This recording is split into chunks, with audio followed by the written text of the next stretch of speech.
There we are. A few sound issues at the start, but hopefully that's coming through okay. So, yes, a lot of you have got split decisions on this main event tonight. So, we've got 60% for Chimaev, 40% for Du Plessis. So, really, really split as to which way you lot think this is going to go. And to be honest with you, I think that is reflected in the wider community. I think the wider MMA community are also very divided, are also very split as to which way this is going to go. I think for me personally, when it comes to that main event, I am leaning towards Du Plessis. I think Du Plessis is the direction I'm going. And there's a reason for that. The reason why I've gone like Du Plessis, but I'm only leaning Du Plessis, is all in the preparation. When it comes to Chimaev, I think it's so hard to prepare for Du Plessis. I think Chimaev is going to have had a real problem with that. He's going to have to try and prepare for someone that doesn't even know what they're going to do themselves. You know, Du Plessis is someone that I think is wild, sloppy, unpredictable, doesn't go by the textbook. Like, he really is someone that just... he doesn't know what he's doing himself, so how is Chimaev meant to know what Du Plessis is going to be doing? Whereas I think with Chimaev, at least there is a little bit of a technical aspect there. You sort of know that he's going to just try and get you down. He's going to try and wrestle you. You sort of can try and work on a bit of a takedown defense. You can sort of have a bit of an idea as to how to best prepare for someone like Chimaev. Not that that's going to be an easy task, of course. But I think for me, if I've got to try and choose between them, I think Chimaev absolutely could get Du Plessis down and get a rear naked choke or some sort of choke. I think Chimaev getting that victory in the early rounds, I can see it happening. I'm certainly not saying it's impossible. Like, I think it's a very real possibility. But I think I'm leaning Du Plessis surviving those early rounds, managing to get through, and then taking it into the later rounds and finding a decision win or a late stoppage. I think it's probably more likely that it'll go the distance, and I think that Chimaev is going to have looked good in those early rounds, but this is where Du Plessis needs to take round 3. I think round 3 could be critical. If it does go that far, then obviously Du Plessis is going to need to take round 3, because I'm not sure he takes rounds 1 or 2. I mean, rounds 1 and 2, that is where Chimaev is going to shine. So I think for me, it comes down to preparation. And I think the fact that Du Plessis, I feel a bit more confident, can have a full training camp and get ready for Chimaev. Whereas if you're Chimaev, how do you get ready for Du Plessis? How do you get ready for someone that doesn't even know what they're going to do themselves? So, but it's really, really close. I understand why the bookie's favourite is Chimaev. Everyone's sort of, I feel like everyone's rooting for Chimaev. I have absolutely nothing against Chimaev. I think that a Chimaev finish would be huge for the sport. Absolutely huge. I mean, this is probably the second biggest fight you could put on. I mean, other than Aspinall against John Jones, which I think might just pip this, this is probably the second biggest fight you could put on in UFC tonight. It's absolutely huge. Absolutely huge. So this is something which obviously the world is going to be tuning into. This is obviously a massive event, and an event that unfortunately has been hit with quite a few cancellations. As a result, this show was meant to be starting at 11. It doesn't start for another like 20 odd minutes. We have got a slight delay on that front because of a couple of fights dropping off, like the Brian Battle fight. Brian Battle missing weight, and so that meant that that fight got cancelled. I think we're down, though, to about a 12 fight card, which is okay. It's okay. I mean, at one point, it was looking like a 15 fight card. So, I mean, 12 fight card is okay. But, yeah, this is definitely going to be one to remember. AB Jobson, shout out to you. Give me that underdog champ money, said Jersey. Yeah, it's hard to kind of turn that money down, isn't it? I agree with you. Du Plessis, I don't know where we are right now, but Du Plessis was at plus 170. I just think, like, from a betting point of view, that's really hard to turn down Du Plessis at plus money. I think, I mean, he has got big power. We know that he moves forward. We know that he's aggressive. We know that he's going to have to be really careful with that in the early stages. I mean, if you've got money on Du Plessis, you're going to be really nervous that first round in particular. I mean, you hear the fighters all the time just saying, if I could have any fighter to just go in there for one round to, fight for me, Chimaev is that person. Chimaev is the person you would want to chuck in there for like one round. He's just going to overwhelm. He's just going to throw everything. This is a guy that just brings everything, brings war in just that first round. And you can totally understand why people are going with Chimaev. You can totally understand why people are looking at that going, he's just going to go in there, he's just going to smash him. He's just going to absolutely smash it. I get that. But I don't know. I really do rate Du Plessis. I think Du Plessis has the ability to weather that storm, take it a little bit deeper. I mean, if round 2 is going to be as bad as round 1, maybe we've got a problem. I don't know how long you can survive that storm for, but at some point, Du Plessis will start coming into the fight. And at some point, I feel like Chimaev will start to just diminish a little bit. We know that Du Plessis' cardio is excellent. We also know that Chimaev, in certain fights, has not looked as good as... he's looked human. He's not looked as good as the legend has kind of made him out to be. So, yeah, Du Plessis is the pick for me, but... When I'm talking about this, I'm talking like 55-45, if that. It is so close. It is so close. And as we said, even in the chat right now, we're looking at odds of about 55-45. Only you lot are leaning 55-45 Chimaev. I'm probably leaning 55-45 in favour of Du Plessis. And again, what is that difference about what makes me lean that way? It comes down to preparation. I just think the preparation is the key to this fight. I think that, if you sit down and you tape study, you sit down and you pick each other's games apart, I feel like Du Plessis can get a better picture of what Chimaev is going to bring than what Chimaev can get of what Du Plessis is going to bring. And I think that if that is going to have any bearing on the fight whatsoever, that could be the difference maker. That could be what just gives Du Plessis that slight advantage.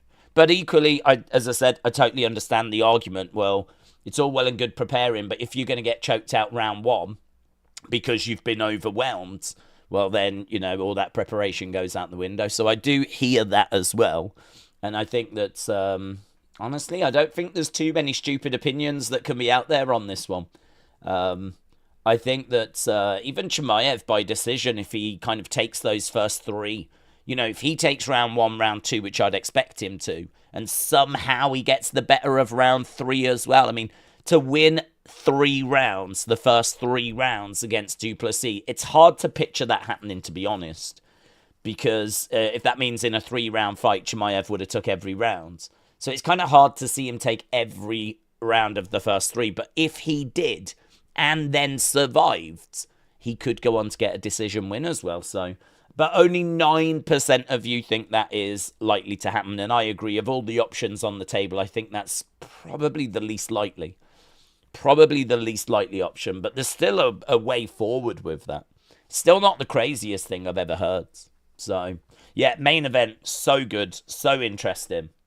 And let's have a look and see kind of where the conversation is at. Aseeb said, did you see that Atauma just knocked Dillian White out? I didn't see it, but I heard the news that it had happened. So, yeah, round 1, wasn't it? Which means that trying to stop him and his rise is going to be very difficult, I think. It's a bit of a double-edged sword, that one, because I think Moses Atauma is an incredible talent. Of course he is. We know he's a problem. We know the power that he carries. We know the finishing ability that he's got. But the problem is he's going to step in with someone like Usyk at some point that I think is going to be able to weather that storm. And then that means that his other skills are going to need to be kind of tested a little bit. You know, what's his cardio like? You know, what does Moses Atama look like in round 5, round 6, round 7, round 8? I mean, we very, very rarely find out because he's just putting people away. So, bit of a double-edged sword, to be honest with you. I think it sends a message. I think it increases the hype around him. But equally, I think he could do with getting some rounds under his belt. So, a bit of a double-edged sword, that Moses Atama result. Kid's only 20 years old, heavyweight boxing. And he's just managed to knock out Dillian White in round 1. I mean, maybe he's just the real deal and it doesn't matter. He's just going to murk everyone. But I don't know. I mean, it's the more that his star rises, the more it seems like him against Usyk is going to happen. Some people thinking Usyk might walk away before that. Not to dodge him. I don't think Usyk would dodge him. But just timing-wise, we might not be able to line those two up. But his star has drastically risen tonight. Miss Dell Jr. said, I'm happy you're back doing UFC. Yeah. So TKO have been moving WWE stuff on the same night as UFC. And that has been a real issue for us. TKO obviously owning WWE and UFC. And actually, go back a couple of years ago, WWE shows were on a Sunday. UFC shows were all Saturday. And the two never clashed. So we were able to, week after week after week after week after week, do both. We were able to do UFC and cover it all the time. And this year it's been really messy. I would like to think at some point they're going to sort that out. Because it just doesn't make sense TKO putting their big shows on at the same time. So I would like to think at some point someone somewhere is going to sit down and sort that out. And as and when they do, then, you know, we're back. But, yeah, I mean, this is one that I really didn't want to miss. I mean, the main event tonight is going to be so good. The main event tonight is one of those fights that I'm not sure is going to be a classic because, I mean, there's every chance it's going to be scrappy and sloppy. There's every chance that it's not going to be a very beautiful fight. It's not going to be a technical masterpiece. But it is two fighters, arguably in their prime. Obviously, a couple of doubts around Chimaev because we know COVID messed him up. So, another couple of doubts there around Chimaev. But it's basically two fighters in their prime going up against each other in what has got to be one of the biggest fights you can make in UFC right now. So, as we said, really excited to kind of get our teeth into that. But the rest of the cards looks really intriguing as well. I mean, not only have we got that main event, but of course, we got Murphy against Pico. Pico making his UFC debut. Pico on a 3-fight win streak and actually comes in as the favorite against an undefeated Lerone Murphy. That's our co-main event. No championship on the line. To be honest, we don't need another title fight. Main event is doing all the lifting that's needed.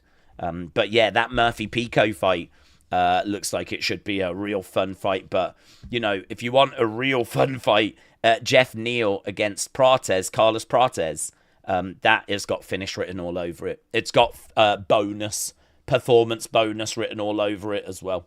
So, you know, Neal Prates looks like an absolute banger. Murphy Pico looks like that should be a lot of fun. And actually the winner might get the title opportunity. I mean, that looks and feels like the winner's going to be there or thereabouts. I don't think they've said the winner absolutely gets the title shot. But it feels like the winner of that one is going to be there or thereabouts. Then, of course, the main event that we've already spoke about. Cannonier against Michael Page, MVP. That's going to be really, really fun as well. The big talking point there is if Page wins, he's going to get into the rankings of the middleweight division. You know, he's already in the rankings for the welterweight. So if he wins here, he'll go into the rankings of the middleweight as well. And, you know, he's just obviously trying to get fights in. He's just trying to get on cards. So far, he's 2-1 in the UFC. 17-2 in Bellator. And, you know, this, I think, is a very winnable fight for Page. So I'm probably leaning Page on that one. But Cannonier, we know the problems that he can bring. Asakura Elliott. I mean, Asakura, a very one-dimensional striker, but should be a really fun fight, that one. And honestly, a fight that I don't know loads about. I mean, I've tried to kind of look at a little bit of video. This is Nolan against Susurkayev. Susurkayev is making his UFC debut, as is Nolan. And both of these have got plenty of finishes. I mean, it looks like it's going to be a pretty fun fight, that one.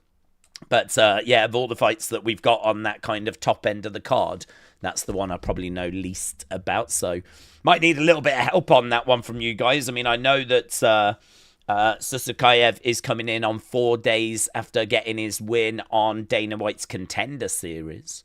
And I know that Nolan is a very dangerous striker on a 4-fight win streak. So, I mean, it certainly seems like it's got fun written all over it. But, yeah, I didn't need to, or feel the need to kind of go too deep into that one, because Susurkayev is a minus 1,200 favourite. I mean, pretty much the odds and the bookies are saying Susukayev's going to get the victory in this. And it should be a finish. And it should be, you know, one-way traffic, really. So, Susurkayev, I'm looking forward to seeing what he brings. And I'm looking forward to seeing, you know, he's just coming off a body kick finish 4 days ago. So it would be interesting to see what he brings here. Right, let's go down.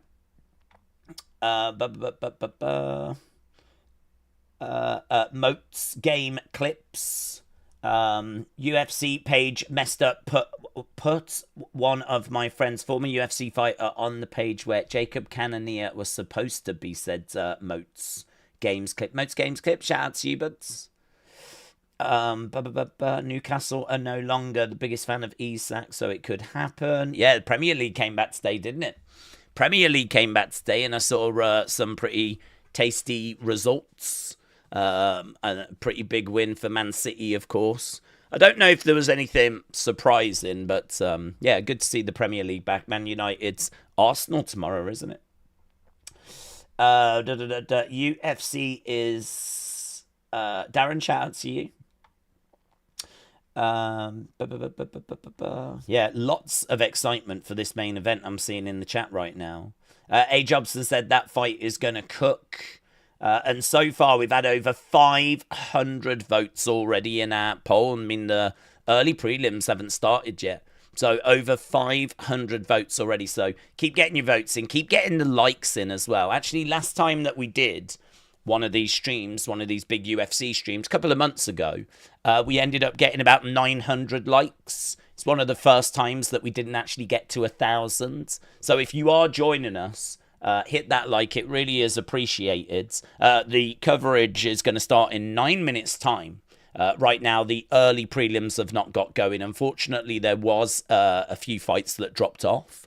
The Brian Battle fight we lost. We was at 13 fights. We went down to 12. So Brian Battle fight dropped off. Brian Battle missing weight, and lots of reports around Brian Battle not being in a good place. Lots of reports that he was out drinking, and I don't know if there was like loads of drinks that were had, but there were certainly a few drinks that were had. And so lots of reports that he was out and ended up missing weight. So don't know the true story there. Don't know what the situation is there, but obviously not a good look at all. So, yeah, and actually a few fighters on this card that really do need to pick up some wins. Little bit of pressure on Jessica Andrade. Jessica Andrade, I think she's somewhat stupid, like 2-5 in her last 7. Jessica Andrade really could benefit by getting the victory tonight against Godinez. That's one of our earlier fighters on this cards. And Godinez, though, I think coming in pretty firm favourite in that one. One of the other early fights we've got is Hernandez against Chase Hooper. And Chase Hooper really is just coming into his own. He is 5-0 in his last 5. I mean, Chase Hooper is someone that's been with the UFC for a long time. We were watching Chase Hooper like when he first came in, and you know, years and years and years ago, and you could tell there was a talent there, but you could also tell that there was a lot of kind of work and refinement that was needed, which was understandable considering his age. You know, he's 25 years old now. He's on a hell of a win streak. And actually, a lot of people are expecting him to get the victory here against Hernandez. 7-year gap between these two. But as we said, I mean, Chase Hooper has been kind of outgunned in quite a lot of his fights. His record in the UFC is 8-3.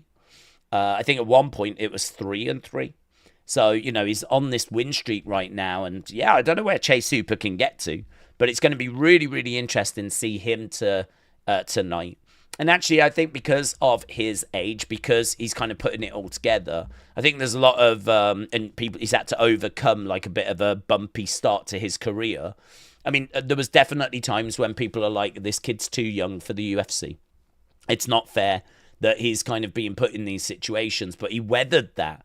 And now he's, it's all clicking for him. I think there's quite a bit of goodwill towards him. And so that fight's going to be really interesting to see what he can bring.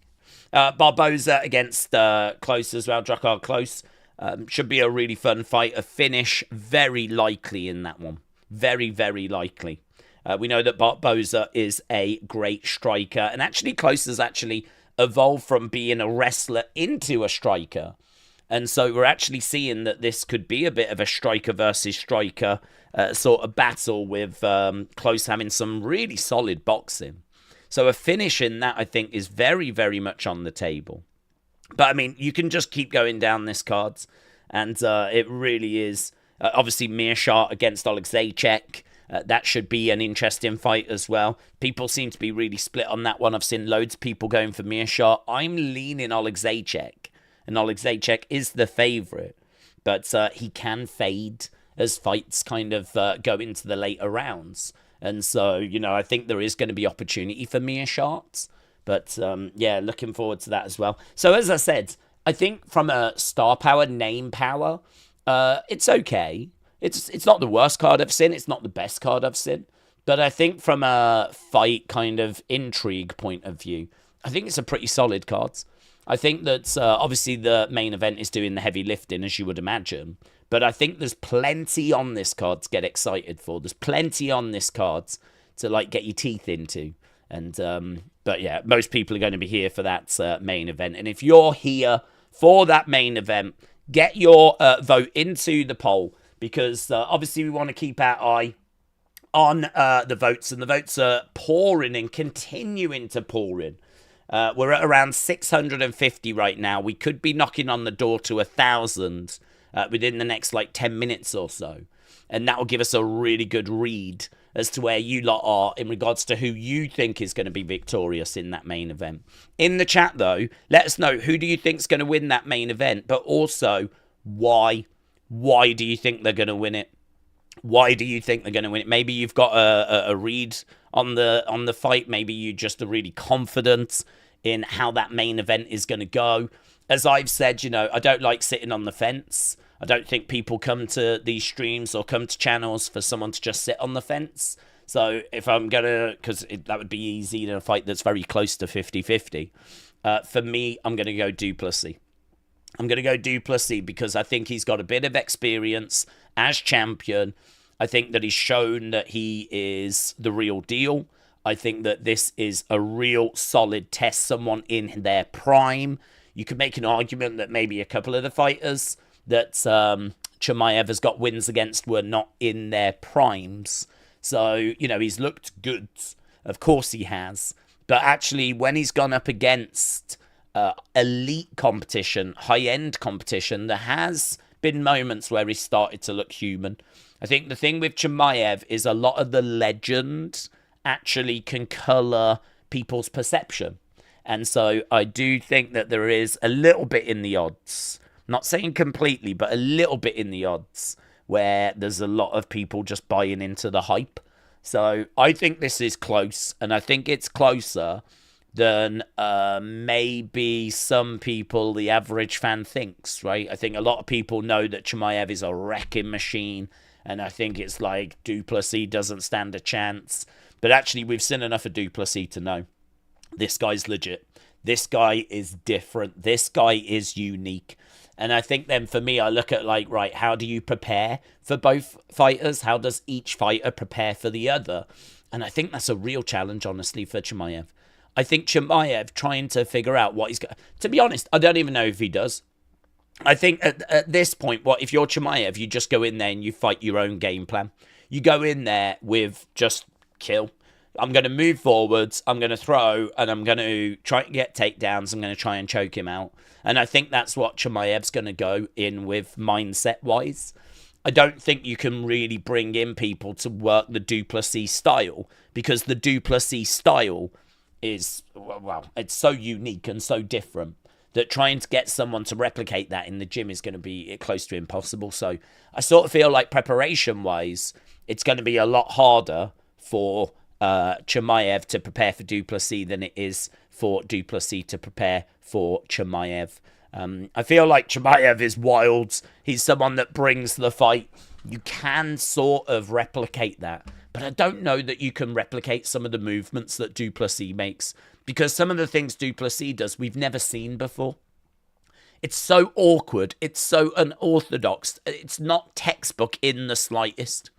You know, that is what brings him a lot of success, is the fact that how do you prepare for someone like Du Plessis? We're at 760 right now. 760, and right now we have got about 63-47 in favour of Chimaev right now. People are very much leaning towards Chimaev, so yeah, keep getting in your votes. I think this is really, really close. 60-40, I would say, is fair.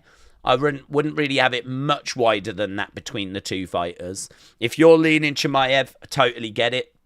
I totally understand. I think that he is an incredible fighter. I think that he is someone that absolutely can win this fight tonight. But if we're trying to find points of difference and we're trying to find reasons why, just lean in Du Plessis. Mr. Full D said if DDP can survive round one, he's got a decent chance.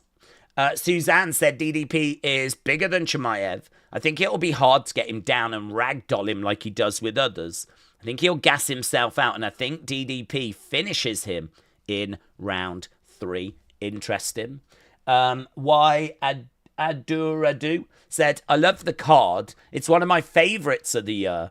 Main event, of course, but MVP, MVP, Basenga, Pico, Prates. There's so much. Even in the first fight with Idiriz, I can be super fun. First fight should be really good as well. Yeah, I agree. Bunkers said Atalma beat Dillian White in round 1. Yep, we touched on that. Cooper said, Days, are you watching AAA Triple Mania? No, I'm not, buds. Full attention on UFC. Tim said, did you see the videos of Chimaev making fun of preparing for DDP style? No, I didn't actually. Were they good? I didn't. I've been watching a lot of fights, and I've been like going back watching some of their older stuff, and I've got all my notes from their older fights. So my attention was on that. I didn't see any of those. Okay, here we go. We've got early prelims. So they've got the live odds on screen. Du Plessis at +220. Chimaev at -270. So those are the odds right now. Du Plessis, obviously the champion. Chimaev comes in ranked number 3. Ranked number 3 in the division. And obviously we are making our way towards our first fight. I don't think there'll be too much of a delay because obviously we're pretty delayed anyway. There is Joe Rogan. He's got a massive smile on his face. The excitement is real. Joe Rogan says there is so much energy in the city for this fight. Yeah, it's true, actually. We're in Chicago, and we haven't been in Chicago for a little while. So it is true. I'd imagine the appetite in Chicago is like through the roof. I think it's been a good few years since they've been to Chicago. So they're just running down the cards at the moment. And as we said, we should be underway with our first fight very, very soon. The points against Chimaev are his cardio and his performance, said AB, against Usman and Burns. But he did still win both of those fights. He did tear a ligament in his hand early in that Usman fight. That is correct. That is very, very true. I think I think those fights have made him look human in a lot of people's eyes, which just sounds crazy. But if you look at his early fights where he's just running through people, putting them away early, the question always was like, who's going to be able to stop this guy? who's going to be able to even slow this guy down. And we did see that in those fights. We did see that he was slowed down. But I mean, the fact that he got slowed down and the fact that he didn't just run through them is not much of a black mark against the name, is it? This is still an undefeated fighter. This is still someone that's got 12 finishes out of 14 wins, 6 by knockout, 6 by submission. He really is bringing a lot to this fight, and as we said, he's bringing a lot early as well. So, champion against number 3 ranked fighter in the middleweight. That's our main event, but it's so much bigger than that. Chimaev, one of the most popular fighters on the whole card, right? The whole roster. Obviously, our co-main is Murphy, ranked number 6 against Pico, who's not ranked, of course, making UFC debut. And as we said, that top card looks so good, looks so interesting. That I think there's lots of different fights to talk about and to get our teeth into. Hopefully, we're going to be getting underway with our first fight very soon. But we'll keep an eye on it. Right. I gotta say, I love WWE and the UFC community, but the stream is a nice breath of fresh air, said Dort Knights. Well, it's nice to be doing something different, isn't it? And it's nice to have a different flavour, and I always love doing these streams. Doing these streams are never a chore, never a problem. Doing these streams are never, like, you know, like, I know that we are predominantly a pro wrestling channel, but we've been doing UFC since 2018, and I've been watching UFC since the early 2000s. So for me, like, this is, you know, something that I love, and hopefully that comes across in the streams. And yeah, I mean, honestly, Chimaev against Du Plessis, I would have been absolutely devastated if for some reason we weren't able to watch this. So really, really pleased that we're here for this one. Really, really pleased that we're able to get our teeth into this. And as we said, we should be underway very, very soon with our first fight. So Adiris against Morales. I think we've actually got the video package for this right now. So this is Ultimate Fighter, the flyweight final. So our first fight of the evening is really two people battling to see if they can get the contracts to join the UFC. When's the walkouts? Well, they're just doing the video package for this one right now. I mean, the walkout for the main event is going to be hours away because the main card will start in about 3.5 hours. So we're about 3.5 hours away from the main cards. Then we will get to, obviously, the main card, which is 5 fights. You probably need another couple of hours till we get to the main event. So we're probably looking about 5.5 hours till we get to the main event. So, yeah, we need to pace ourselves a little bit here. But plenty of fun fights for us to get our teeth into before we get to that. Donald Smith, shout out to you, my friends. Appreciate it. Fendi said, has the fight started? No fights have started yet, no. UFC Fight Pass right now, just showing a video package for our first fight of the evening. And we'll be getting underway with that very soon. If you are watching and you've not left a like, leave a like. It really is appreciated. Right now we're at 178, which is really good for this time. So if you are joining us, leave a like. It's greatly appreciated. We always try to get to 1,000. There's Charlie Caruso, Charlie Arnott, who works for the UFC these days. She's worked for him for a little while, actually. Okay, right. We're getting our first ring walk right now. This is... Don't know if they're going to put the stats up on screen. Okay, so Ultimate Fighter Final is what we've got right now. Looks like we need to just tweak this a little.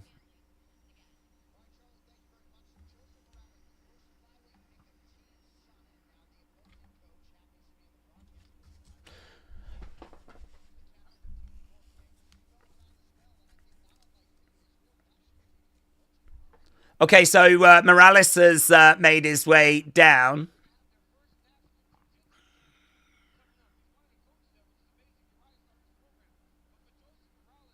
Yeah, Uriah's in his corner.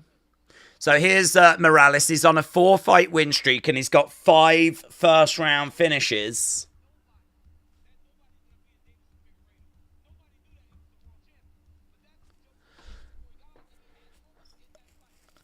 So 4-fight win streak. He's got 8 finishes to his name. He's got 12 wins in total. I actually don't know the odds on this one because the odds weren't up for this the other day. Let's have a look, see if we can find the odds on this one.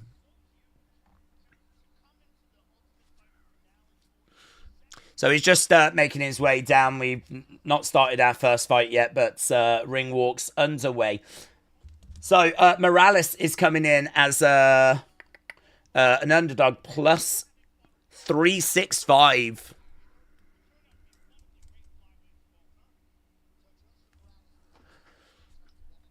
So Morales is getting the crowd all fired up as he steps inside the octagon. There's a few people already inside this arena, you know.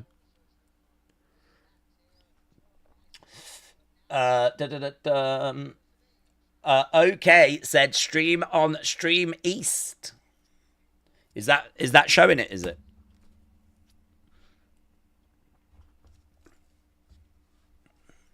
Okay, Kazakhstan fighter, I believe.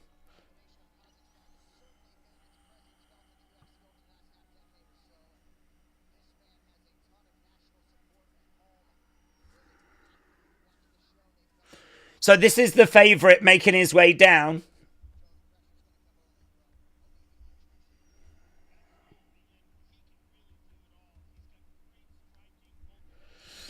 So a lot of people are saying that Idris has got better striking. He's got some kickboxing. He's looking to be the first Kazakhstani Ultimate Fighter winner. He is quite loose on the feet. He's got fast hands. He likes to move forward. He's got really good pressure. He's got good wrestling and, as we said, a striking advantage. Lots of spin attacks as well, which could provide some openings for Morales. So Idris is making his way down. He's just on the outside. We're going to get underway with this soon. His output is better, and he can keep a higher pace for quite a long time.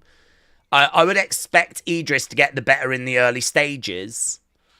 But Morales is definitely someone that is tough, very patient. He's got a good jab as well.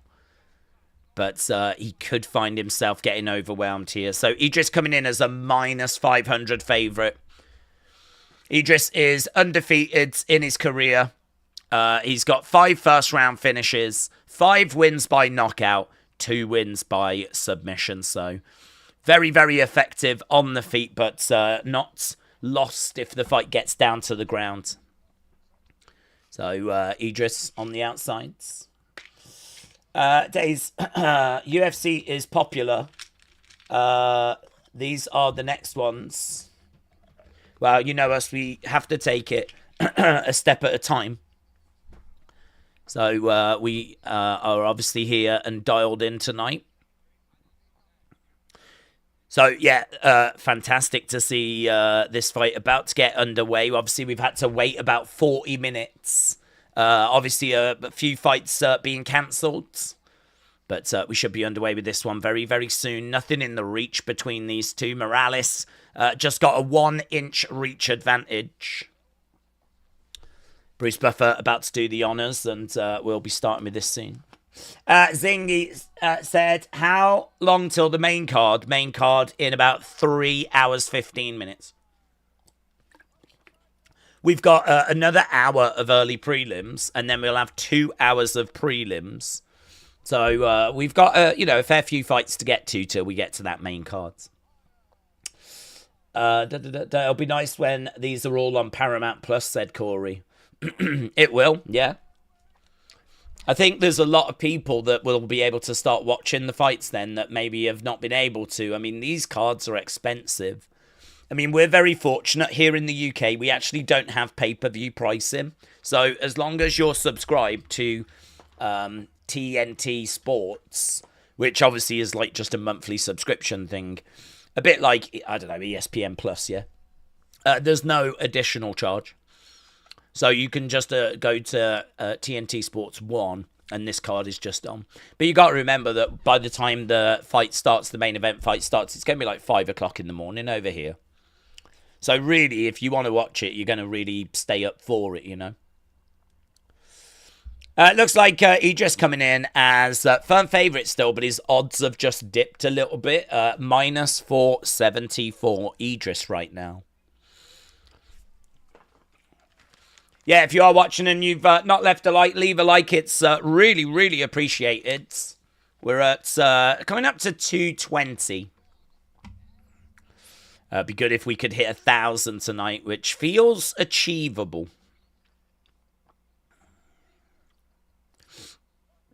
Okay, here we go. We are underway.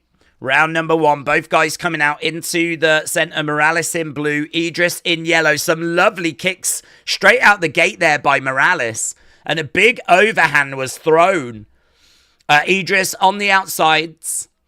Again, this is the Ultimate Fighter final. Flyweight. Really good start there by Morales. He's took it straight to Idris. We know that Idris, though, is once he gets going to be able to put a few things together. Spin attack there by Idris, but couldn't land it. Lovely shot, lovely counter shot coming in there by Morales with a right hand and a lovely left to the body there by Morales. Really digging it into the body, but a kick coming back there by Idris. Lovely right hand there by Idris. Tries to throw a big knee into a clinch. Morales right now with Idris. Shot coming in there by Idris. He's getting driven back against the cage. And this is a really good strategy by Morales to clinch this up, take some of the sting out of the fight. But right now they're just trading against the cage as to who's in control of this clinch. Knee strike coming in there by Morales. So very hot out the gates, but you can see not loads between the two fighters. 7-5 at the moment in round 1. And you can see the output from both fighters as well. Very even. Control time quite even as well. A few boos coming from the crowd because this clinch work has took a little while. And a nice trip there by Idris. But Morales able to survive. Getting back up on the feet. Big knee coming in there by Morales. Idris over against the side of the cage. Shot coming into the side of the head there by Morales. Knee to the body there by Idris. Right now, it's really hard to separate these two. There's really not much between them. 8 significant strikes to 7 in favor of Idris right now. And again, they've gone to the center. Big knee coming into the body there by Morales. And there's a lovely shot to the side of the head there by Morales. Nice footwork. Steps over to the sides. Both guys in the middle right now as a kick comes in there by Idris. Very, very close fight. Did expect Idris to kind of take this round. We're maybe just seeing him pulling ahead a little bit on the significant strikes right now. Kick coming in there by Idris. Oh, there is so much venom in those spinning back fists. But he missed it, and that provided an opening. Morales with that takedown. And Idris right now finds himself on his back with Morales on top. Some big hammer fists coming up from the bottom, though. And Idris just provided an opening there for Morales. So right now, Idris on his back, Morales on top. And yeah, right now, I've got to say that this is looking pretty good for Morales. He is looking for a head and arm. He's got a head and arm choke in, but he doesn't really have like the squeeze. If he can step over to the side, that could be really tight. He's fully mounted, Idris. This is not good. He's got him mounted. Idris is down. He might be able to get like a rear naked. He's on the back. Morales doing really well, but Idris trying to find a way of getting back up to his feet. Body lock is in. Morales with that body lock. Good wrist control as well by Morales. He's got a hold of the wrist. It's really limiting what Idris can do here. But right now, Idris has managed to get up to his feet. Morales is on his back, backpacking him at the moment. He's trying to shake him off here, Idris. He just tried there to see if he could get Morales off him. He couldn't find a way of getting him off. Right, we're over against the cage. Both guys on the feet. Morales has got from the back. He's looking for a big knee. Scrambling round on the floor. This is a big problem for Idris. Ever since that clinch, which was such a good idea by Morales, Idris, the threat of Idris has really been neutralized. Yeah, Cormier said Morales did not look this good on the show. Oh, look at this. I mean, there's only 2 significant strikes between them. But if you look at the amount of difference in time, control time, it's got to be Morales' round, hasn't it? It's got to be. And that is a nasty rear naked. Nasty rear naked. But Idris said he's okay. Yeah, mate, that was it. If that was another 10 seconds, I think he was done. That was real close there. Cormier said, if I'm Morales, I'm going to take him down early in this round. I think that a chink in the armor has been found. If you're going to spin to the body, they're saying to Idris. Yeah, that's got to be a Morales round. There's only 2 in the significant strike, so it's marginal. But if you look at the amount of takedowns, submission attempts, and certainly the control time, I mean, it really is in Morales' favor. So, looking really good so far. Really good for Morales. And Morales, I think, has got a path forward as well. That path is going to be to try and get an early takedown. I think he knows that he's got the better of Idris down on the ground. Right, round number 2 is coming up. Round number 2 is coming up. So here we go then, round number 2. And a couple of spin attacks coming in. Oof. Idris with a big kick trying to get... goes down. Idris goes down. Another spin attack coming in there.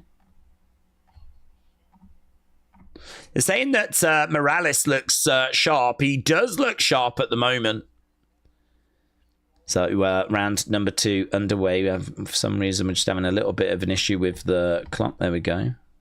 Over against the side of the cage. Wrestler Andy, hello. If Khamzat wins, do we think he'll be able to go on a run for years? Well, I think if anyone can beat Khamzat, I think that person is going to be Du Plessis. So I think if he can get past Du Plessis, it is hard to see another person provide a challenge on that kind of level, yeah. I really don't know who could stop Chimaev if he gets past Du Plessis. So yeah, I do think that he could go on for years. The only thing is, would he want to go on for years? He's been talking, hasn't he, about kind of going up in weight, going down in weight, trying to be a 3-weight champion. He's already set his sights on being a 3-weight champion. And if he gets past Du Plessis, who's going to say that he's not going to be able to do that? We've got a couple of shots coming in by Morales. Morales has got Idris over against the side of the cage. Yeah, big hammer fists coming in there by Idris. Shot coming back there. Oh! Idris goes down. Gets caught with the right hand. Morales jumping on the back. So Idris going down. He got caught there with a right hand. And right now he finds himself in another bad situation here, Idris. Idris was such a firm favourite in this fight. Such a firm favourite in this fight. Yeah, he's trying for a leg lock, but Idris has managed to get on top of Morales. He's round the back right now. He's trying to turn him over. They're rolling around on the ground. Idris on top of Morales. Morales is okay, though. Keeping it quite close. But this is better for Idris here. He's not in survival mode at the moment.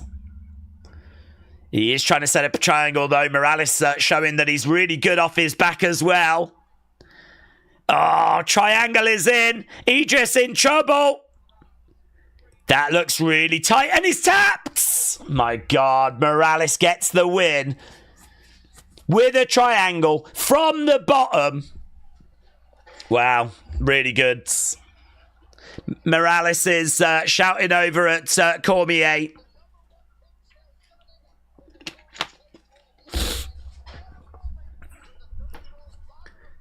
So I think Chael Sonnen was the coach. Oh, hello, we've got Miss Illinois in the crowd by the looks of it. Oh, look how emotional he is there, Morales. Big win for him. Yeah, Cormier said he was good, but on the show he never looked this good. Yeah, body shot there was absolutely beautiful. Fight went down to the ground. There was a real scramble down on the ground.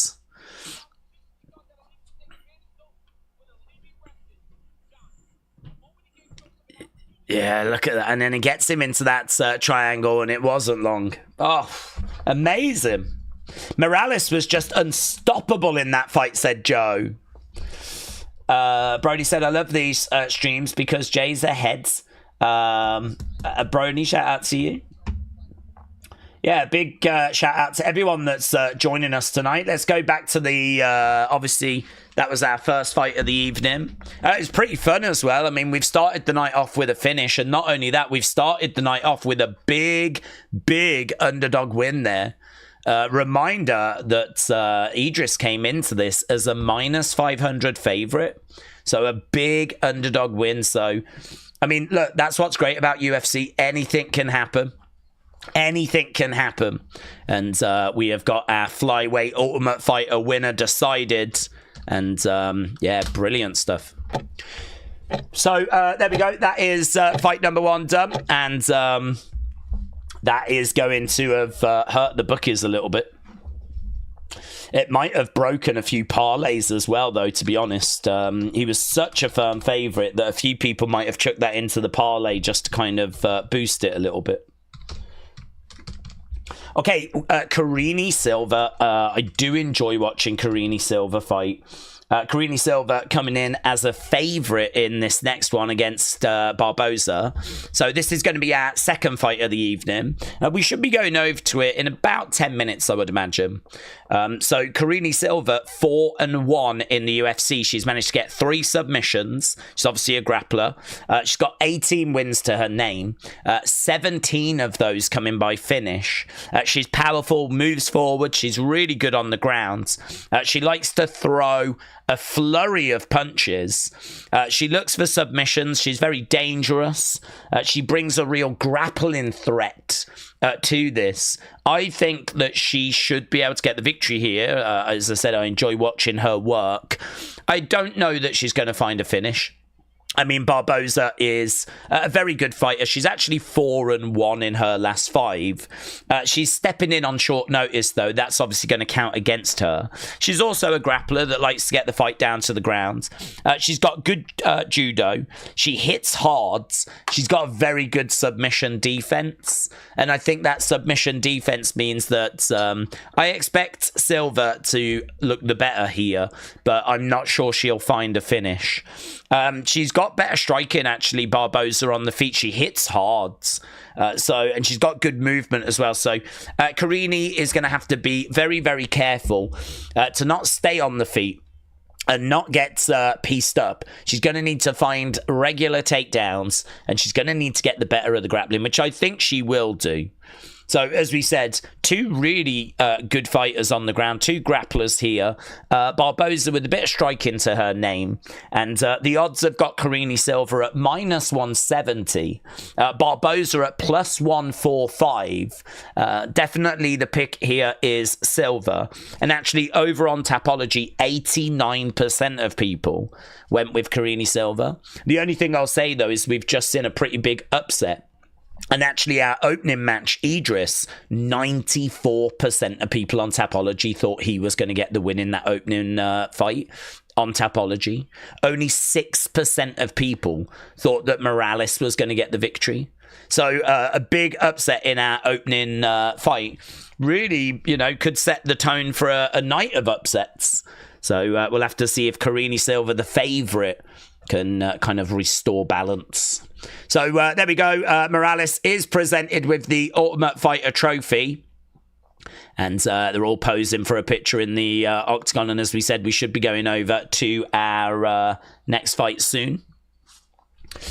Yeah, right. Let's have a look at the poll, shall we? I said we would do that. So we are approaching nearly 3,000 votes, which is absolutely incredible. If you are watching and you've not left a like, leave a like. We always try to get to 1,000 likes. We're at nearly 3,000 votes in the poll. But at the moment, we're only at 267 likes. So, yeah, if you are watching and enjoying the coverage and want to share your thoughts, leave a like. It's really appreciated. So we're at nearly 3,000. So that's given us a really good read as to what people are thinking. And you lot are very much with Chimaev. So 58% of you, the vast majority of you, think that it's going to be Chimaev by finish. And that does make sense, because I think Chimaev overwhelming his opponents does make a lot of sense. I think that is absolutely an option that's on the table. I think it's a very realistic option.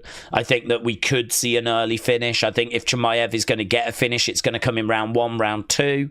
And as I said, I think that is very, very realistic. So him winning by finish, 58%. Chimaev by decision, 10%. So we're looking at about 68% for Chimaev, 32% for Du Plessis. And actually, you lot are really split when it comes to Du Plessis. Is that going to be by decision or is that going to be by finish? It's kind of 50-50 as to which way you think it's going to go if Du Plessis is going to win. I think if Du Plessis gets it, it's probably going to go decision. Chimaev is obviously dangerous all throughout the fight. You can't rule Chimaev out in round 5. It's just that in round 5 he's going to be a lot less of a threat than he was in rounds 1 and 2. So, yeah, I think that, we're starting to get a real pattern emerging now. It seems like you lot are very much riding with Chimaev. You're expecting him to get that early finish and become a new champion, which absolutely could happen. So keep your votes coming in. And we'll obviously keep checking back with that to see kind of how things are progressing. Right, Joe said, good turnout for the stream. Cheers.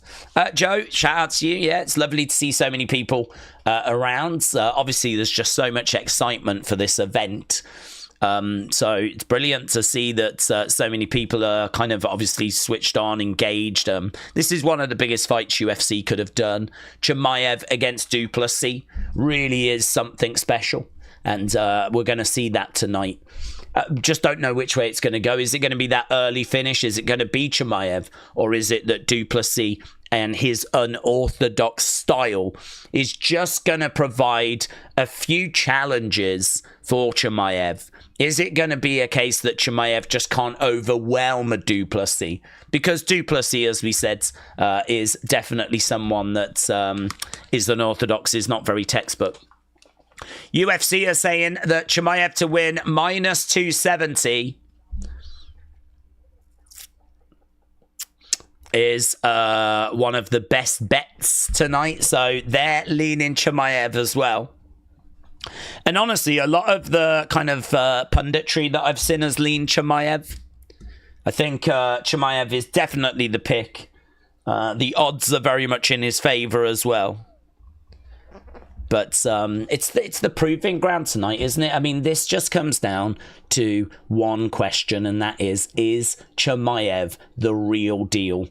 Like, everyone's got their thoughts and their theories. Chimaev is obviously an amazing fighter, and we've seen him win against, like, former champions, and we know that he has got the ability to be a champion. I think the question is he the real deal when it comes to stepping in there with the very best in this division right now, which is Du Plessis? Can he overcome the champ? And, like Wrestle with Andy was saying earlier, if he does get past Du Plessis, who's going to get that belt from Chimaev? Because I don't think there is anyone that's going to be able to. I think Du Plessis is Chimaev's toughest challenge in this division. I think it's the most difficult job is getting past Du Plessis. And so if he does it, that's it. I think he's going to dominate this division. The only thing is, as we said, he has already spoke about going down in weight and moving up in weight to try and become like a 3-weight champion. And I think he could absolutely give that a go. And I think he would do very well as well. But tonight really is going to be the biggest indicator as to, you know, can he hang with the very, very best and the very, very best in their prime. You know, you can make an argument that the wins that he's got are against fighters that were maybe no longer in their primes. I think some of those names that he's got wins against Chimaev are against fighters that, you know, might have just been slipping out of their primes. So, for example, like Gilbert Burns in 2022 might have just, I mean, what's Burns gone on to do after that? Gilbert Burns in 2022. I mean, since 2022, Gilbert Burns' record is 2-4 after that fight. And the wins he's got are against Masvidal, who, you know, has long since left, and Neil Magny. He's got losses against Bilal, against Jack Della Maddalena, against Sean Brady, against Morales. So, I don't know. How good is a win over Gilbert Burns in 2022? I think it's good. But I think you might have just caught him at the right time. And then we have a look and see he's got a win over Kevin Holland. How great is that? I mean, Kevin Holland is someone that's got a 15-11 UFC record. He's got 11 losses in the UFC. So, you know, how good does that age? So then we have a look at his most recent fights. He's got a win over Kamaru Usman in 2023. I mean, Kamaru Usman was coming off 2 losses to Leon Edwards. So that's a good result. But Chimaev was looking a little bit average at times there. So, you know, he managed to get a majority win in 2023 against Kamaru Usman. And as we said, that's an Usman that was coming off 2 losses to Leon Edwards. And then, of course, Robert Whittaker. And I don't think it's a stretch to say that Robert Whittaker is in decline. Robert Whittaker is someone that lost to Du Plessis, obviously lost to Chimaev, and has also lost to Derrida. So he lost to Derrida in July at UFC on a fight night just last month. So again, how good is that fight? It's one of those where Chimaev has got some good names on his records, but I think the timing of those wins are really interesting, because I don't know if there's an argument that he's beaten these people in their prime. And so if that is true, and he also struggled against some of them, if that is true, I think this fight is closer than people think. Du Plessis is absolutely in his prime. Du Plessis right now is the real deal. Du Plessis is unorthodox. And listen, I think this is a close fight. I think it's a hard fight. I'm leaning Du Plessis to get the win. I think there's a bit in the preparation. I think there's a bit in the fact that Chimaev's record is good, but it's against fighters that are on the decline, and that is not Du Plessis. If Chimaev can do it tonight, if he does win tonight, this is easily, I think, his best win on his records. And not only that, it's against a fighter in their prime. And if he does win tonight, I would go as far as to say that actually I think now he's going to be unstoppable. I think that if he wins tonight and he passes this test tonight, this is the test. This is the test. And if he passes this, I think the middleweight division is his. I think that he might even look at like welterweight division. He's talking about being a 3-weight champion, and honestly, he could go on to achieve that. I think if you are a Chimaev stan, you surely know how big of a deal this is tonight. I mean, it's not just about getting the title. It's not just that. It's more than that. This proves that he is what everyone thinks he is. And so it's huge. Main event tonight is one of the biggest matches UFC could make right now. I'm really, really interested to see how this is going to pan out. trying to get a read on it is really, really difficult. I've seen a load of people saying they've changed their minds like 10, 15, 20 times because they keep thinking of different aspects and they're just like, man, I just don't know. I'm not convinced that this is as one-sided as maybe our poll is currently showing. But honestly, Chimaev winning, I've got no issue with. I really like Chimaev. So Chimaev winning and winning early, like going the way that you lot think it's going to go, let's go. If that happens, the UFC has got, well, maybe its biggest star since Conor. Maybe it's, I don't know, Masvidal got pretty hot at one point. Adesanya was pretty hot at one point. John Jones obviously has kind of been ever-present but very inactive. Yeah, I mean, Chimaev is already one of their biggest stars. But if he can win against Du Plessis and get that title, mate, we're dealing with something seriously special. Tonight's huge. And you can tell why there's so much excitement around. What time is that fight, says Suli. It's going to be around about 5 o'clock UK time, so we're probably looking just under 5 hours now, which is obviously a long time, and it is going to be a bit of a journey, but we are still in the early prelims. We haven't even got to the prelims yet. We're still making our way through the early prelims, so yeah, the excitement for tonight is very, very real. As we said, one of the absolute biggest fights you could make in UFC right now. Main event in tonight, and the rest of the card pretty good. Right, we've spoke a lot there about our main event, but we're just going to turn our attention to our second fight. This is going to be Karine Silva against Barboza. Here we've got Silva. She is coming in as the favourite. She's been favourite in all 6 of her UFC fights. And she's got a record of 4-1 so far. As we said, very dangerous, very good on the ground, but so is Barboza. We're just seeing that the United Centre is filling up. And we're about to get underway with round number 1 here. Round number 1 of fight number 2. It's the women that are in action now. Right, here we go. Mikazuki said, Khamzat can't keep it up for a long-ass time. Well, I mean, it's going to be a 5-round fight, and obviously we know that he brings that early storm. If it's just does Du Plessis weather that storm? I really think it comes down to that. If he can't and he gets overwhelmed, like I think many of you are thinking is going to happen, and new. I mean, that's what we're going to get. It will be and new. But does he weather that early storm? If he does, then I think we really could be looking at and still. Right now, we've got Barboza on the outside. We got Silva. She's ranked 11th. She is in the center of the octagon as Barboza just edges forwards. Silva on the outside, backing up as Barboza moves forward. There's a lovely right hand coming in there by Barboza. We know that Barboza has got the advantage on the feet. Kick coming in there by Silva. Barboza in the middle of the ring again, just trying to find a way of edging forwards. Silva on the outside, jab to the body there by Barboza. Kick coming back there by Silva. Barboza in the center of the octagon. Silva again trying to find an opening. You can see that there's a distance between them.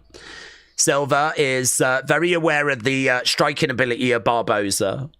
And again, Barboza standing her ground in the center. We got Silva trying to find a way of just edging forward, putting a little bit of pressure on, but trying to not kind of close that distance too much. And a couple of jabs coming in there by Barboza. Silva, as we said, the ranked fighter in this one, the favorite in this one. Leg kick coming in there by Barboza. So outside leg kick being employed. Switching of stances, you can see that Barboza getting the better of that striking. It's 8-0 at the moment, 10-1 right now. And again, we got Barboza just getting Silva back. It's Barboza that's applying the pressure right now. This is not where Silva wants the fight, really. She's got to find a way of getting this fight down to the ground. The longer that she stands and trades, the wider I think this gap's going to get. Outside leg kick there by Barboza. Silva trying to get a right hand through. But there's just no opening for Silva right now. Didn't think it would be this difficult to get the fight down to the ground. But it is proven to be challenging. It doesn't seem like Silva wants to take any risks. She's not even attempted a takedown, which is pretty wild considering this fight's like 2.5 minutes gone. Jab coming in there by Barboza, and a hook shot coming in there by Barboza. Silva with a kick coming into the body. As Barboza continues to move forward. Kick coming back there by Barboza. Silva again stepping round to the sides. Is this going to be a night of underdog victories? Because we've had a big underdog win in fight number 1. And so far, the underdog is winning this quite comprehensively. 18 significant strikes to 7 right now. Barboza again in the centre as Silva trying to find a way forwards. Right hand coming in there by Silva. Barboza in the middle of the octagon, trying to put a bit of pressure on Silva. Silva on the outside. Barboza digging into the body. And Silva again backing away as Barboza continues to put that pressure on. Silva trying to find a takedown. Barboza on the outside. Swing and a miss there by Silva. Silva again backing away as Barboza continues to add that pressure. Shot coming in there by Silva. Bad round this for Silva. Absolutely not going the way she wanted. Shot coming in there by Silva. And Barboza keeping that pressure on. 23-10. That gap 13 significant strikes. Jab coming in there by Barboza. And a takedown by Barboza. Barboza charging forward, looking for a rear naked. Silva in trouble. But she's trying to get out of this rear naked choke. She's down on the ground at the moment. Barboza around the back, looking for like a neck crank. Silva doing well, though, to weather that storm. Barboza has taken down all 5 of her UFC Dana White Contender Series opponents. She's looking for this rear naked, but I don't think she's going to be able to find it right now. But again, she's putting on a real tight squeeze. Right now, yeah, she's trying to trap the arm. She's trying to get an arm bar here. 4 seconds to survive. Oh, she's really close to that arm bar, you know. Really close, but no joy. That's a bad round, man, for Silva. Really bad round. I don't know why she only attempted 1 takedown. We knew that Barboza was better on the feet. Everyone knows that Barboza is going to be better on the feet.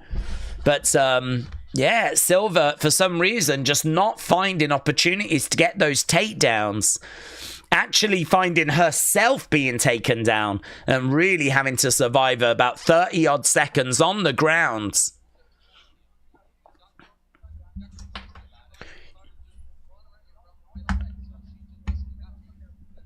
You started getting complacent.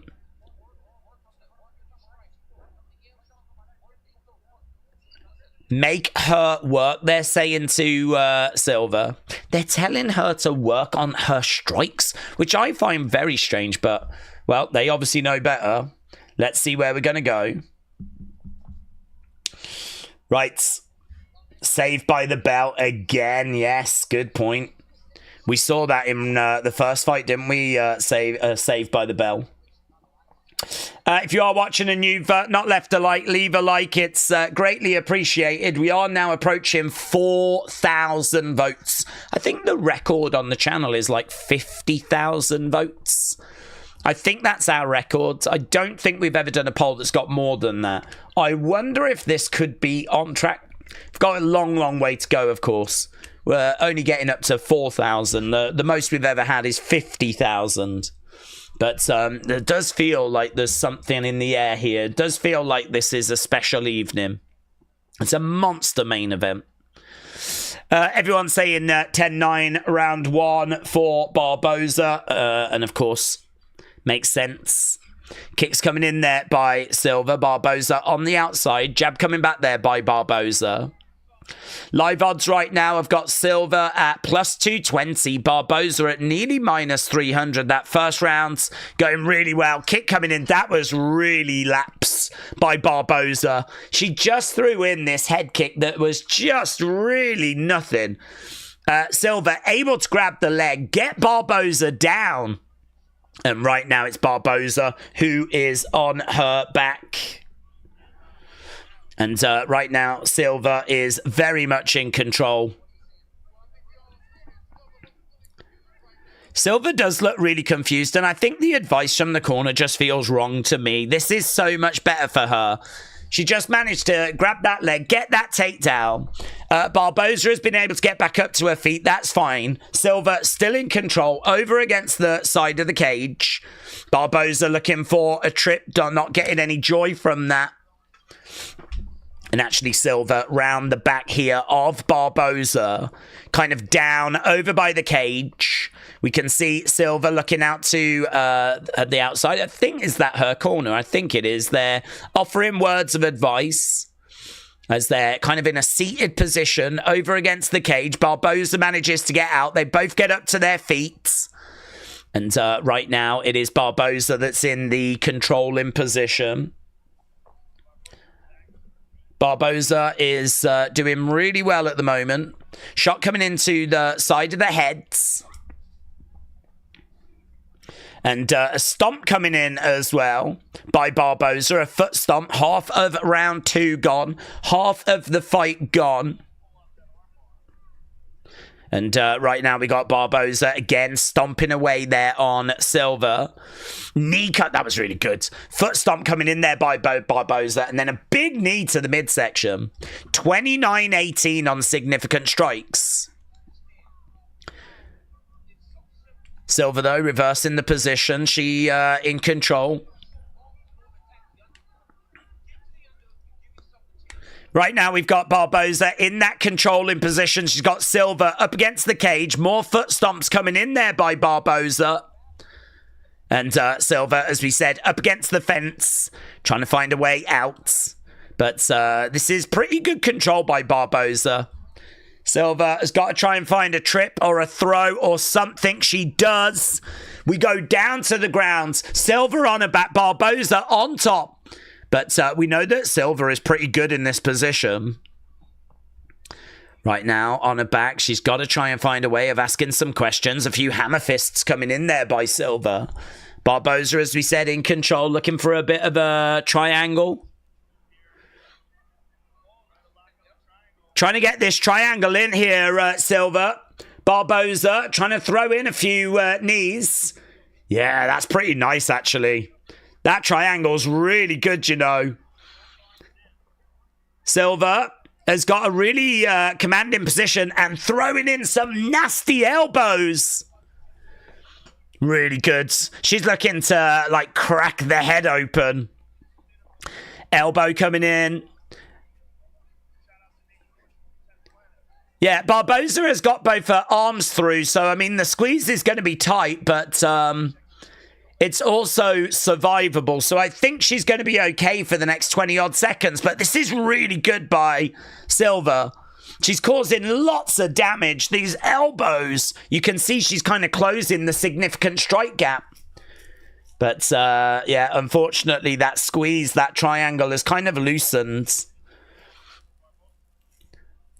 Right now, we've got Silva on a bat with Barboza in control again as the round comes to an end. Feels like a closer round, that one. You could maybe make an argument that it was actually a Silva round. I feel like Silva had some real good moments there. She managed to get the takedown. Lots of shots being thrown and elbows being thrown to the heads. Control time, I don't think, makes a massive difference, so close on that one. I wouldn't be shocked if that was 1 round each. Johnny said, could you see Jack Cartwheel as an NXT champ one day? I mean, it's not impossible. He is a little bit undersized. You know, he's not the tallest of guys. So he's kind of in that sort of Ricochet bracket, but I don't know that he's even as good as Ricochet. So, and Ricochet never achieved that, so I'm going to lean towards unlikely. I think there's always going to be bigger guys that are probably going to be ahead of him. Barboza decision, says AB Jobson. Real Russ said, I thought Silva did more damage in that round from the bottom. Yeah, I did as well. Joe Rogan saying he thought that it was actually a Barboza round again, but I did not see it that way. Okay, we are underway then with round number 3. If that is a Barboza round, then that gives her 2 rounds, and that means that Silva's going to need a finish here. Right now, we got Silva letting her hands go. We got Barboza on the outsides. Kick coming in there, but Silva definitely needs this round. She definitely needs this round. Right now, Barboza on the outside, just picking off her shots. I don't think there's much urgency here from Barboza, and we know that that takedown came from a very loose, like, headshot. Knee coming into the midsection there by Silva. Knees coming back there by Barboza. Silva trying to find a way forwards. Pure Gold MMA said, I think Silva took that round. I've got it 19-19. Aaron has got it 10-9 Silva, but a very close round, 19-19. Another shot coming in there by Barboza. I mean, yeah, look, Silva is going to need this round, but I've got it 1 round each also. Barboza on the outside, throwing in a right hand, coming in, Silva with a kick on the outsides. Very interesting, and nothing to separate them in this round so far. Shot coming in there by Silva. Are we going to get another underdog victory? We had an underdog victory in our first fight. This one looking quite close as well as Barboza backs up here. We've got Silva moving forwards into a clinch. Good work here by Silva. Big knee coming into the midsection. Lovely hip toss there by Barboza. And Silva finds herself down. As we said, Silva is ranked 11th. Barboza is not ranked. This would be a really good win for Barboza if she can get it. Silva has just been taken down. And right now, Barboza has just managed to get the most takedowns in one of her fights. 3 takedowns for her. But we know that Silva is really, really good off her back. She's trying to find a way of rolling and changing the position. And that's really good work there by Silva. Oh, guillotine is in. Silva with a guillotine. And it's tight. Ah, she let it go, but into a rear naked. Oh my God, that was amazing work there by Silva. She's never out of the fight. That looks so good. And Barboza did so well to survive that. Elbow coming in, hammer fist coming in. Real scramble right now. Yeah, man, both of these women know they've got to do something to secure this fight. So good. So good. We've got 1 minute 40 odds on the clock. Right now, she's managed to get round the back. Barboza's got really good wrist control. Down on the back there, wondering if Barboza might have tired a little bit. Right now, both women are down, and they are just like throwing shots at each other. Silva on her back at the moment. Keeping it chest to chest right now. Did coming into the side of the body there by Barboza. Silva on her back right now. And yeah, right now we got Silva on her back with Barboza on top. Shot coming into the side of the head there by Silva. Hammer fist coming in there by Barboza. And right now we've got Silva down on her back with Barboza in control. This is just taking time out of the fight. It was so exciting for a moment there. Hammer fist coming down. Another big elbow coming in by Barboza. Got about 39 seconds left to go. Johnny said, why do people like Mr. Iguana? It's just something different, isn't it? There's room for comedy in pro wrestling, but and there's not loads of it, actually. Chelsea Green does it well. Our Truth does it well. I think the Mr. Iguana thing is just that, isn't it? Okay, a few boos. This fight, unfortunately, looks like it's going to peter out. I think it's... I don't know. I mean, that submission attempt is really interesting for Silva. This is one of those that honestly could go either way. I mean, right now, Barboza is the one that's controlling the fight. Is that going to mean anything? So there we go. This fight's going the distance. Both women think they've done enough to get it. In the chat, let us know which way do you think that fight is going to go. Let's have a look, see where we are in regards to the votes. Loads of votes still pouring in. So we're coming up to like 4,500 votes right now. It's kind of holding a little bit around that sort of 65-68% Chimaev range. You lot, though, absolutely in the belief that Chimaev is going to win this main event tonight and that it's going to happen by finish. It absolutely could. It absolutely could. Right, we're just waiting to find out the result of this one. Who have we got in the main event, there, Doc? I'm leaning Du Plessis, honestly. We've spoke about it quite a bit. I'm leaning Du Plessis, and the reason for that is because I think the margins are really, really close. If this fight goes long, it's Du Plessis. If it finishes early, it's Chimaev. Chimaev brings an early storm, and a lot of people are thinking that's going to be enough for the win, and it absolutely could be. I think this is close, but rather than sit on the fence and go, oh, it's 50-50, like, you got to pick a lane, haven't you? A lot of people are going Chimaev. I'm leaning Du Plessis to weather that early storm. Okay, winner here, unanimous. It is Silva that gets it. Silva gets it by unanimous decision. That means she takes rounds 2 and 3. And the crowd are not happy with that. Crowd are not happy with that result. There are boos from the crowds. I think Silva takes round 2. I think round 3 is really close. Joe Rogan looks shocked. Crowd are booing.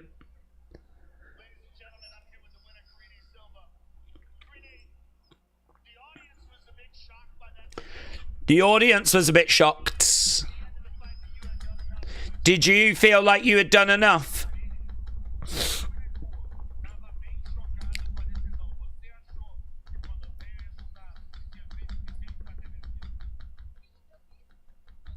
Of course she says yes. Did you feel like you did enough? Of course. I think she took round 2. I think round 3 is interesting because she has...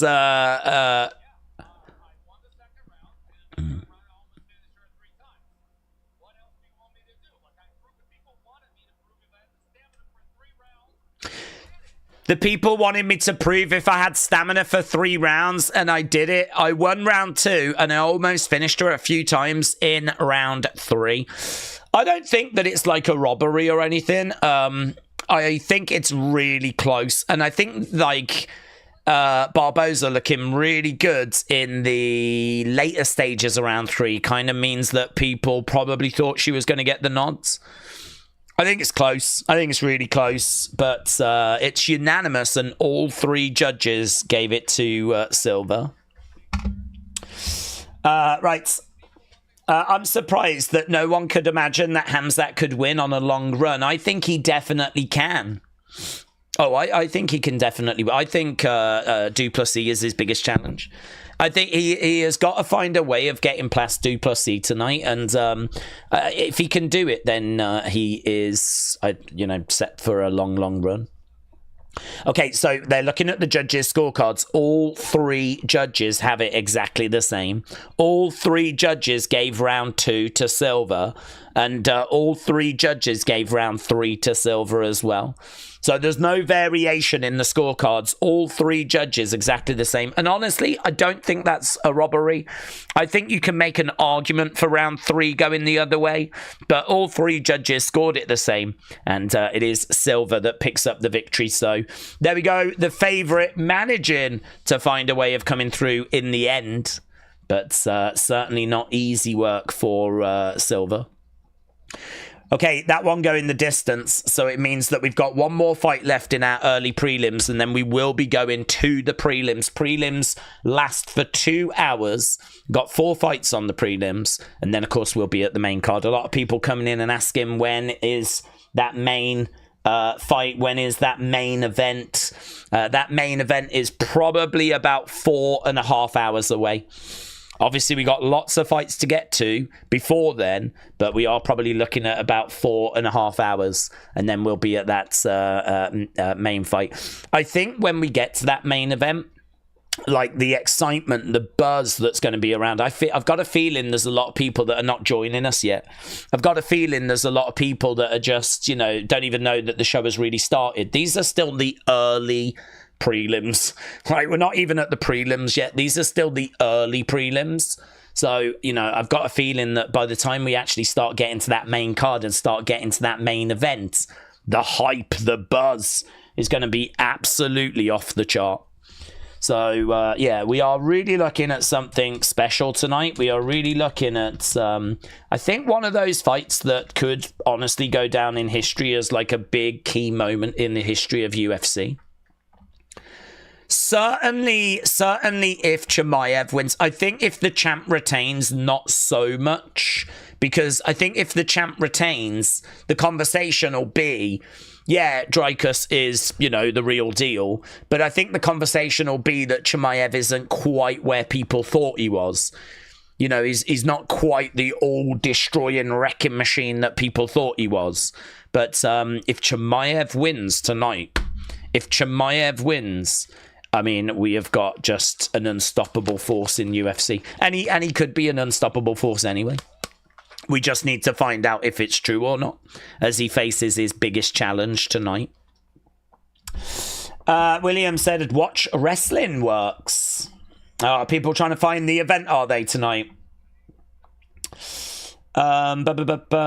Jay said, we're at like 1,000 people at the early prelims. I'm expecting a wild chat once we get to that main cards. Well, honestly, I mean, it's welcome. It really is welcome. People, obviously, we're not interested in bots, but I'm really interested in people's thoughts. I know I'm not going to be able to read them all out, but I'm looking for like any genuine thoughts people have got. I mean, if you are just passionate that Chimaev has got this, if you are just absolutely no doubt whatsoever that Chimaev is winning tonight and this is why, then put it in the chat. Put it in the chat. Or if you're the other way around and you think that Du Plessis has got this and you just can't understand why anyone would pick Chimaev, let us know. Or even if there's some other fights that you just think you've got a real read on, let us know. This is obviously a really good card, actually. I mean, as we're continuing to work our way through it, we're getting some really interesting fights. I mean, this next one, I think a finish is really likely here. I think we really could be looking at a finish in this next fight. Then, of course, after that, we've got Chase Hooper, who's just one of the absolute best when it comes to kind of putting it together and potential. I mean, he is someone that's been on a hell of a journey, and he is someone that really is putting it all together. And right now, Chase Hooper is a real joy to watch. So I think our next fight is going to be Chase Hooper.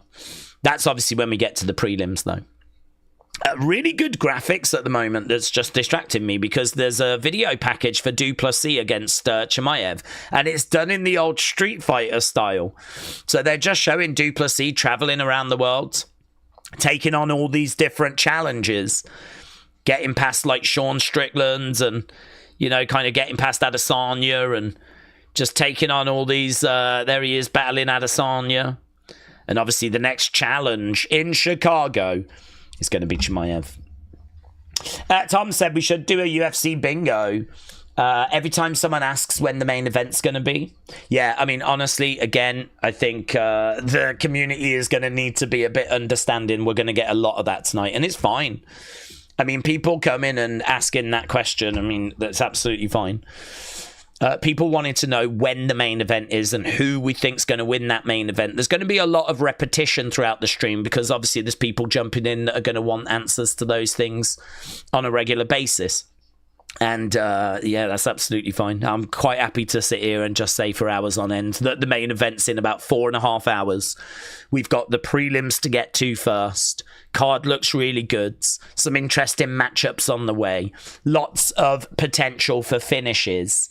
And as we said, that main event, just really hard to predict.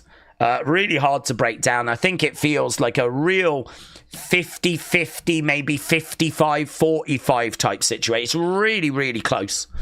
It's really, really close. I mean, it's either going to be an early finish for Chimaev or a late finish / decision win for Du Plessis. And it's just, I think the big question is, does Du Plessis survive those early rounds? And if he does, I think he goes on to win. I'm not sure too many people are going to predict Chimaev winning in the later rounds. That feels unlikely. So I'm not sure too many are predicting that, and I don't think too many are going to predict Du Plessis getting an early finish. Both of those feel really unlikely. But yeah, I think most people are thinking that main event is not going to last long. I'd imagine the majority of people have got Chimaev by finish rounds 1 or 2. I think that's what most people are looking at for that main event. And honestly, I get it. I really do understand. I really do get it. I just think there's enough question marks to make me lean the other way. I think, first of all, if ever you can get Du Plessis at plus money, if ever Du Plessis is going to come into a fight as an underdog, and certainly right now when he's in his prime, that's hard to ignore. That's really hard to ignore. So, you know, just from a betting point of view, like, going against Du Plessis at plus money is hard. Add in the fact that, as we said, I think Chimaev has beaten some really great names, but were they in their primes? Was Gilbert Burns at the peak of his powers? I don't know. I don't get the feeling that he was. I certainly don't think that Whittaker was at the peak of his powers when he beat him. So I sort of, and the same with Usman as well. I mean, he beat Usman after Usman lost to Leon Edwards twice. So, you know, I've just got a little doubt there as well.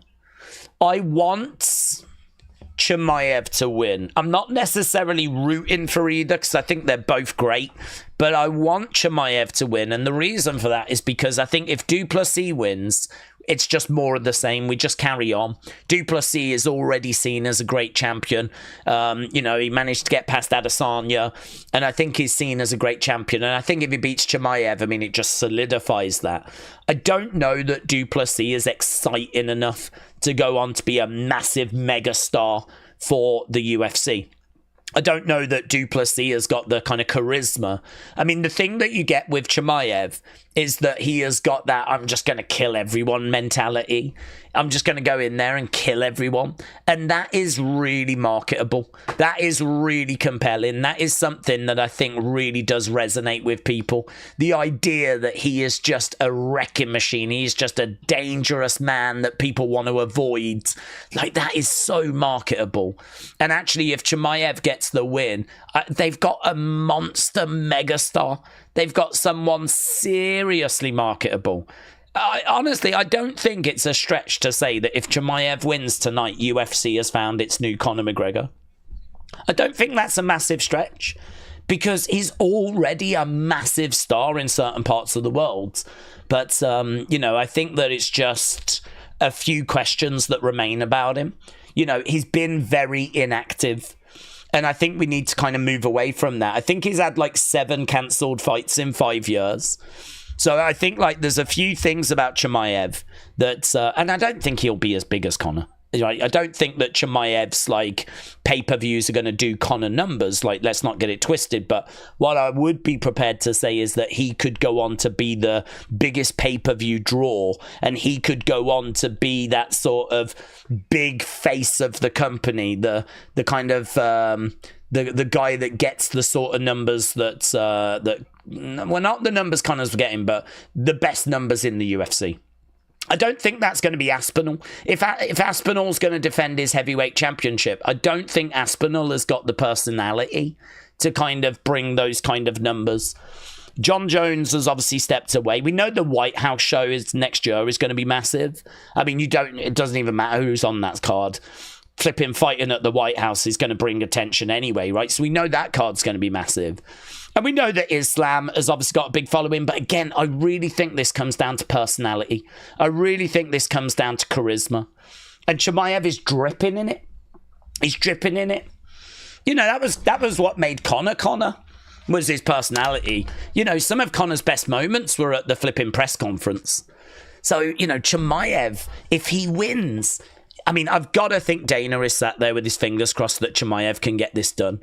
I've got to think Dana is sat there just hoping that Chimaev gets this done, because honestly, they've got something serious with him because of his charisma, and he can back it up in the cage. And he's got a massive following anyway, you know. I totally get why people are riding with Chimaev. I really, really do. Is the hype real, though? That's the big question. Is the hype real? Right, if DDP can stop his takedowns, and if the fight goes to round 3, DDP will finish him. Khamzat is always 5 seconds in, always shooting at a high pace. I don't think he can do that for like 5 rounds, said Anthony. Anthony, shout out to you. Chimaev's going to win this, said T. This will be a win against the colonizers. A win for the revolutionaries against a fake African, said T. Well, let's go. Let's go. There's a lot to unpack there. Okay, here we go. We're about to get underway with this fight. This is fight number 3. I believe it's the last of our early prelims. And this one is honestly going to look like... I think there's a real chance of a finish at this one. Leg kick coming in there by Close Barboza, circling round, going into the centre. Jab coming in there by Barboza. And another leg kick coming in. Barboza is backing up a little bit. Jab coming into the body. Close kind of coming into the middle. So Barboza in yellow. Drakkar Close in black. Yeah, I mean, Barboza is just an absolute veteran. 39 years old. 30 UFC fights. Jab coming in there by Barboza. Oh, my God, lovely right hand. Outside leg kick there by Barboza as Close continues to move forward. Outside leg kick there by Close. And actually, the numbers are quite close as well. We got 8-6 in favour of Barboza. Calf kick coming in. Jab coming in there by Barboza as we got Close circling round on the outsides. Again, if you are joining us, leave a like. We always try to get to 1,000. We're sneaking our way to 400. Close driving Barboza back against the side of the cage. And foot stomp coming in there by Close. Barboza up against the cage. And you can hear the boos coming in. People were really hoping for a finish in this fight. And already we're just seeing some clinch work, some cage work. And Barboza reversing the position. And he is just kind of stomping away here, Close at the moment. He's just kind of kicking out at the leg. He is just working on the calf as well. Another knee strike coming in there by Barboza.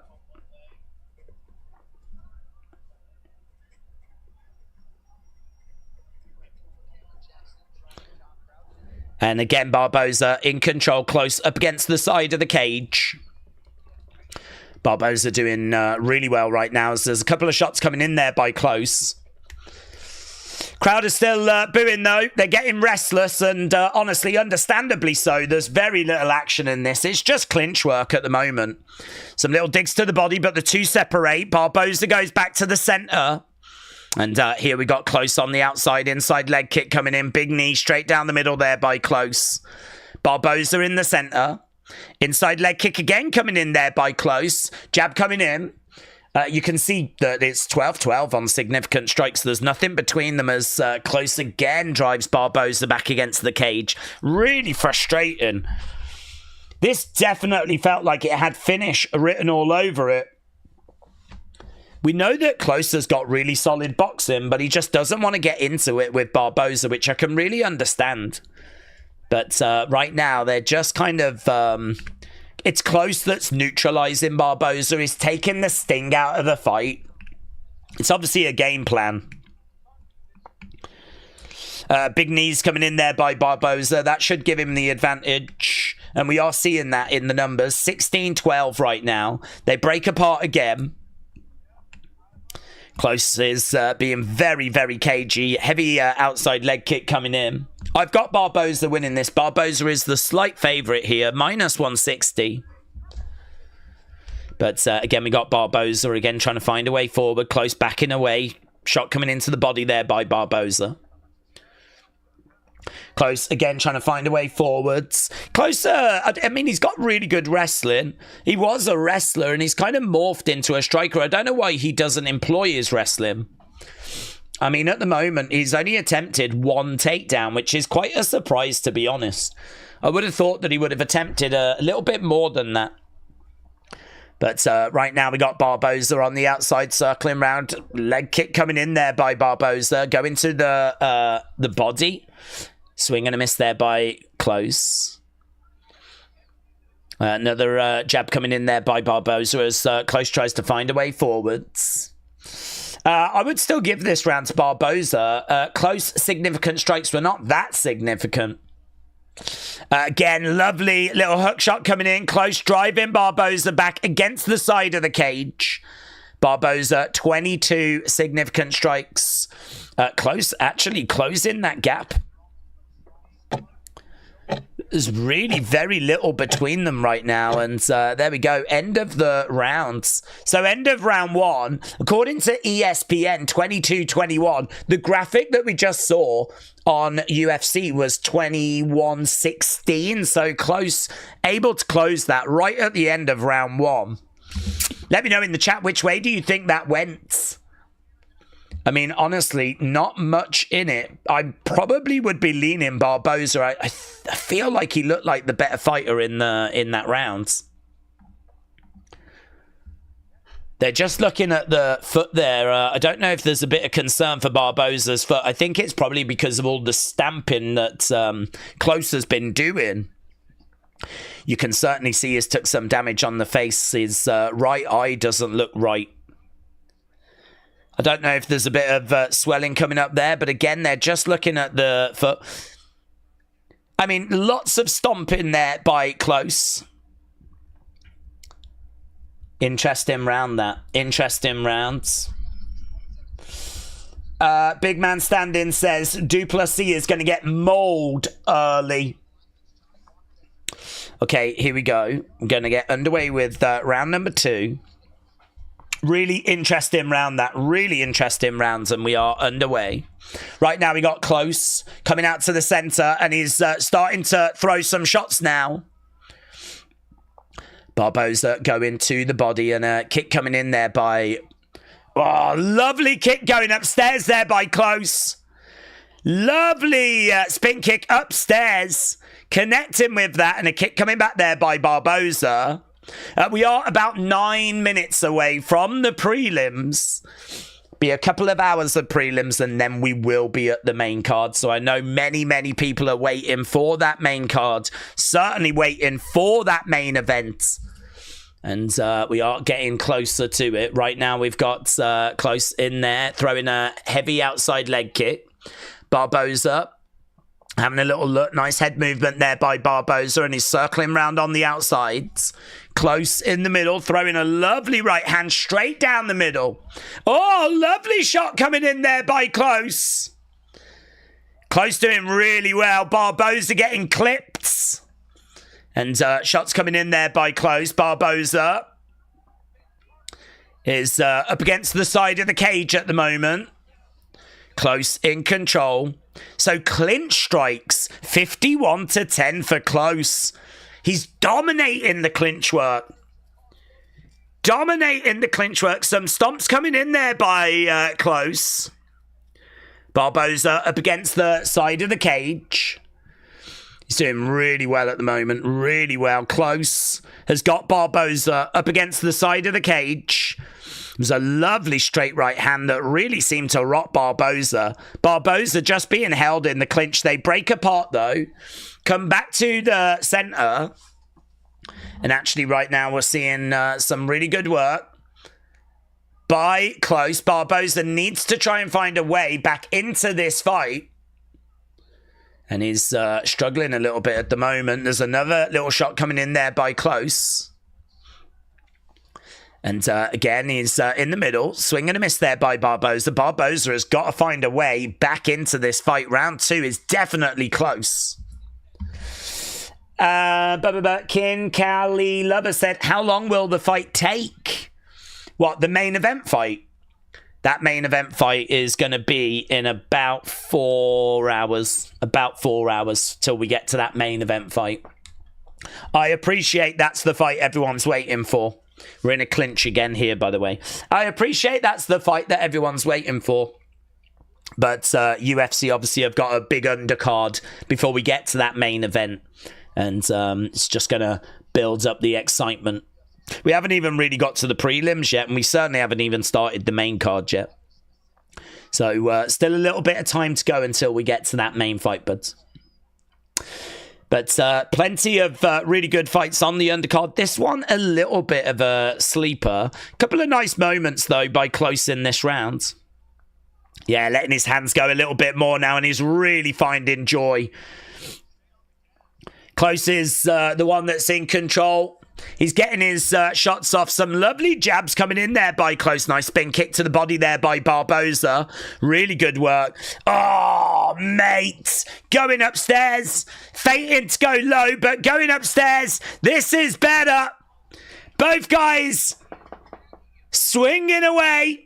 And right now, Close just grabbing Barboza, putting him back up against the side of the cage. But some moments there for Barboza. But you can see his gas, mate. Barboza is sucking in the air. He's got damage on the eye. Right now, both guys' significant strikes landing 54%. Both landing 54% exactly of their significant strikes. Right now, we got Barboza with Close up against the side of the cage. Yeah, the sting just going out of this fight right now. Barboza, though, just trying to take that sting out. This, to me, has been a very, very clear close round. Barboza, though, still in the fight, but just looking a little bit gassed. He's going to need to find something in round 3. I think this could be 1-1. I think there's a real chance this could be 1-1. Barboza has got Close up against the side of the cage. A.B. Jobson said it's a close round. I got it 1-0 Edson. Knee coming in. Yeah, I think this could be 1-1 after this. I think Close takes this personally, but I don't think it's unfair to have this as 1-1 going into the third. I think both have enjoyed moments. I think Barboza was controlling the action and was looking better in round 1. But I think that Close just enjoyed the better moments in round 2. Sonny, hello, shout out to you. 1919, Barboza needs to try for a sub, but he is looking exhausted. When is the main event? Main event is going to be about 4 hours, which is quite a journey, but we've already done 2 hours. We've already been live for 2 hours. We've had, this is fight number 3. It's a 12-fight card tonight. It was meant to be longer than that. Like, there was meant to be more fights than that, but a few dropped off. I do think there is a chance that we get some finishes. I mean, I thought there was going to be one here. Could still get one, of course. But not showing itself yet as we're about to go into round number 3. This is the last fight on the early prelims. As soon as we're done with this, we will get into our... the poll, into that main event. We'll see where people are with that. Okay, right. Close on the outside. Barboza in the center, trying to throw in a leg kick. And it'd be good to get a bit of a read as to where people think we are with this fight. There's a big right hand coming in there by Barboza. Close again on the outside. Swing and a miss there by Close. Close trying to find a way of getting a jab through. Barboza in the center.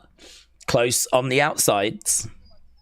And right now he's just kind of letting his hands drop a little bit. He's trying to invite Barboza to come in so he can counter him. Jab coming in. There's the counter, but he couldn't land it. Kick coming into the body there by Barboza. Close again, letting the hands go, trying to grab in a clinch. But Barboza drives close back against the side of the cage. 1-1. Whoever gets this round, I think, gets this fight. And Barboza right now very much in control. Big knee coming into the midsection there by Barboza. Close with the knee coming back as well. Barboza is the one that's controlling the action right now. Can see that the arena is filling up at the moment as Barboza is very much in control. Close up against the side of the cage. And Close needs to find a way out. He's not going to win the fight by being controlled. He's got to find a way out from this position. Barboza, though, quite happy with this. Taking the sting out of the fight. Knee coming in. And this is a much better pace for Barboza. We know that Barboza was gassing. You could tell in round 2 he was really struggling. But right now he's desperately trying to find a way of getting Barboza down. But no joy at the moment.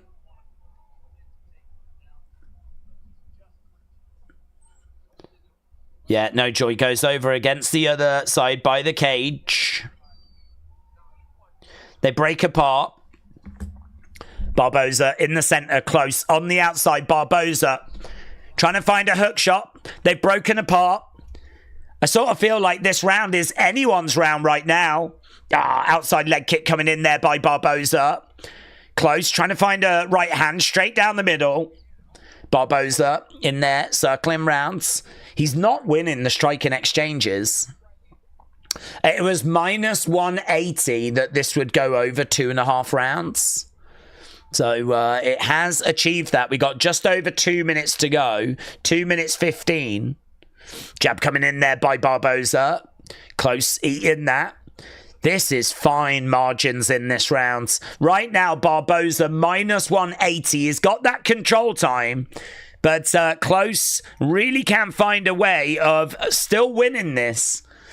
Close getting a bit frustrated. I do wonder if Close has just got a little bit gassed. We're not seeing much out of Close here. He's trying to find a way forward. And whenever he charges forward, Barboza letting the hands go. Outside leg kick there by Barboza. Shot coming in there by Barboza. Close again, trying to find a way forwards.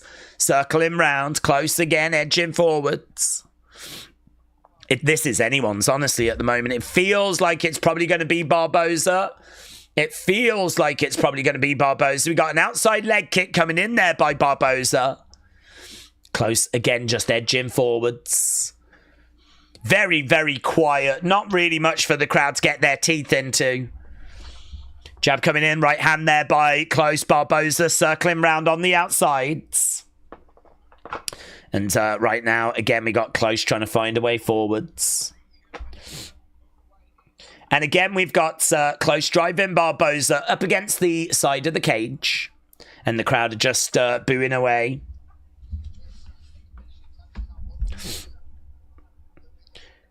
So right now, Barboza 16, Close 11. Insignificant strikes, and I think this is going to be Barboza that's going to take this. Another big knee coming in there by Barboza. Shots coming in by Close. Yeah, it's just drifting, isn't it? It's just drifting at the moment. Who wants this more, said Steve. Neither guy, honestly. I mean, both guys, I think, are gassed. Neither guy here seems to, like, really have much to give. It's sloppy, and there's just not anything, like, really to get your teeth into. Look at the gap as well in significant strikes. It's like 56, 55. Yeah, I don't know. Which way do you think that's gone? Chimaev is lethal, said Tizamia. A real freak of nature and not to be messed with. Brother man, shout out to you, buds. Christopher said, I think it's Barboza for me. He did more in that final round. Christopher, thank you. Yeah, feel free to let us know. Barboza 2-1, said Boyer Bet. Nikki asks when the match is going to start. I think if you mean the main fight, I think we're still about, well, probably just under 4 hours now. just under 4 hours, but we do have a little way to go. I don't get why Barboza just didn't get him to the grounds. Okay, let's get the result of this one. Then we'll have a look, see where we are with the poll. If you are watching and you've not left a like, leave a like. It really is appreciated. We are sneaking our way towards 500, which is actually really good for this time. Normally, we're about 500 by the time we start the main cards. So I'd say we're in a decent place. But yeah, if you are watching and you've not left a like, leave a like. Brett said it's good to catch one of these streams. I've been waiting for a time. Never had the chance. You just got a new subscriber. Well, thank you, Brett. Appreciate the support, my friends. I mean, we know what tonight's about. It's all about that main event. People are just desperately waiting for that. But there's some really good undercard fights. Okay, it's going to be unanimous. It's Drakkar Klose that gets it. It's a unanimous decision, and it is Drakkar Klose that picks up the victory. That, I think, is going to surprise a few people. I would like to see the judges' scorecards on that one, but to be honest, I don't think we're going to. Obviously, we are working our way towards the prelims. So it is going to be the prelims next, so I don't think we're going to get a chance to have a look at those scorecards. But I think many of you, myself included, thought that they might have gone Barboza on that. Thought he just did enough to take it. But there we go.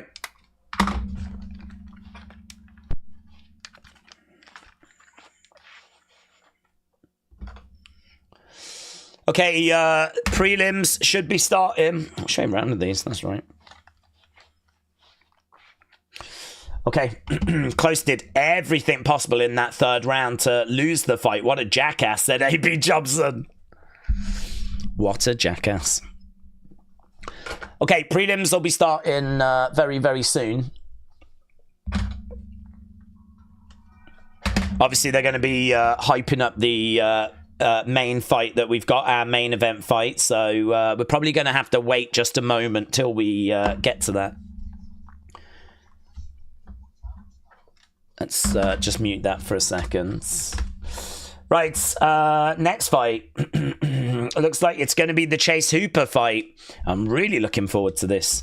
Chase Hooper, what a talent. What a prospect. I mean, honestly, this guy could go on to achieve anything. We could absolutely be looking at like a future world champion here. He's still only 25, and his records in the UFC, he's had 11 fights in the UFC at the age of 25. He's won 8 of them. He's on a 5-0 win streak. So, I mean, Chase Hooper coming in here as a real firm favourite against Hernandez, really putting it together. And honestly, I think, yeah, we could achieve anything with Chase Hooper. I'm really excited to see. I hope he gets the win. I hope he continues to move forwards. And as we said, I think finish could be possible. Let's have a look and see where we are with the poll. We know the record on the channel is 50,000 votes. That's the most votes we've ever had on the channel. I don't know that we're going to beat that. I don't know where we would need to be right now to beat that. At the moment, we're on 6,000 votes. 6,000 votes is where we are. So I would say, considering we've only just finished the early prelims, I would say we're in a pretty good spot. We probably are going to need to be on about 20,000 by the time we start the main card, though. So might not be on course for the record, but still amazing. I mean, a big thank you to everyone that's voted. This is going to give us a really good read as to what people are thinking in regards to the main event. And actually, we're not seeing much in the way of movement pretty much for the past hour or so. It seems to have settled down. You lot are very much riding with Chimaev. You think that Chimaev is going to get it, and you think he's going to get it by finish. So at the moment, you lot have got Chimaev 58% winning this, right, by finish. 10% Chimaev getting the decision. So that means 68%. We're starting to knock on the door of 70-30 that you lot think Chimaev's going to win this. I totally get why people are saying that. I think Chimaev is an absolute animal. I think, you know, he has been so impressive. Of course, he's faced some of the biggest names in the sport, and he is still undefeated. So you can totally understand why people think this is the time. And this is a fight as well that people have been waiting for. It's not even Du Plessis against Chimaev people have been waiting for. They've just been waiting for Chimaev to get that title opportunity. And actually, Chimaev, he's had COVID and he's had a lot of cancelled fights in recent years. I think he's had something like 7 cancelled fights in the past 5 years. And so this is someone that I think has struggled a little bit with his health.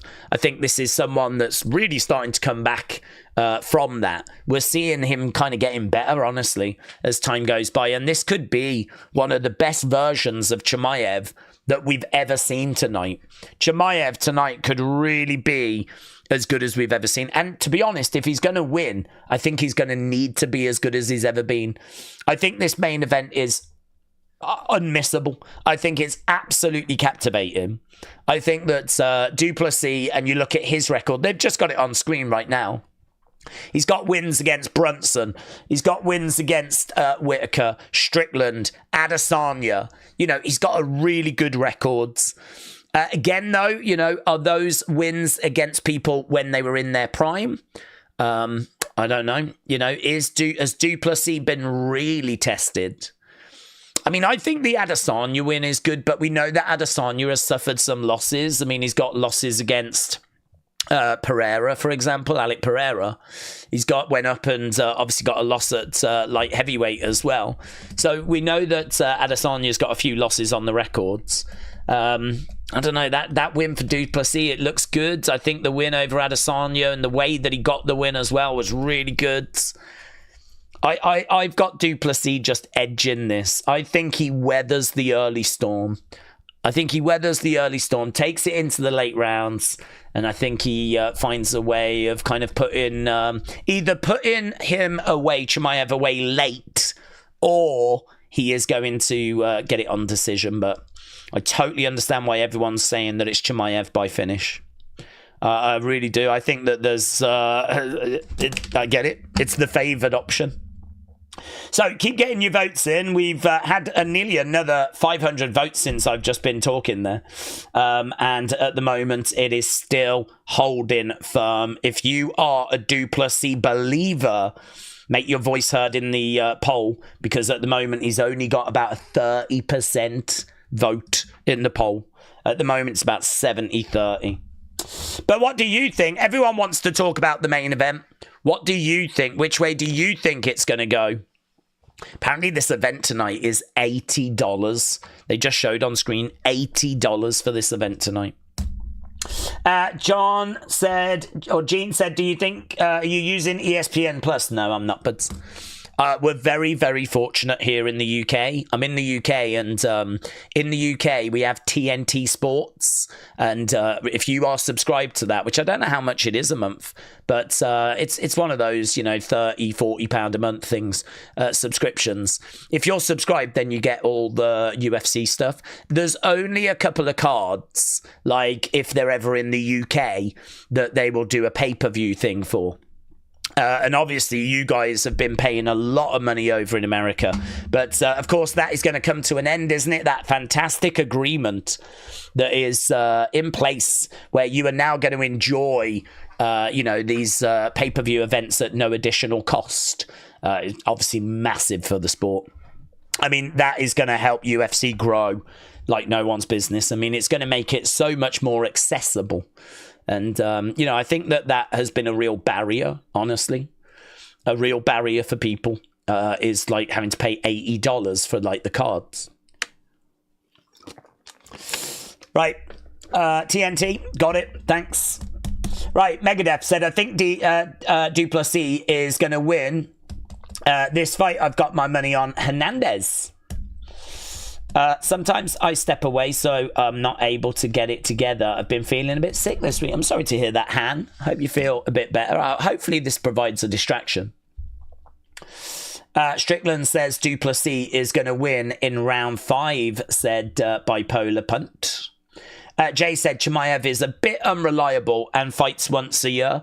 I would argue Topuria is who they're targeting as the next McGregor. He's already a double champ and undefeated, with wins over former champs, and has always got great fights. Well, I mean, definitely he is someone that's in that mix as well. The only thing I would say is that when it comes to Topuria, I don't have the information for his pay-per-view buys, but I don't know that his personality is kind of bringing people in. I really like Topuria, and he definitely has got some, about him. I mean, from a in-ring fight point of view, from a credibility point of view, he absolutely ticks all those boxes. But I think if you want to be like the real face of the company, if you want to be someone that's going to really bring in the views, I really don't think that it's anything to do with your fighting style. I mean, obviously, winning and getting finishes on a regular basis is a part of that.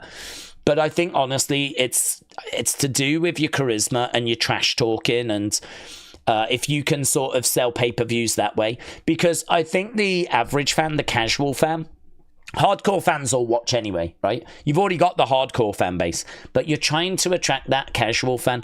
And that casual fan, they want characters. And it's characters that UFC has been missing. A lot of fighters are, no offense, pretty dull. A lot of fighters don't really have much to say. How many times do you see press conferences and fighters just sit there and they don't have anything to really say for themselves? Or if they do, it's just, I'm going to knock him out. Make sure you tune in on Saturday. I'm gonna make a statement. And there's just not really much more than that. I mean, these are fighters that spend all their time fighting. These are fighters that spend all their time kind of learning how to improve their fighting skills. I don't think they really focus too much on the media side or, kind of the presentation side. And actually, I do think it would be in their best interest to do that, because I don't even think you've got to do a great deal to stand out. Most fighters are pretty dull, pretty boring, and so if to stand out, like you don't have to do much. So I totally hear what you're saying about Topuria. I think it's a great shout. I think he's absolutely up there. For me personally, I think Chimaev just brings even more in the personality aspect, and I think that he is, I mean, you can just see, I mean, at the moment, for us to be nearly 500 likes at this stage, and for us to be knocking on the door of 7,000 votes already, the buzz around this fight tonight is something truly special. This is something that I think has really grabbed the casual fan attention. This isn't just the hardcore fan base that, of course, would tune in anyway. This is casual fans that are tuning into this as well. So we've got something special tonight. I think we knew we would have something special tonight. And I just hope the fight can kind of live up to it. I don't know kind of what I'm hoping for. I mean, I think if Chimaev wins early, it sends a massive statement. Chimaev winning, I think, really does kind of put him up there with, like, the big names in this sport. And I just don't see anyone that would stop him after that. Du Plessis, for me, is the toughest challenge in the middleweight division for Chimaev. I think there's some great fights still, and there's great fights in other divisions. But I think if he gets the win tonight against Du Plessis, I just don't know who stops Chimaev. And an unstoppable Chimaev could be fantastic for the UFC.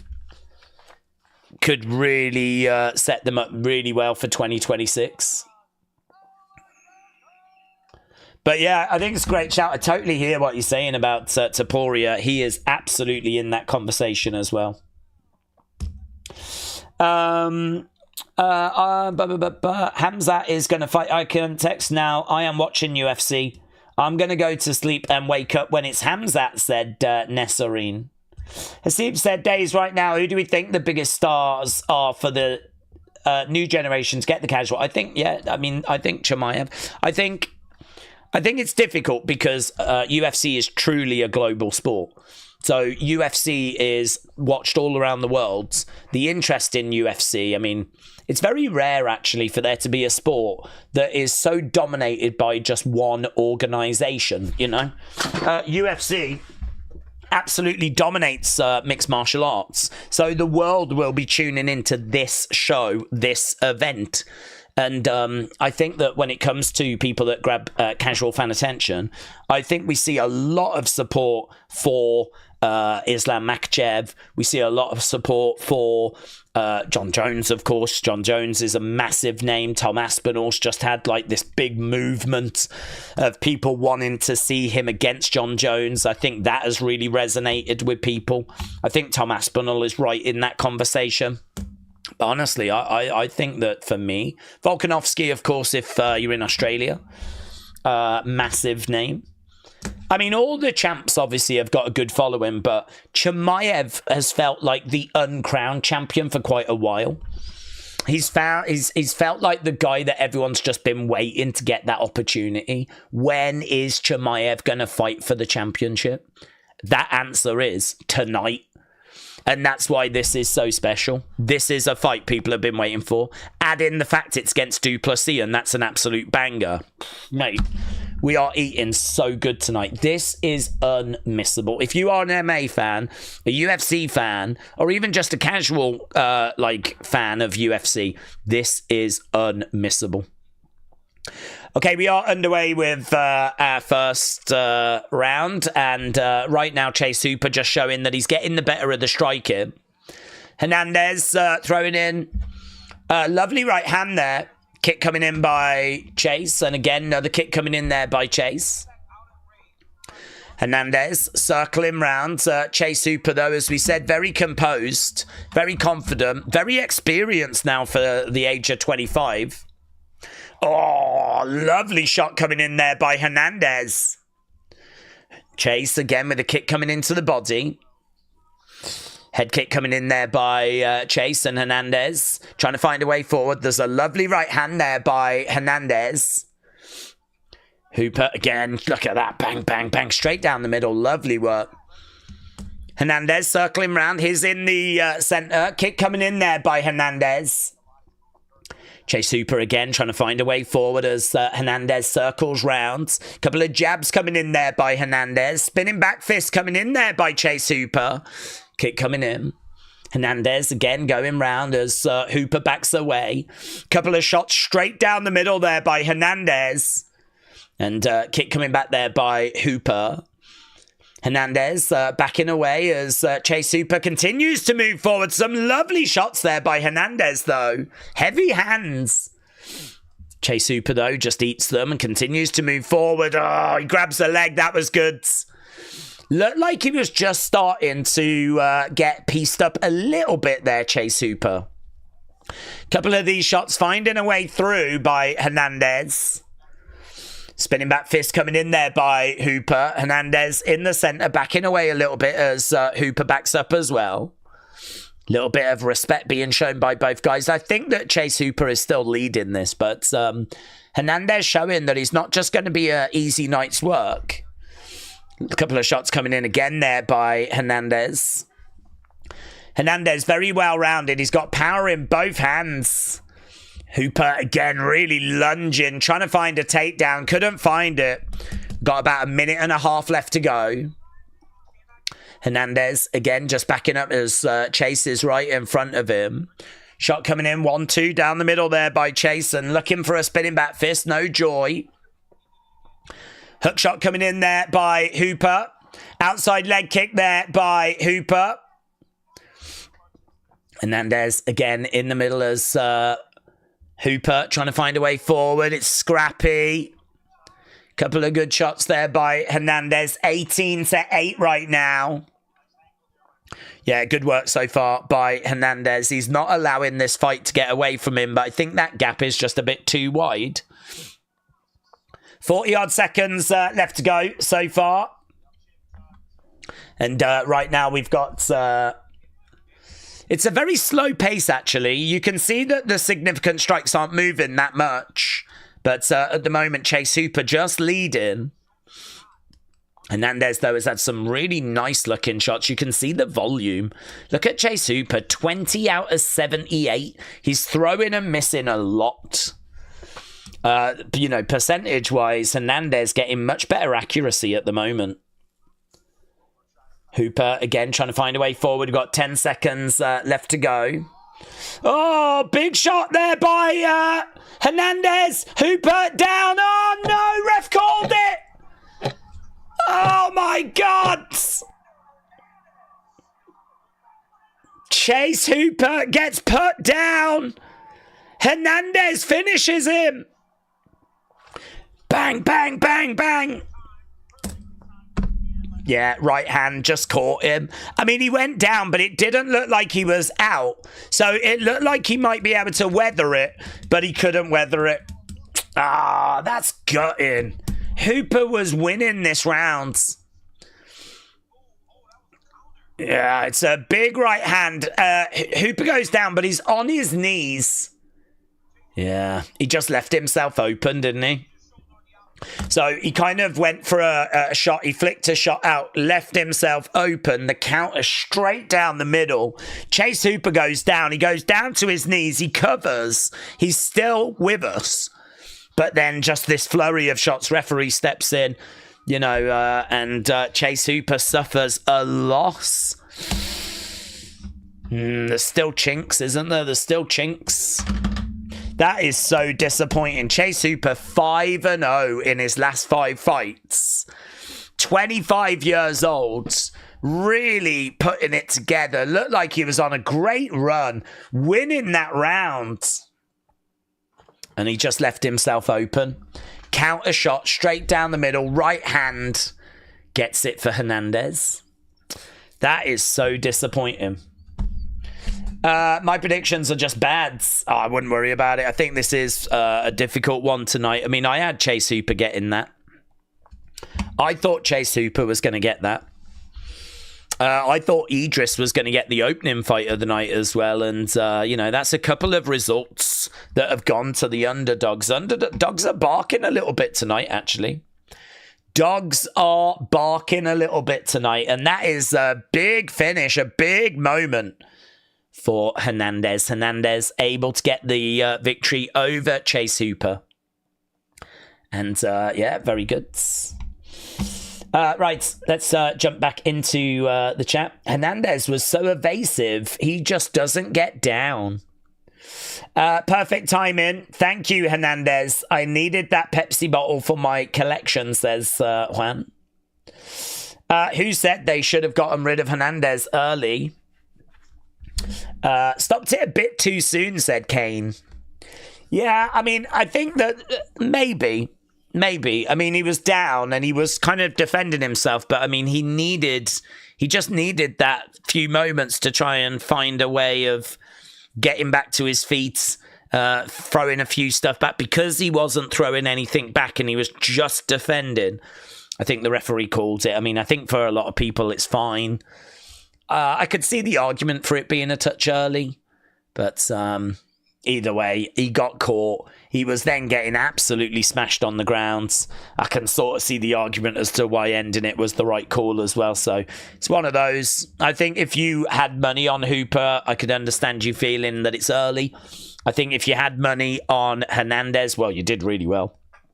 You just got a really juicy underdog victory there. We're going back to the ladies next. So coming up next, looks like we're going to have Jessica Andrade against Lupi Godinez. So Jessica Andrade against Godinez. So Chase Hooper, it's not back to the drawing board, but it's definitely back to work on a few things. He left too much of an opening there for Hernandez. Right, I've bet $3.5 grand on Khamzat, please, said Say Is Solomon. Well, listen, I mean, if you are feeling that confident that you're going to bet $3.5 grand on Chimaev, I mean, I'd imagine there's some big bets on Chimaev tonight. I'd imagine there's some big bets on Chimaev.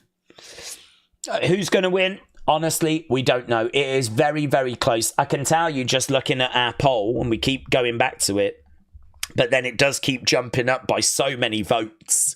You know, the votes are absolutely pouring in at the moment. We're at now 7,000 votes. So if you've not voted, get your vote in. If you've not left a like as well, leave a like. It's greatly appreciated. Really helps the stream. And, you know, really do appreciate it. We're only at like the 500 mark. We could do with a bit of a boost there.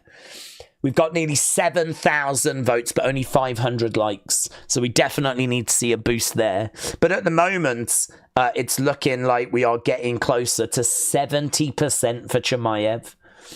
People in the chat thinking he is going to win. We are looking about 70-30 in favour of Chimaev. So Chimaev, absolutely the pick by the community. But I think that there is a real chance for the underdog, as I've been saying all night. I think Du Plessis has got a real chance. The question comes down to, can he weather that early storm? And it's a good question. Can he weather that early storm? So Du Plessis is, he's got it all to do. He's got a mountain to climb. He's going to have to weather that early storm by Chimaev. If he can do that, then I think that there is a real path to victory for Du Plessis. So if you are on the Chimaev sides, you are going to be hoping that he can get this done early doors. Right, coming up next, we got Jessica Andrade taking on Lupi Godinez, and this is really interesting because Jessica Andrade is on a bit of a losing skids. She's 2-5 in her last 7. I think she's lost her last couple. She needs a win here. You know, Jessica Andrade, at the age of 33, should really be in her prime, should really be kind of putting these girls away. But it just sort of feels like her best years are behind her now. I don't know. I don't know what the situation is with Andrade. You know, she's aggressive. She's a strong striker. She's dangerous. She's very active as well. She's got good cardio, good power. There are some... she is sloppy. She's always been a bit sloppy. And there are some question marks around her, like, chin. I mean, I think, like, this is a real concern for Jessica because, as we said, right now she should be putting it together. This should be her at her absolute best. But actually, the results are not showing that. I don't know if some of the fights she's been in have maybe taken a little bit too much out of her. I mean, she's had a lot of fights. She's had about 30 UFC fights. So, you know, this is winnable, but it's going to be very, very difficult. So Godinez is coming in as -140 favourite. 72% of people on Tapology have got Godinez winning this. And she is aggressive, strong. She's got really good boxing. Her boxing has massively improved. Her fight IQ can let her down sometimes, though. She's good everywhere, but she can be a little bit inconsistent. You never know what you're going to get out of Lupi Godinez. So I expect her to get the win.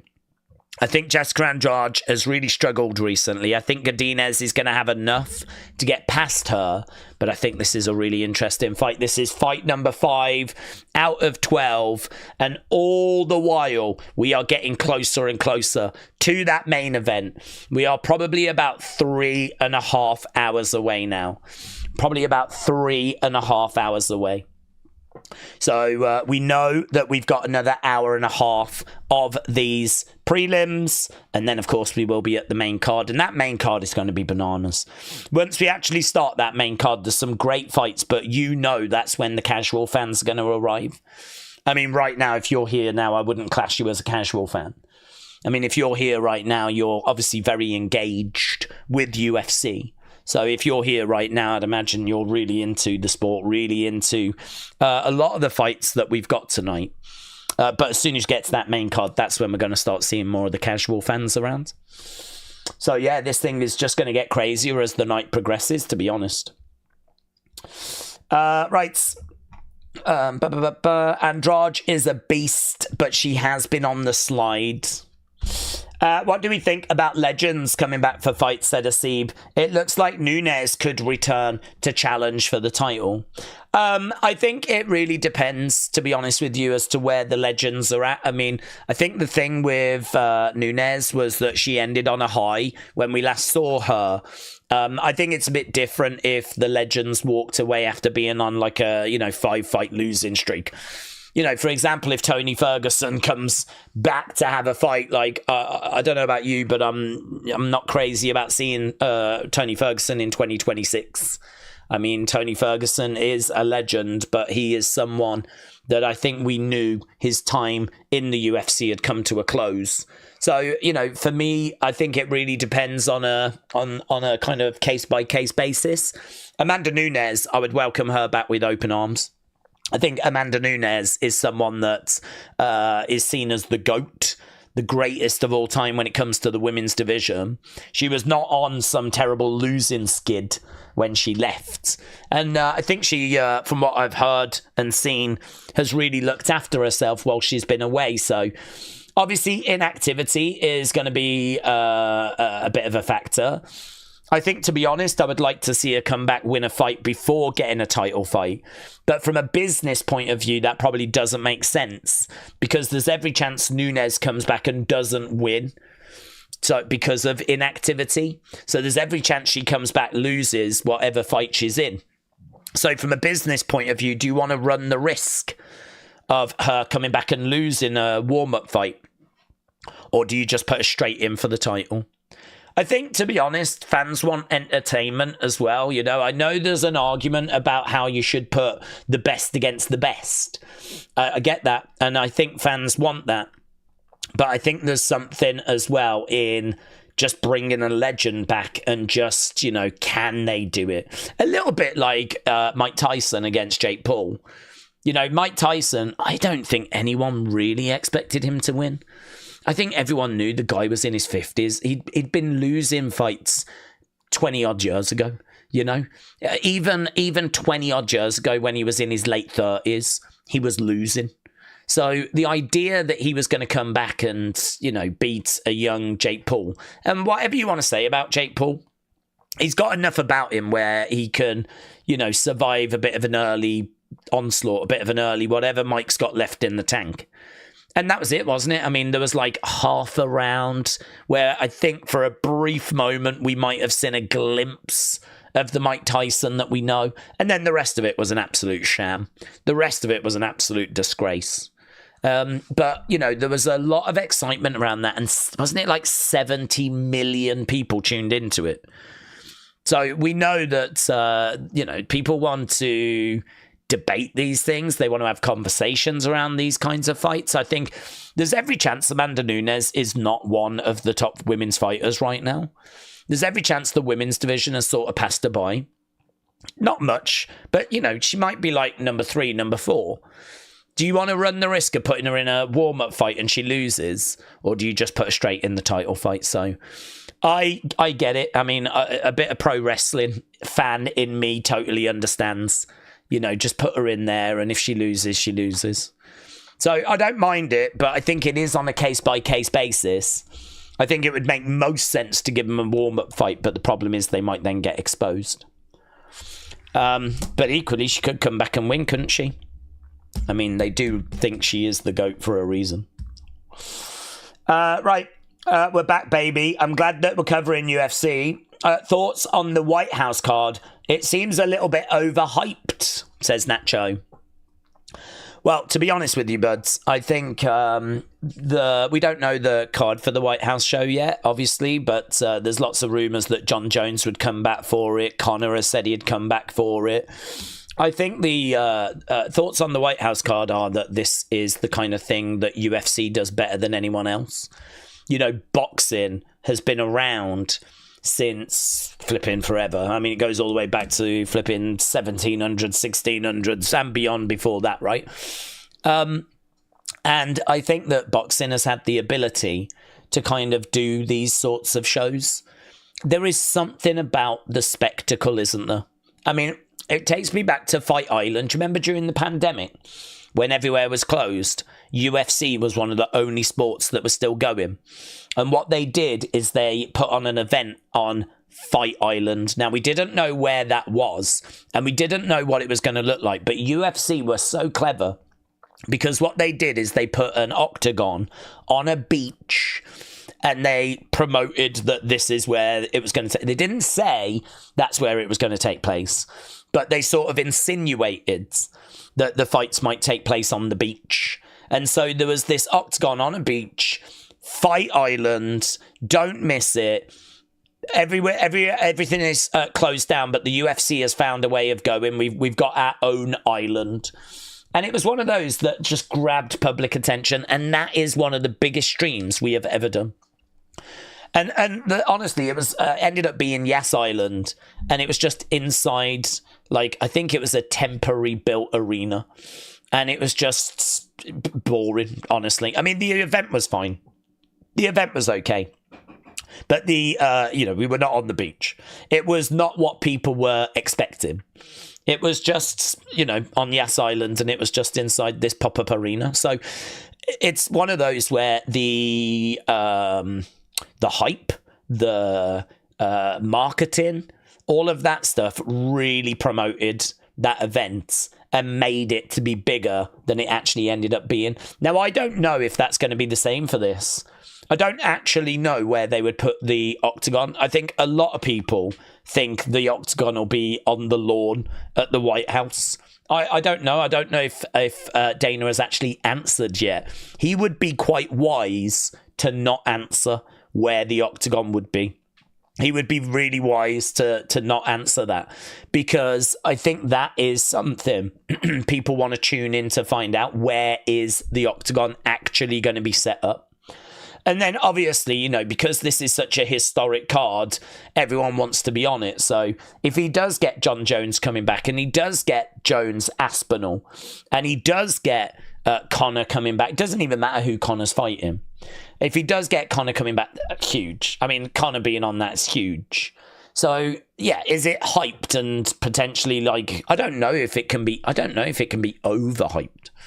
I mean, the fact that they're going to do an event at the White House is, for me, it'll be overhyped if it is, I don't know, I don't even know. I mean, if it's just in the back garden, at the end of the garden, in a little pop-up arena, and it just looks a bit boring, and it's just inside a white tent, then, I think people will be really disappointed. Technically, it's on the grounds of the White House.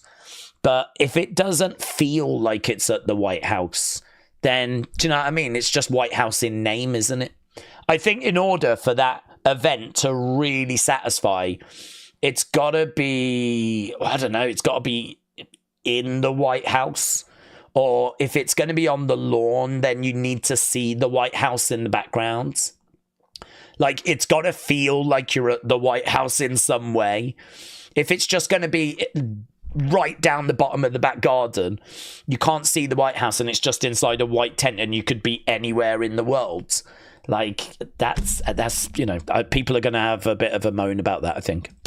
But it's probably going to be that, to be honest. I mean, that is what they did for Fight Island. That is what Fight Island ended up being. You could have been anywhere in the world when everyone thought they were going to be fighting on the flipping beach. And then it turns out that was only there for, like, promotional purposes. So I have no doubt UFC will put a picture out of the flipping octagon, like, in the Oval Office or something like this. And, people will start losing their shiz over it. And then it turns out that it's just not that exciting. Right, here we go then. We are underway with Jessica Andrade. She's taking on Godinez. So I'm very excited to see what they do with that show. Very, very excited. I don't know what the card's going to be at this point, of course, but lots of rumours doing the rounds. Okay, Jessica Andrade in blue. We got Godinez in black. Godinez ranked 11th in the strawweight division. Jessica Andrade is not ranked. Godinez is the pick for this one. You can see the numbers on screen. The first fight, interesting fight of the night is next. Let's go, said AB. I recommend buying paperback for my book. The Kindle version is messed up, said Sonny. Okay, shots coming in there by Godinez. Jessica Andrade in the middle of the octagon, trying to find a way forward. Godinez on the outside, swing and a miss there by Godinez. So after this, we've just got 1 hour to go. Once we're done with this fight, we got 1 hour to go. Then we will be at the main card. We are getting closer to that main event, I promise you. I know that is what everyone is waiting for. And we are getting closer to it. We've got about 3 hours 15 to go. Right now, not loads in the way for Andrade to be excited about. She's getting tagged a little bit here. Godinez being quite evasive. Andrade just standing her ground in the centre. There's a lovely right hand there by Godinez. Jessica Andrade again in the middle. A couple of shots coming in again there by Godinez. Andrade again trying to find a way forward as we've got Godinez backing up. Andrade continuing moving forward. Shot coming in there by Godinez. Andrade trying to find an opening. She's trying to... Oh, that was quite good. She slipped under those shots there. Couldn't capitalise on it though. Andrade again throwing out a couple of shots. Godinez on the outsides. Kick coming in there by Godinez. Andrade keeping it tidy, but she is finding herself down 20 significant strikes to 8. Loopy getting the better on the feet here at the moment. Nice jab coming in again there by Godinez. Headshots 16-2 in favour of Godinez. Oh, little body shot coming in there by Andrade. That looked good. Godinez again circling round. Shot coming in there by Andrade. Jab coming in there by Andrade. Godinez again on the outside trying to throw in a leg kick. If you are watching and you've not left a like, leave a like. It is greatly appreciated. Really appreciated as we are trying to get to 1,000. We're on 544, so we should get there, but it needs a bit of a boost. Couple of jabs coming in there by Godinez. Andrade trying to find a way of getting that opening, but oh god, what a flurry by Godinez. Couple of shots straight down the middle and a lovely body kick coming in as well. Really nice. Into a clinch. Round the back, Godinez has got Andrade over by the cage. And right now we've got Andrade going back to the centre. Godinez kind of covering up a little bit here as Andrade. Oh, look at that hook shot coming in there by Godinez. Andrade again going back to the middle, trying to find a way forwards. Lovely right hand there by Godinez. Lovely like overhand right. Ah, she's getting the better shots here. 38-20. Yeah, this is, I wouldn't say one-sided, but yeah, they're really throwing now. There's some really good stuff coming in by both women. Jab coming in there by Godinez. Oh, lovely shot by Andrade. She's really pouring it on. She has caused Godinez a few problems there. Kick coming back, though, by Godinez. Oh, mate, that was so good. That was so good. Right now we got Godinez backing up. Jab coming in there by Andrade. Ah. I tell you what, Andrade, she might be behind in the volume, but she's throwing some really good-looking stuff. Oh, what a round. That was a really interesting round because the volume there was definitely with... The volume there was definitely with Godinez, but actually some of those shots that came in by Andrade look so good. They look so good. Mr. Rotella, shout out to you, my friend. Mr. Rotella said, when's the main event? It's the question that everyone is asking. It's the question everyone is asking. Main event, of course, coming up in about 3 hours, 15 minutes. If you are politically minded and you are really into your politics, then Mr. Rotella has got an excellent channel over on Rumble, which I really recommend. It's excellent, excellent stuff. So great community over there as well. So go and check that out if you are into your US politics. Joe said, I told you, SmackDown, that this stream wouldn't be crickets. Be happy that the WWE community is here. We have got your back, said Joe. Joe, shout out to you, buds. Okay, here we go. We are about to get underway. Round number two. So here we go. Very interesting round that, because even though the volume was with Loopy, some really nice shots from Jessica Andrade. I think Loopy still gets it, but there might be some out there that are leaning towards Jessica. But a nice takedown early doors by Godinez. Nice early takedown. We got a head and arm. Yeah, if she can just move that body weight over to the side, this could be problematic for Jessica. Jessica in a little bit of trouble, but she's doing well to try and defend this. She's doing well to try and defend this. Shot coming into the side of the body. And little choke being applied. Your tribal chief said, as a WWE fan, I'm really looking for a ref bump and a run-in. Not impossible. Right now, she's on top of Andrade, and she's got a bit of a guillotine in. Yeah, she's really controlling this round. She's asking a few questions with submissions. And now she's trying to get round the back. She's moved to the side. Shots coming into the side of the head there by Godinez. And again, she's round the back of Andrade. Shot coming in there by Godinez. And again, just raining these blows down. Really good work. Lovely wrist control as well. And Andrade is in real trouble. Andrade's trying to find a way back up to her feet. And she's had to weather a bit of a storm there. I think Loopy definitely feeling the power in the striking, thinking it's probably wise to maybe mix this up a little bit. Godinez in the centre as Andrade's trying to find a way forwards. Khamzat or Dricus, said Anthony. I'm leaning Dricus, but honestly, it could go either way, that. It really could go either way. Right now, we've got Godinez throwing in a shot there to Jessica. Jessica swinging and missing as Godinez stays on the outside. Andrade trying to find a way forward. Couple of shots coming in. Oh, lovely counter shot coming back there by Godinez. Lovely shot coming back. That looks like an eye poke maybe. And referee telling them to get on with it.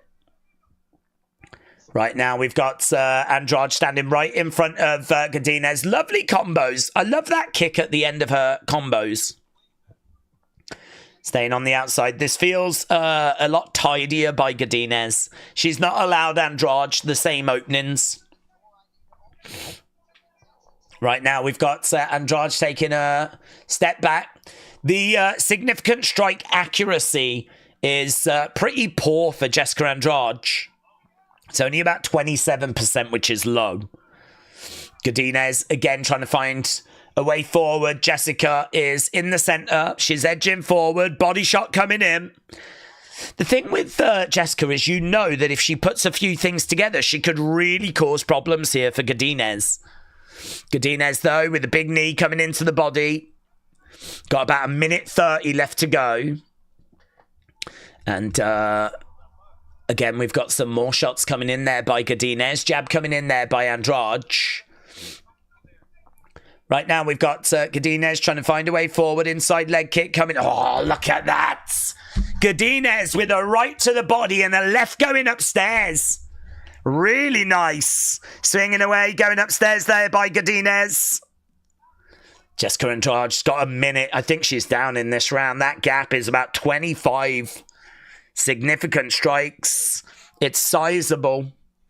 Oh, another big shot coming in there by Andrade, though. She's still in this fight. I think that she is down this round and the last round. I think she's going to need a finish in round 3. Right now, we got Godinez on the outside as Andrade right in front. It's 28-22. It's a lot closer, actually, but it's more controlled. Godinez trying to get round the back of Andrade, driving her up against the side of the cage. And right now we got Godinez in a clinch. Knee coming into the midsection. And right now we got Andrade trying to find a way of getting Godinez down. She's throwing in some knees. Got about 10 seconds left to go. They break apart. I don't think there's going to be anything else in this round by the looks of it. And there we go, end of round 2. Let me know how you are viewing this so far. I think so far I've got it 2-0 to get Godinez, but I don't know. Some of you might have it 1-1. I don't think anyone's going to have it 2-0, Andrade. Vikings Wolf said, I just got off work and I'm ready for a banger. It's already banger after banger tonight. I am glad that we're back with the UFC streams. I love UFC. I mean, for me, UFC, if we could do it every week with all the fight nights and everything, I would be down for doing it. But the problem that we have is that Saturday has just got so much competition. I mean, sometimes there's major boxing events. Sometimes, obviously, you've got flipping WrestleMania or SummerSlam or something like that. So it's just really difficult. Saturday is a very competitive day. But, I mean, UFC 319, Du Plessis against Chimaev. I mean, as we said, the world is tuning. You'd be an idiot to put anything up against this show. And thankfully, no one seems to have done that. Right, here we go then. Round number 3, and we are underway with round number 3. When does the main event start, said CR. We're probably looking now about 3 hours, buds. We are actually getting quite close now. We are probably looking at about 3 hours. Right, shots coming in there by Jessica. Jessica, I think, has been told she probably needs a finish here. Godinez staying on the outside. Godinez is upset, Steve. Jessica has to marshal herself. Jess is taking it, but Lupe is hitting hard. Khamzat's going to win, said Boom. Megadeth's got it 1-1. Wrestling fan said, I'm not really a UFC guy, but I just want to tune into the chat. Well, welcome, but everyone is welcome. I think this is a card that's going to see a lot of casual UFC fans stopping by. This is definitely one that's going to have a lot of attention, and Godinez letting the hands go. Lovely knee coming in there by Godinez as well. So at the moment, 84-57 in regards to significant strikes. Godinez is on the outside, backing up as right now we got Andrade moving forwards. 1-2 shot coming back there by Godinez. Nice little shot coming in by, look at that, by Andrade. She's really unloading on Godinez. Godinez, though, is really stubborn. She's not going anywhere. Right now, again, lovely little shot coming in by Godinez. Andrade is staying right on her. She's keeping that pressure being applied. And right now, jab coming back there by Godinez. Andrade digging into the body. Oh, some of these body shots by Andrade look so good. She's really looking for this finish, though. Big knee comes back there by Godinez. Just under 3 minutes left to go in this fight. We've got 2 more fights on our prelims. Main card looks really good. Mearshot against Oleksiejczuk coming up next. Hook shot coming in there by Andrade. Got Godinez backing up a little bit. Circling rounds. Oh, you can see the damage on the face of Godinez. She's took some punishment, you know. Andrade really unloading. Nice knee coming in there by Godinez. Right now, just over 2 minutes to go. Yeah, they're just throwing. I mean, Andrade is just throwing. She's just hoping something's going to land and something's going to put Godinez away. Right now, again, nice head movement there by Andrade. Jab coming in there by Andrade. Oh, heavy overhand right, but couldn't land it. Body shot there by Andrade as well. She might be getting the better of this round, actually. She might be getting the better of this round.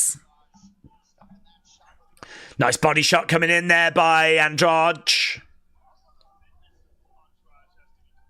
Yeah. So Joe Rogan said the fitness of Jessica needs to be commended, because she is right here in round 3, still taking it to Godinez. Godinez, 1 minute 20. I think Andrade might be taking this. How many hours are left? We've got about 3 hours left to go. About 3 hours left to go. Big shot coming in there by Andrade. Godinez is backing up. Couple of shots going in upstairs. Big knee by Godinez. That looked great. Jab coming in there by Andrade. Godinez is backing up a little bit as Andrade continues moving forwards. I think this is going to be 2-1 in favour of Godinez as long as she can survive. She's having to weather quite a storm here at the moment. So right now she's looking for a takedown. No joy. Yeah, big shots coming in by both women right now. Jab coming in there. Good work at the moment. Lovely shots, though, by Andrade. 15 seconds to survive. I think she's going to make it. Yeah, big shots, though. I think if this had another round in it, Andrade might find the finish. But with just seconds to go, I think she's going to run out of time. Takedown by Godinez right at the very end. Do you know what? Some people might have had that fight 1-1 going into that third round. If you did, Andrade might have just won that.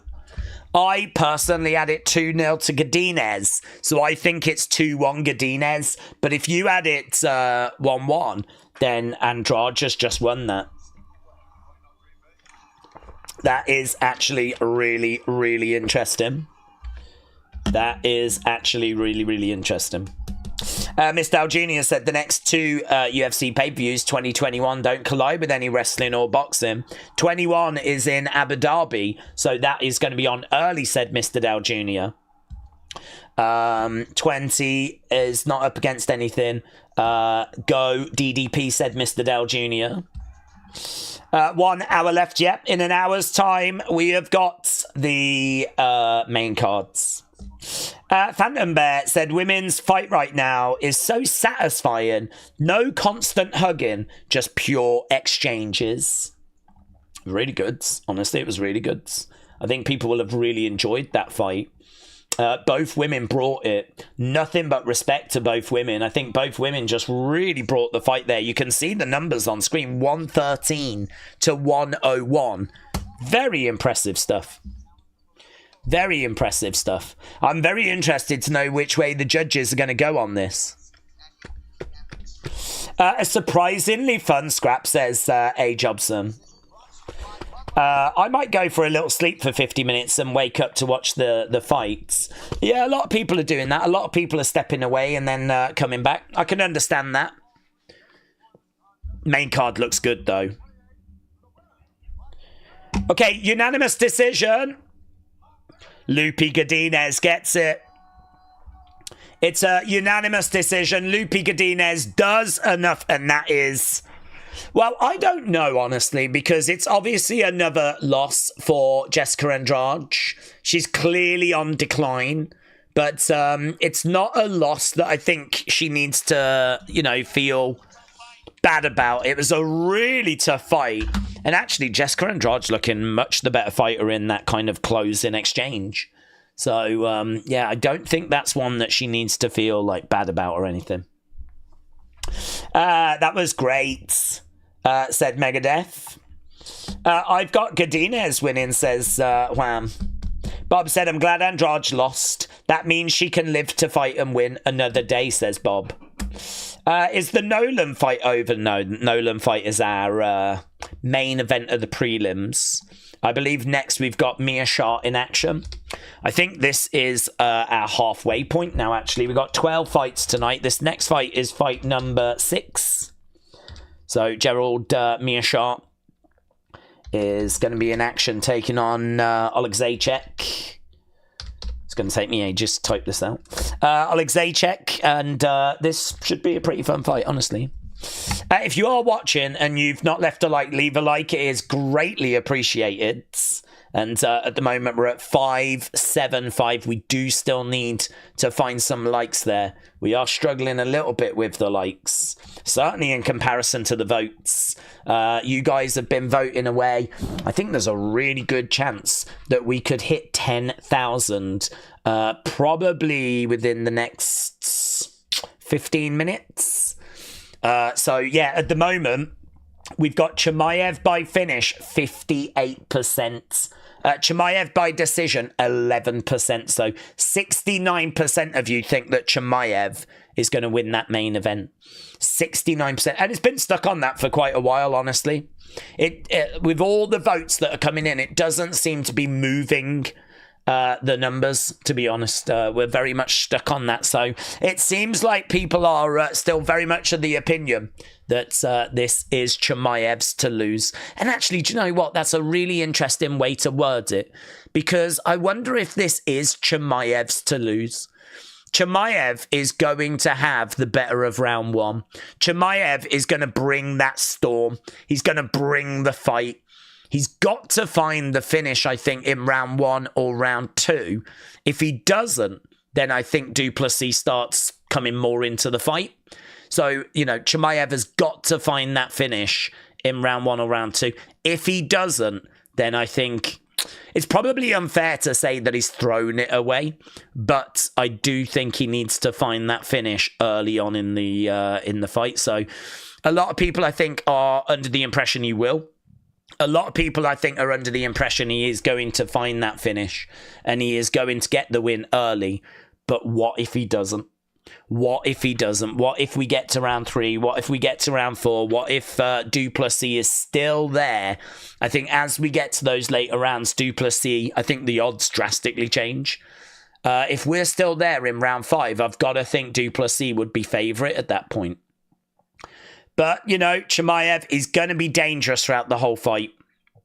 This is a guy that can put his opponents away at any time. It's just he tends to do it early. So a really interesting main event. And as we said, we're constantly getting closer. We are probably less than 3 hours away from it now. We are probably less than 3 hours away. Metal Mama, hello, my friends. Lovely to hear from you, buds. Metal Mama said, yes, give that stream a thumbs up. Chimaev will gas if he doesn't get it done by round two, says Jay. Jay, I hope you're enjoying the show so far tonight. AB said it was a good fight and there were some good scorecards from the judges, in my opinion. GS Dub, hello, said Pico overrated. Well, we got that fight coming up later, haven't we? That's a fight that's going to be on the main card, so we've got that still to come, of course. Next fight is going to be Meerschaert against Oleksiejczuk. 73% of people have got Oleksiejczuk winning this one on Tapology.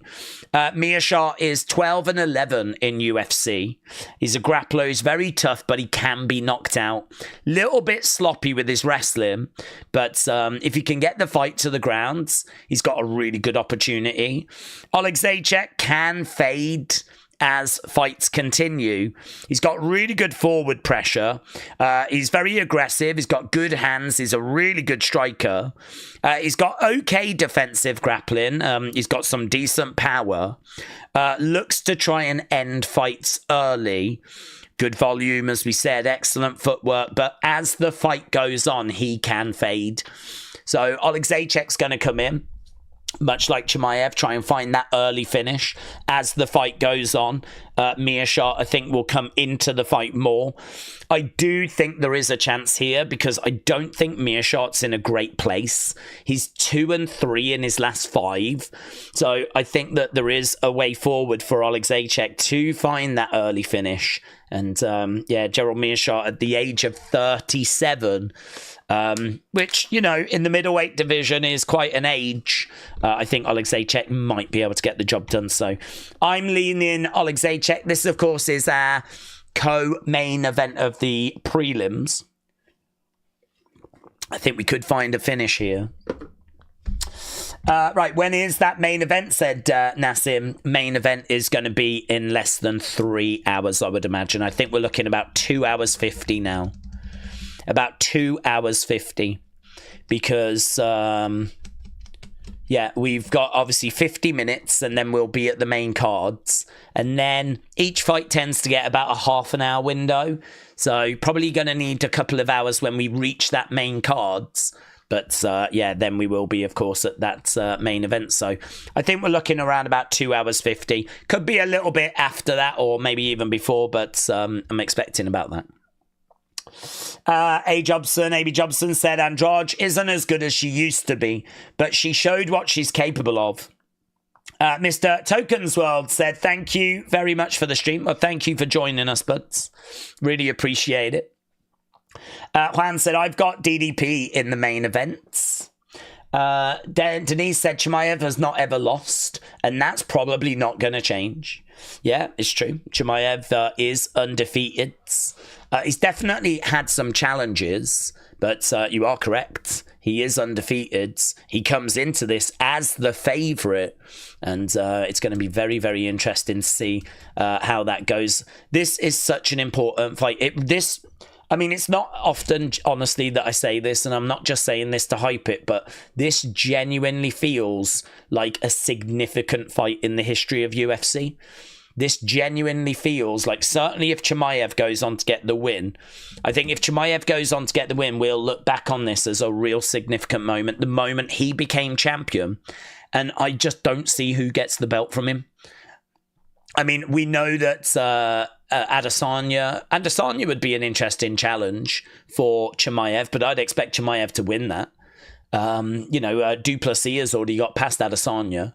I know that MMA math doesn't work that way. You can't say that Du Plessis beat Adesanya. So if Chimaev beats Du Plessis, he would, of course, beat Adesanya. It doesn't work that way.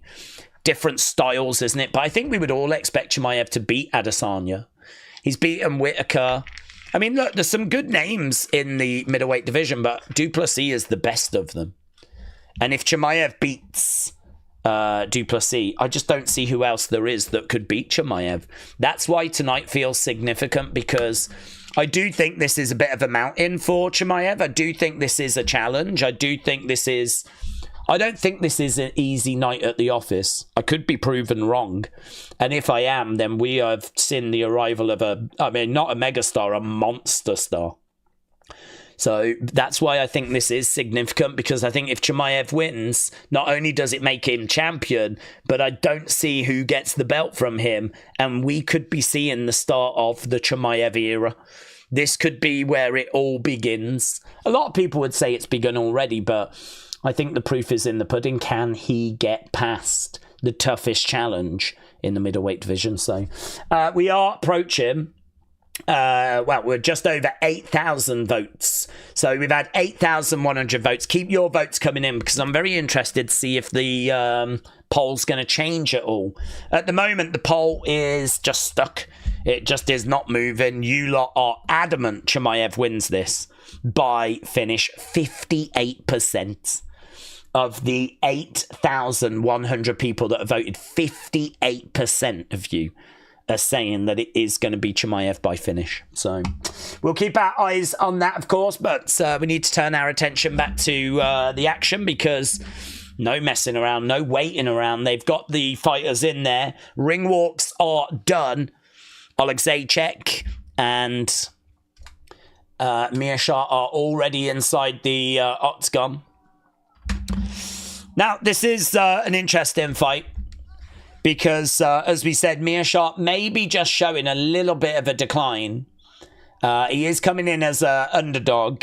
I think Oleksiejczuk is someone that's kind of struggled for a bit of momentum as well. And, both of these guys need the win to just kind of help take that next step forwards. Meerschaert definitely towards the end of his career. Oleksiejczuk not so much at the age of 30. I mean, I think you could probably make the argument that Oleksiejczuk needs this win a little bit more. Meerschaert, if he loses, though, could find himself in a little bit of trouble in regards to staying with the UFC, but because of his age and everything. But let's see. Let's see how this goes. This could be quite interesting. We are underway. And we have got Meerschaert in there with Oleksiejczuk. Oleksiejczuk in white, Meerschaert in blue. And let's see how this plays out. Nice shot coming in there by Oleksiejczuk. Meerschaert trying to find an opening, but Oleksiejczuk, we know he likes to start fast, put his opponents away early. Meerschaert backing up a little bit. Outside leg kick there by Meerschaert. Oleksiejczuk right in front of him. Meerschaert trying to grab a hold of him right now. No joy. Circling round as Oleksiejczuk is right in front of him.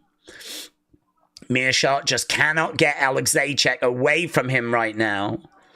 And lunging forward, looking to try and grab a leg. No joy. Meerschaert goes down on his back. And right now, Herb Dean allowing Meerschaert to get back up to his feet. And right now, we got a lovely shot coming in there by Oleksiejczuk. Meerschaert is on the outside, circling round. Lovely jab coming in there by Meerschaert. Couple of shots coming back there by Oleksiejczuk. Meerschaert circling round as Oleksiejczuk is right in front of him. There's a leg kick coming in there by Meerschaert. There's a lovely shot coming back there by Oleksiejczuk. Jab coming in there by Oleksiejczuk as well. Another big shot coming in by Oleksiejczuk. So it feels like the gap, yes, numbers are reflecting that. I was going to say is widening. And we are seeing that Oleksiejczuk is on 7 against 1 at the moment. It's not a hive of activity, but Oleksiejczuk definitely enjoying the better of the early rounds. Meerschaert just getting clipped. Staying on the outside, trying to find another takedown. Couple of attempts there. 3 attempts by Meerschaert. And again, Herb Dean just allowing him to get back up. Oleksiejczuk again, just having a little look. He's getting the better of the striking exchanges. And again, no joy. It's a bit slow, bit plodding. Oh, some claw. Lovely shots there by Oleksiejczuk. That was good. Meerschaert goes down. Referee coming in and allowing him to stand back up. Crowd are booing away. So he just got clipped a couple of times there. Went down. Herb Dean standing him back up. Yeah, hand speed is playing a big factor. Oh my God, down he goes again. Down he goes again. Oleksiejczuk trying to find a way of putting him away. Yeah, Meerschaert, he looks cooked. He looks cooked. Hammer fists raining down. Herb Dean stops it. Oleksiejczuk wins early. Just like we thought he would. Oleksiejczuk getting that early win.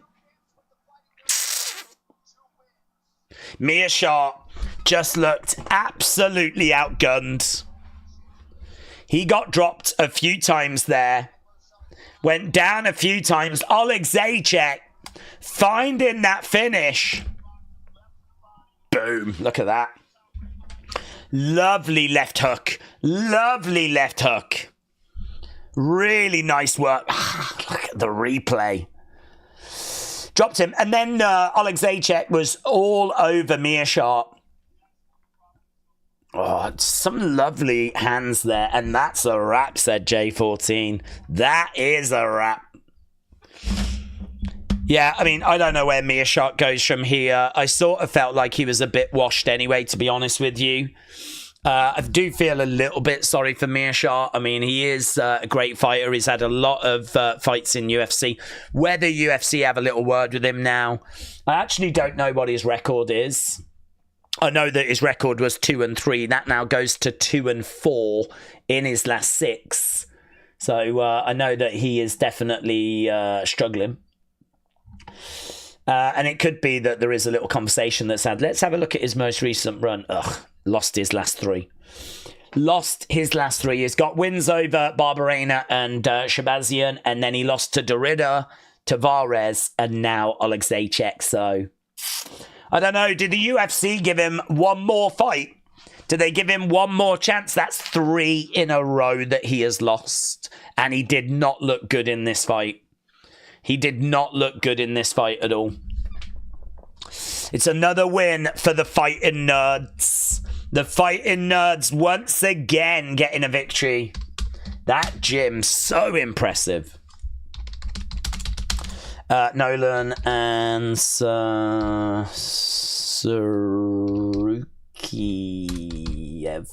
Don't know how you spell this. There we go. I think it's something along those lines. Oh, no. It's not along those lines. It's along those lines. There we go. So, Nolan against Sarukiev. This is our main event. We're probably just going to wait a little bit for our main event of the prelims because, yeah, we've probably got about 10 minutes or so to kill. Fun Song said, one more prelim, then 5 main card bouts. It's going to be a few hours before that main event. Oh, yeah. I think we're about 2 hours 40, honestly.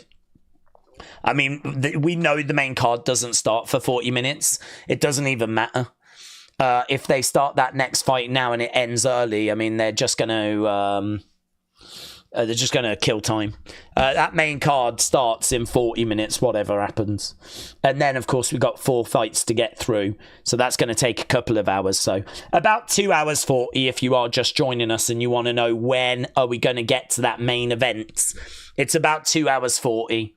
But, I mean, I was sat here not long ago saying it was about 5 hours away. So the time goes by so quickly. My most memorable moment of Mearshart is the KO that he took from Khamzat. Right, what's with those nerd glasses? Yeah, well, that's the Fighting Nerds, isn't it? That's a fantastic gym that, I think, am I right in saying they've only got 1 loss in the UFC with all their fighters? I think they've only lost once out of like 20 times their fighters have fought. Probably more than that, actually. So, yeah, the Fighting Nerds is the gym, and they wear those glasses. They've got Joe Rogan in those glasses as well, and it's a hell of a gym. Hell of a gym. I was hoping that Mia would win and then retire, said Wham. Yeah, I don't know if they'll give him one more. I don't know if there'll be one more in there. There could be. Joe Dudley. Joe Dudley. Let's go. That's a name from the past. It's all about UFC tonight. Screw wrestling for one night, says Dort Knights. Someone's O has got to go, says Joel. It's true, someone's O does have to go. Our main event tonight is so good. It's not all O's in the main event, but I suppose it is when it comes to the UFC. Both guys are undefeated in the UFC, but Du Plessis does have a couple of losses to his name. Very, very close main event. Very interesting main event. We've kind of spoke about it quite a few times. Chimaev, as we know, 14-0. Dricus Du Plessis, 23-2. But 9-0 when it comes to the UFC. Both with plenty of finishes. It's going to be a great fight. Prediction correct. Oleg Zajac correct, said A. Jobson. Right, let's have a look, shall we, at the poll. We do keep going back to it because the votes keep pouring in. And right now we're at 8,500 votes. And it's still 69% Chimaev gets the win. Feel free to get your thoughts in as to what where your thoughts are with any of the fights that are still to come, or anything that you think about the fights that we've had. I love the Fighting Nerds, said Wham. I just popped in to say hi, said Liam. I don't know much about the fighters. I'm not going to spam with Triple Mania, but enjoy UFC, folks, says Liam. Liam, shout out to you. Appreciate the support, my friend. And yes, it is a big, big night in UFC. And as we said, we got one more fight to go in the prelims. And then we are at that main cards. Mr. Holmes said, glad to see you back. Not seen you doing these in a little while. It's just been a lot of events, like there's been boxing and there's been like some, WWE bits. We've had WrestleMania and SummerSlam and just like quite a few things going on a Saturday. It's really frustrating because go back a couple of years, I don't feel like boxing had as many. I mean, obviously since the Saudis got involved, there's a lot more big boxing events that are kind of going on now. A lot of those dream fights that, boxing avoided making, they're being made now. So we're starting to see like a lot more bigger boxing events happening. And, WWE have kind of moved their shows to a Saturday when for the longest time they were on a Sunday. So yeah, you go back to the pandemic, and just after the pandemic, we were all over UFC, fight nights and everything. I mean, we did every event. But now it's just a lot harder to do it, honestly. But when it comes to the pay-per-views, like, I'm really locked in. I'm really trying to get to them. But yeah, it's just one of those where things keep getting in the way. But it is honestly a pleasure to be here tonight doing this cards. Definitely one that personally I wouldn't have wanted to have missed. And yeah, it's good to see so much excitement in the chat as well. 007 Mega Roll said Khamzat is going to take the back of DDP and he will choke him first rounds. He trained with freestyle wrestlers and gold Olympic medalists. It is true, like, that is definitely the path to victory for Khamzat, and I think it's very, very possible. We have seen him, though, when he's gone up against some big names, struggling to do that. So, you know, can he do that against Du Plessis? They've just got the odds on screen right now. So winner by decision, Du Plessis plus 600, Khamzat plus 450. Winner by submission, Khamzat plus 120. So, I mean, the numbers are definitely with Khamzat tonight. People are anticipating a Khamzat Chimaev victory. And the numbers are looking very good for him. But we've seen a few upsets tonight already. We could absolutely get one in the main event. Pro boxing got spoiled by greedy promoters, said Fun Song. Well, do you know, I mean, boxing is in a really interesting place because I think it's been quite good in the heavyweight division. I mean, for me, it's been really interesting watching Usyk go up against like Joshua, going up against like Fury. You know, I've really enjoyed those events. You know, there's I don't know what next for Usyk. Probably Parker, I would imagine, but I don't think that's the most captivating of fights. So I don't know. Fury could come back, but I'm not massively eager to see Fury Usyk again. The divisions don't massively have the star power, of course. Canelo, Crawford's, Tank Davis. You know, there's a couple of divisions that do. Yeah, heavyweight's done quite a bit of heavy lifting, I think, when it comes to some of the big pay-per-view buys. But it'll be interesting, obviously, because we know that TKO are starting their own boxing league. We know that Dana is getting involved in that. I haven't seen any more details on that, to be honest. I don't know what fighters they're signing. My understanding is they're trying to get the best of the young emerging fighters and they're trying to build. So rather than going out and just getting like all the big names, they're trying to get like the young emerging fighters and they're trying to build from there, which could work. I mean, honestly, I'm really intrigued to see what that TKO boxing thing's going to look like. I think it's going to take a little while to kind of find its feet. To be honest, I'm not sure I expect it to kind of like arrive and just kill it straight out the gates. I think it's going to be a journey with some ups and downs, and I think it's something that's going to grow. But yeah, it's interesting. I mean, there's lots of interesting things going on in boxing. It definitely feels like it's been woken up after kind of... Boxers don't like, you know, being put in fights where they're at risk, of course, you know. There's money to be made by being undefeated. But I think there's a bit of a change in narrative. And I think that change in narrative is actually being driven by the UFC. And the reason why I say that is because I think the UFC are showing that it doesn't matter if you lose. You know, you can have losses on your record and still be a big star. You know, if you actually lose fights, it's not the end of your career or the end of the world. Like, you can take losses and still move forwards and still be a big star and still be really marketable. And I think that there's a little change in narrative around that, which honestly is quite good to see. Because, you know, you want to see the best fights, the best against the best. And boxing has largely tried to avoid doing that. So, yeah, boxing's in a weird place. I do agree. I feel like the TKO thing's going to have a big impact.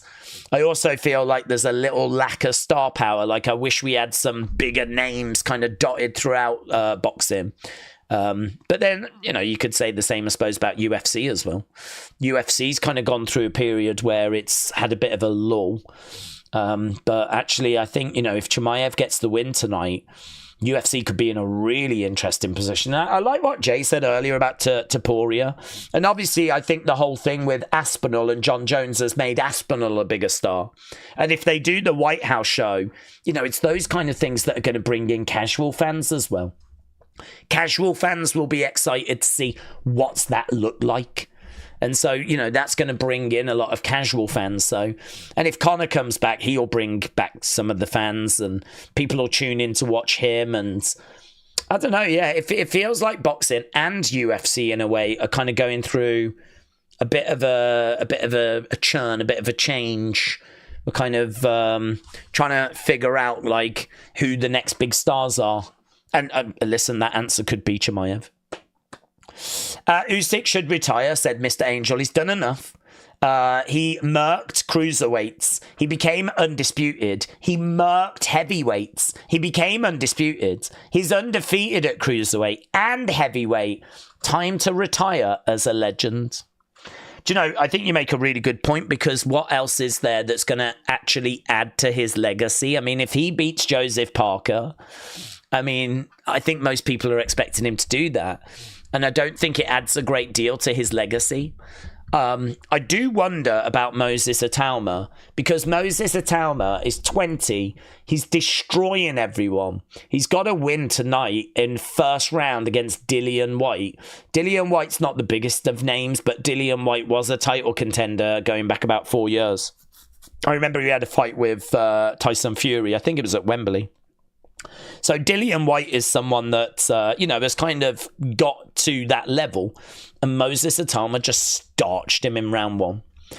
So I don't know if Moses Atalma is going to continue to do that and, you know, do that against some bigger names next. I mean, what would be next for him? Like Hrgovic or Weili Zhang, or I don't know. I don't know who would be next. Like maybe it would be a Dubois. Maybe it would be a Joshua. Maybe that's the next fight for Moses. And actually, Moses Atalma against Joshua. A horrible fight for Joshua. But Moses Atalma is on the rise. I wonder if Usyk just gets past Parker and just waits for Moses Atalma at the end of next year and then calls it quits. I mean, really, if he beats Parker and Atalma, there is literally no one else. I mean, like, he could wait for Piccoli to maybe get a bit of a run together. I mean, Marty Piccoli's got the look, but Piccoli's coming off that loss, isn't he, to, was it Parker, that he suffered that loss? So, you know, I think there was a lot of hype around Piccoli, but I don't know that hype is quite there now. I don't know, boxing and heavyweight boxing I find very, very interesting. I've been enjoying watching that, so we'll have to see what's next for all that. I was going to order some pizza, but I think I might be too late, said Sonny. It's never too late, buds. It's never too late. Let's jump over to the super chats. Your tribal chief said DDP main event in a UFC pay-per-view was not on my bingo cards. Tribal chief, shout out to you, buds. Right, DDP cannot handle the aggressiveness of Khamzat's Sambo wrestling skill. DDP will be overwhelmed in the first rounds, said Lucifer. You could be right, but it's definitely what the majority are saying. The majority of people have got Khamzat winning in the early rounds. Don't know if it's round 1 or round 2, but that is certainly what people are expecting. And actually, might as well just quickly jump back to the poll as we're getting ring walks. We're nearly at 9,000. We should easily be at 10,000 by the time we start our main events, main card watch along. And yeah, if you are watching and you've not left a like, leave a like. We are at 632, which is not bad. But we definitely need to see a bit of movement there if we're going to get to 1,000. So, yeah, at the moment, still 69%. Sorry, 69% for Chimaev.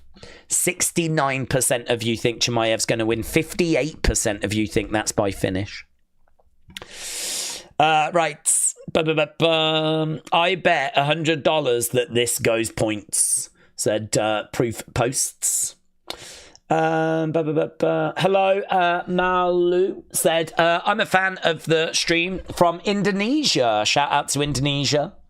Hope you're doing well, my friends. Appreciate the kind words. And yeah, I mean, look, I love people just sharing their thoughts about the fights. I don't care if it's boxing. I don't care if it's UFC, like whatever you want to talk about. But if you've got like a fight you're looking forward to, or you've just got like a real opinion on something, like that's what the chat's there for. So yeah, feel free to get your thoughts in. Got a really interesting main card coming up. I mean, Asakura was main event last time he fought. He's going to open the card. Really great striker. Should be a really fun fight, that. Obviously, MVP is in action against Cannonier. Prates against Neal is going to be so fun. Murphy against Pico. Pico a bit unknown to me, honestly. Making his UFC debut, a long-awaited debut. Should be really interesting, that one. Murphy, the favourite on Tapology, but underdog looking at the odds. Pico is where people are leaning. And then, of course, got our main event, Du Plessis against Chimaev. And a lot of opinions being shared on that.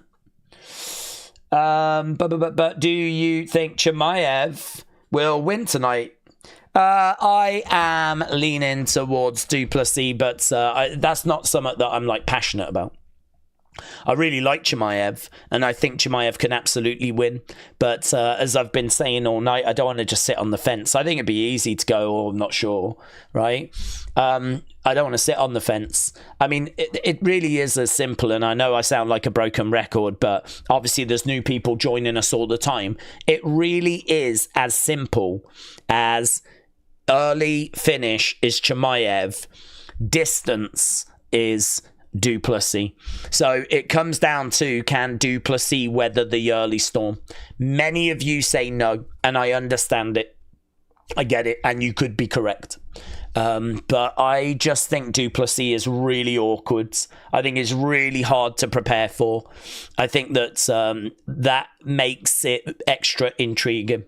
I don't think Chimaev can, with any confidence, know what Du Plessis is going to do in those first few rounds. I think Du Plessis knows what Chimaev's going to do.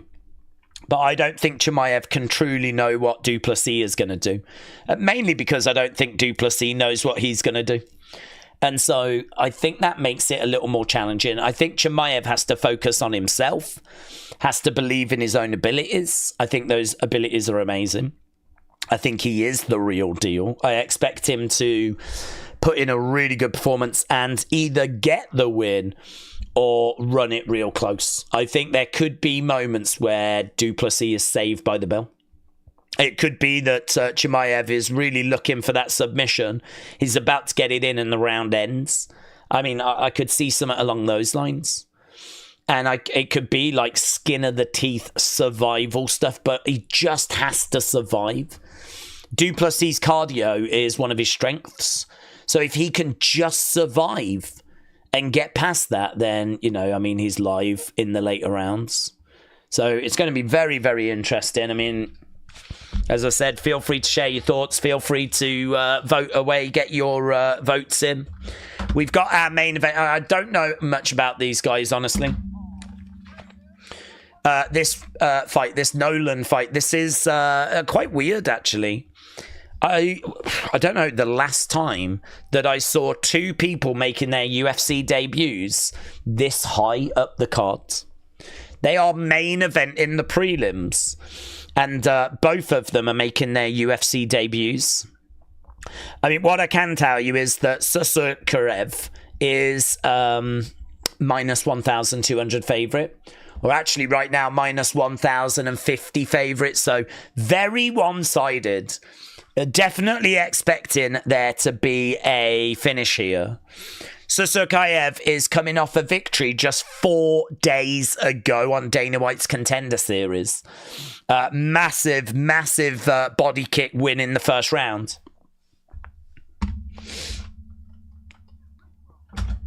Okay, here we go then. It might be a case of don't blink here. Chimaev is definitely the one to watch. Okay, we are underway. We are up and running. And we have got Nolan backing up against the cage, Chimaev. A couple of jabs coming in there by Nolan. As I said, don't know loads about these two. Not seen. I've only seen a bit of tape on them. It's a bit strange to see them this high up on the card, but it must be that UFC really believe in what they're going to do and what they're going to bring. Kick coming in there by Chimaev. Couple of shots coming back there by Nolan, and Chimaev's like, is that all you've got? Chimaev throwing out a kick going into the body there. You can see that Chimaev is really confident. Really confident. It's just the way he's moving and the smile on his face and everything. Really confident. Chimaev again moving forward. Couple of shots coming in as Nolan backs up a little bit. Chimaev telling him to bring it. Moving from side to side as right now we got Nolan circling round on the outside, switching the stances there. A couple of jabs coming in there by Chimaev. Nolan backing up a little bit. Head kick coming in, but it's blocked. This is really interesting, actually, that Chimaev is this confident. As we said, just coming in off a fight 4 days ago. He is kind of leaving a few openings, actually. The way that he's moving forward and the way that he's moving, like, he's showing confidence, but also is giving Nolan opportunity into a clinch at the moment. Knee strike coming in there by Nolan. And right now we've got Nolan up against the side of the cage. Big knee strikes coming in there by Chimaev. Chimaev trying to get Nolan down. Nolan over against the cage. Chimaev reversed. He's up against the cage as well. And Nolan is in control. He does look relaxed, Nolan. Nolan has got Chimaev up against the cage, and Chimaev is trying to find a way out, and he gets out. I mean, I think people are looking for something quite tasty here by either guy. A couple of shots coming back there by Nolan. Nolan showing that he's not just here to make up the numbers. Big overhand right coming in there by Chimaev. Low kick coming in there by Nolan. Couple of shots coming back by both guys. Nolan, outside leg kick there by Chimaev. Yeah, he's backing up a little bit here. We've got Chimaev driving Nolan back against the cage. Big takedown. Huge takedown there by Chimaev. Nolan in a seated position. Chimaev is very much in control right now.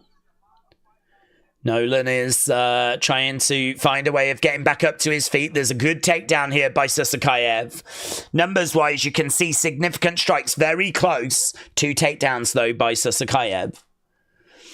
Nolan managing to get back up to his feet. Takedown again there by Chimaev. And again, he's keeping a hold of Nolan, which is quite clever because Nolan has shown that he can be a little bit dangerous. I think Chimaev would have hoped that he would have found a way of getting a path to victory already. Don't think Chimaev was looking for this to go to round 2. But right now he's got Nolan. He's picking him up. He's slamming him down. And a couple of shots, heavy hands coming in by Nolan. Oh, big shot there by Nolan. Oh, back fist coming in. Really good work here by Nolan. Nolan backing up a little bit. Kick coming into the body by Chimaev. Big knee coming in there as well by Chimaev. Nolan over against the cage. 30-odd seconds left to go. Ah, big knee coming in there by Chimaev. Yeah, good. Interesting. He's trying to get Nolan down, no joy. Couple of shots coming in there by Nolan. Kick coming back there by Chimaev. It feels like we're going to round 2. Oh, my God, they're letting the hands go. Chimaev rocked! Nolan, big knee! Oh, Jesus, mate. Crowd loving that. Oh, look at him. Sasakayev collapses in his corner. Yeah, he's hurt. He is hurt. He's saying he's okay, but he's hurt. Sasakayev is rocked, mate. Sasakayev is rocked. Nolan caught him right at the end with some big shots. Oof. They both kind of hit at the same time. Nolan rocked him, said Jay. He did, man. He did. Do you know what? This has been like one of the better fights tonight, actually. It's been really good. Both of these guys making their UFC debuts. Quite a high-profile position. And Sasakayev, I don't know who you give that round to. Look at, it might be Nolan, you know. Sasakayev getting those 2 takedowns and enjoying the better control time. But Nolan really rocking him at the end. Okay, both guys coming out. Round number 2. Here we go. Round number 2 underway. Don't forget, if you are watching and you've not left a like, leave a like. It's greatly appreciated. As we are getting closer to that main card. We're just 17 minutes away from that main card. Nolan standing right in front of Sasakayev. Sasakayev trying to find a way of getting back into this. Oh my God, big body shots there by Nolan. Leg kick. Whoa, big leg kick. Sasakayev getting round the back of Nolan. He's grabbing a hold of the arm. It's a really good fight. Really good fight. Nick Baldwin said 10-9 Nolan. Ryan Frederick's got it 10-9 Nolan as well. Right, now we got Sasakayev round the back of Nolan. Hammer fist coming in. Another big shot coming in there by Sasakayev. Hammer fist coming in there by Sasakayev. Nolan trying to grab a hold of Sasakayev. And no joy at the moment for Nolan. Down on his back, got Sasakayev on top of him. Shot coming into the side of the body. Arm triangle is in. Sasakayev trying to get round the back. Ah! He's raining down some blows. Sasakayev in control. Yeah, this is not great for Nolan. Not great. Sasakayev raining down some shots, but he just can't get that momentum. Bang, bang, bang. Here we go. This is better. Sasakayev. Bang, bang, bang. Referee saying you got to do something. Nolan in trouble. Rear naked. Rear naked. Rear naked. Nolan in trouble. Sasakayev. Ah! He's got it in. Right now, Nolan. Nolan taps. He taps. Sasakayev wins. Mates. Really good fight. Really good fight. Really fun fight. He was rocked at the end of round 1. He was rocked. Sasakayev getting the victory. That's why the odds were so crazy, said Jobson. Dort Knight, shout out to you, my friends. That was the best fight of the night. It was really good, said Adu. Yes, I agree.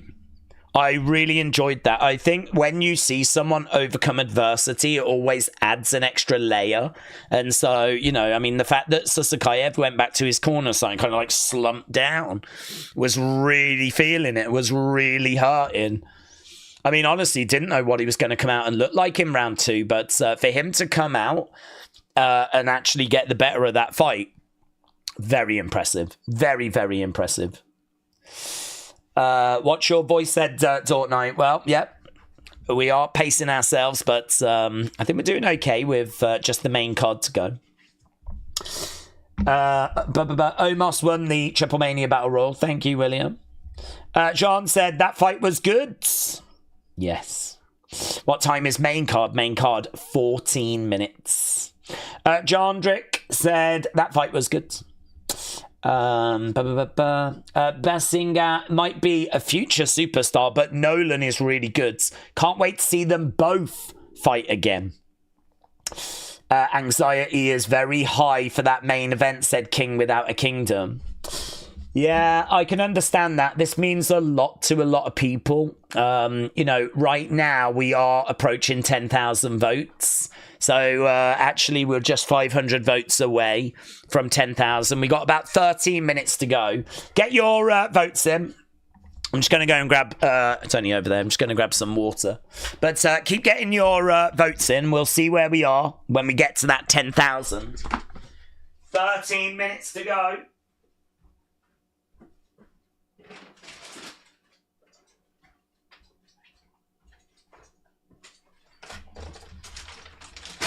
Boom. So, Chimaev is just being interviewed right now. He was victorious in the main event of the prelims. An hour, said Tuna. Well, it's 12 minutes till the main card, and then we've got 5 fights on the main card. So it's going to be a couple of hours till we get to, obviously, till we get to the match everyone's waiting for. Right, but this is the biggest fight of the year, said David. I agree. This is a fight people have been waiting for. I mean, not so much Chimaev Du Plessis, but just Chimaev getting his shot at a title. That is what people have been waiting for. Cody said, I've not watched in over a year. I thought you was retired, said Cody. No retirement for me, bud. No retirement for me. We were here earlier this year. We've only been away a few months. But can't wait for Khamzat to eat some humble pie, said Personal Apocalypse. John said, thanks, Days, because I got reminded of UFC today. Well, I'm glad you didn't miss this one, bud. I'm glad you didn't miss this one. Are we doing this to send this live? Are you doing this to send... I don't know what you mean, but am I doing this to send this live? This is live. 11 minutes and we'll be at the main card. How many minutes are left? 11 till the main card. But that's not when the fight starts. The main card's got 5 fights on it. So everyone's waiting for the main event. That main event is probably a couple of hours away at this stage. Metal Mama said it's been good so far. And I'm really looking forward to that main card. How many... Oh, we answered that about... how many minutes left? MVP will be an easy pick. Yeah, do you know what? That Page fight is really interesting because I am leaning to Page as well, but I have actually seen some people out there picking for Cannonier. And I've seen some people out there saying that they think Cannonier can get the job done, that he's going to get the takedown, he's going to get the wrestling going, and he's going to pick up a victory that way. I think that he absolutely could. But, yeah, I've got Page getting the victory here. He's coming in as favourite, Page. 81% of people on Tapology have gone with him as well. And, yeah, I really like him. I think there are some questions around his chin. I don't know if those questions are necessarily going to be asked here. I mean, I think the path to victory for Cannonier is to get it down and wrestle. So that's not going to test the chin of Page. But, yeah, I'm thinking Page is going to get it done. Great job, as always, said Chad Wade. Shout out to you, Chad. Chimaev seriously could have been champion. Chimaev seriously could have been champion. Where's that comment come there? 3 years ago, if he actually took weight cutting seriously. He definitely is had his challenges, and we know that COVID has been a big issue for Chimaev. Chimaev has really struggled with that and actually has been pretty banged up as a result of it. So for him to be back now and, you know, looking good. I mean, I think he is in a really good place right now. I think he is genuinely looking good right now. I think this is 2 fighters, both in their primes. But that is the wrinkle, isn't it? And we've spoke about that quite a bit tonight. These are 2 fighters, both in their primes. I think you can pick apart both of their records. And I think the question is not unfair to ask, you know, who has Du Plessis beaten in their prime and who has Chimaev beaten in their prime. These 2 are going up against each other, and I would argue they're both in their primes right now. So, you know, someone is, I don't want to say going to get found out, but Someone is clearly winning this fight, and I don't know if it's going to be Chimaev or if it's going to be Du Plessis. I do think it's closer, or I feel like it's closer than a lot of people think. Du Plessis is a hell of a talent. Very, very capable fighter on the feet, on the ground. And this is going to be a real test for Chimaev. This is the same Chimaev that has struggled at times against like some of the established names. You know, his performances against Burns obviously kind of stands out. He still got the win, but that he had to work for that win. And now that was not a Burns that was at his prime. Whereas now he's got to take on Du Plessis, the champ, in his prime. I think this is going to be a challenge. I could be proven wrong. It could be a very easy day at the office for Chimaev, and I think a lot of you are expecting that, but great fight. Great main event. Lots of buzz, you can just tell. Khamzat is a fake, said Tony. Khamzat is going to maul the South African. Yeah, we got lots of difference in opinions, haven't we, as to which way it's going to go. Where can I watch this for free? I think there's a few websites, but most streams get pulled down, don't they? DDP have beaten several people that would beat Khamzat. Interesting. Yeah, keep getting your thoughts in. Stream is moving so quickly, said William. It's just the buzz, isn't it? I mean, the hype is absolutely real.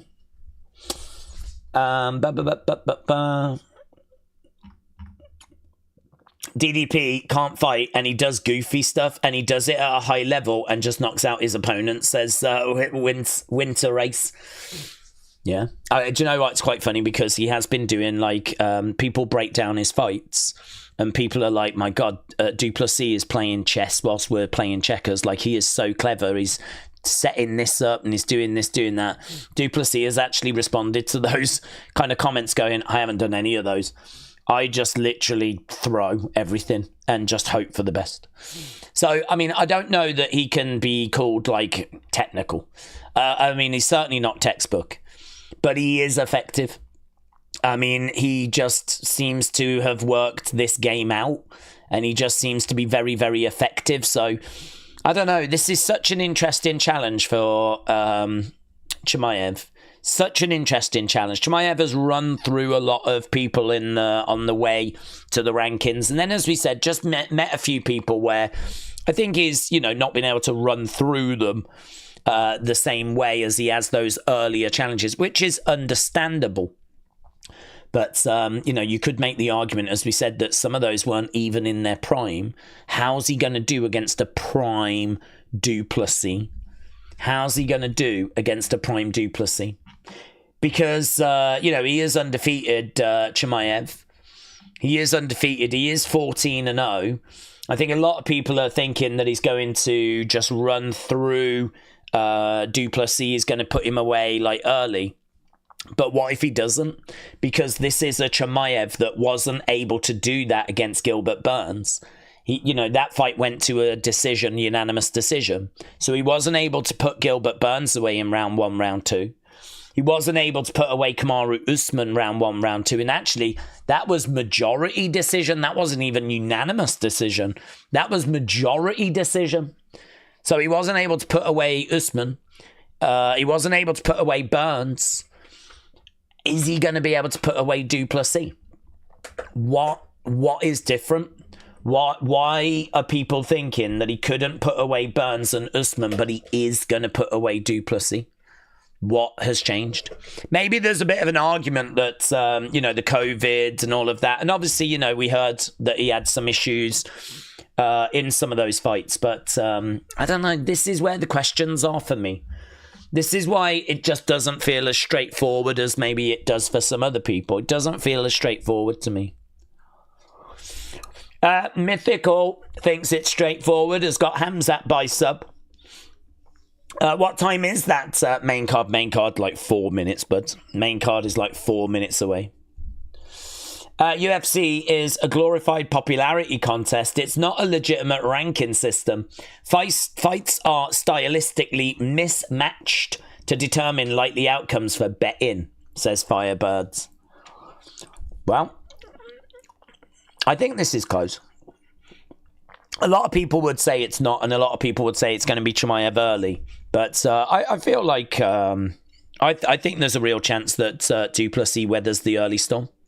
He might not. I need to be crystal clear on that. I need to be crystal clear because I do rate Chimaev. I think Chimaev is a hell of a talent.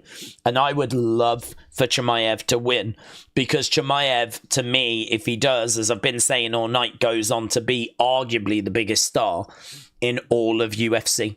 Like, I really think he does unlock that with a win tonight. But, so I would love for him to win. I mean, it would just, boost UFC's popularity no end. But, I don't know. Can he? Will he? We're going to find out. Main card coming up in 2 minutes. 2 minutes. And then we're at the main cards. Feel free to keep getting your thoughts in. We said that we would go back to the poll once it hit 10,000. It's done that. 10,000 votes are in. I can tell you, you lot have got even more confident with Chimaev. You lot are saying it is now 70-30. Chimaev wins. You lot are ride or die for Chimaev. 70-30. You are saying that Chimaev gets the win, so. And you think it comes by finish as well, which of course makes a lot of sense. David said South African Pride. When is it starting? Main event starts in about 2 hours. Main card starts in about 2 minutes. That is our main fight tonight. There are some of the stats. Right, they're just showing us Jeff Neal and Prates. That fight obviously is on the main card, but it is going to be Asakura, I believe, is going to be our next fight that's going to be coming up. Asakura, obviously not long in UFC, and he main evented the last card that he was on. He's taking on Tim Elliott versus Asakura. So yeah, we have got main card starting very, very soon. They're just showing their Murphy arriving.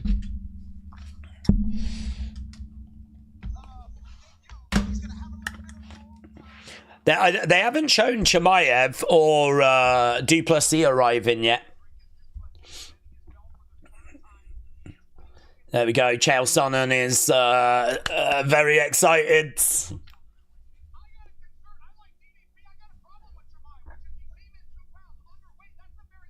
Okay, so Chael said that he thinks that DDP is going to get it.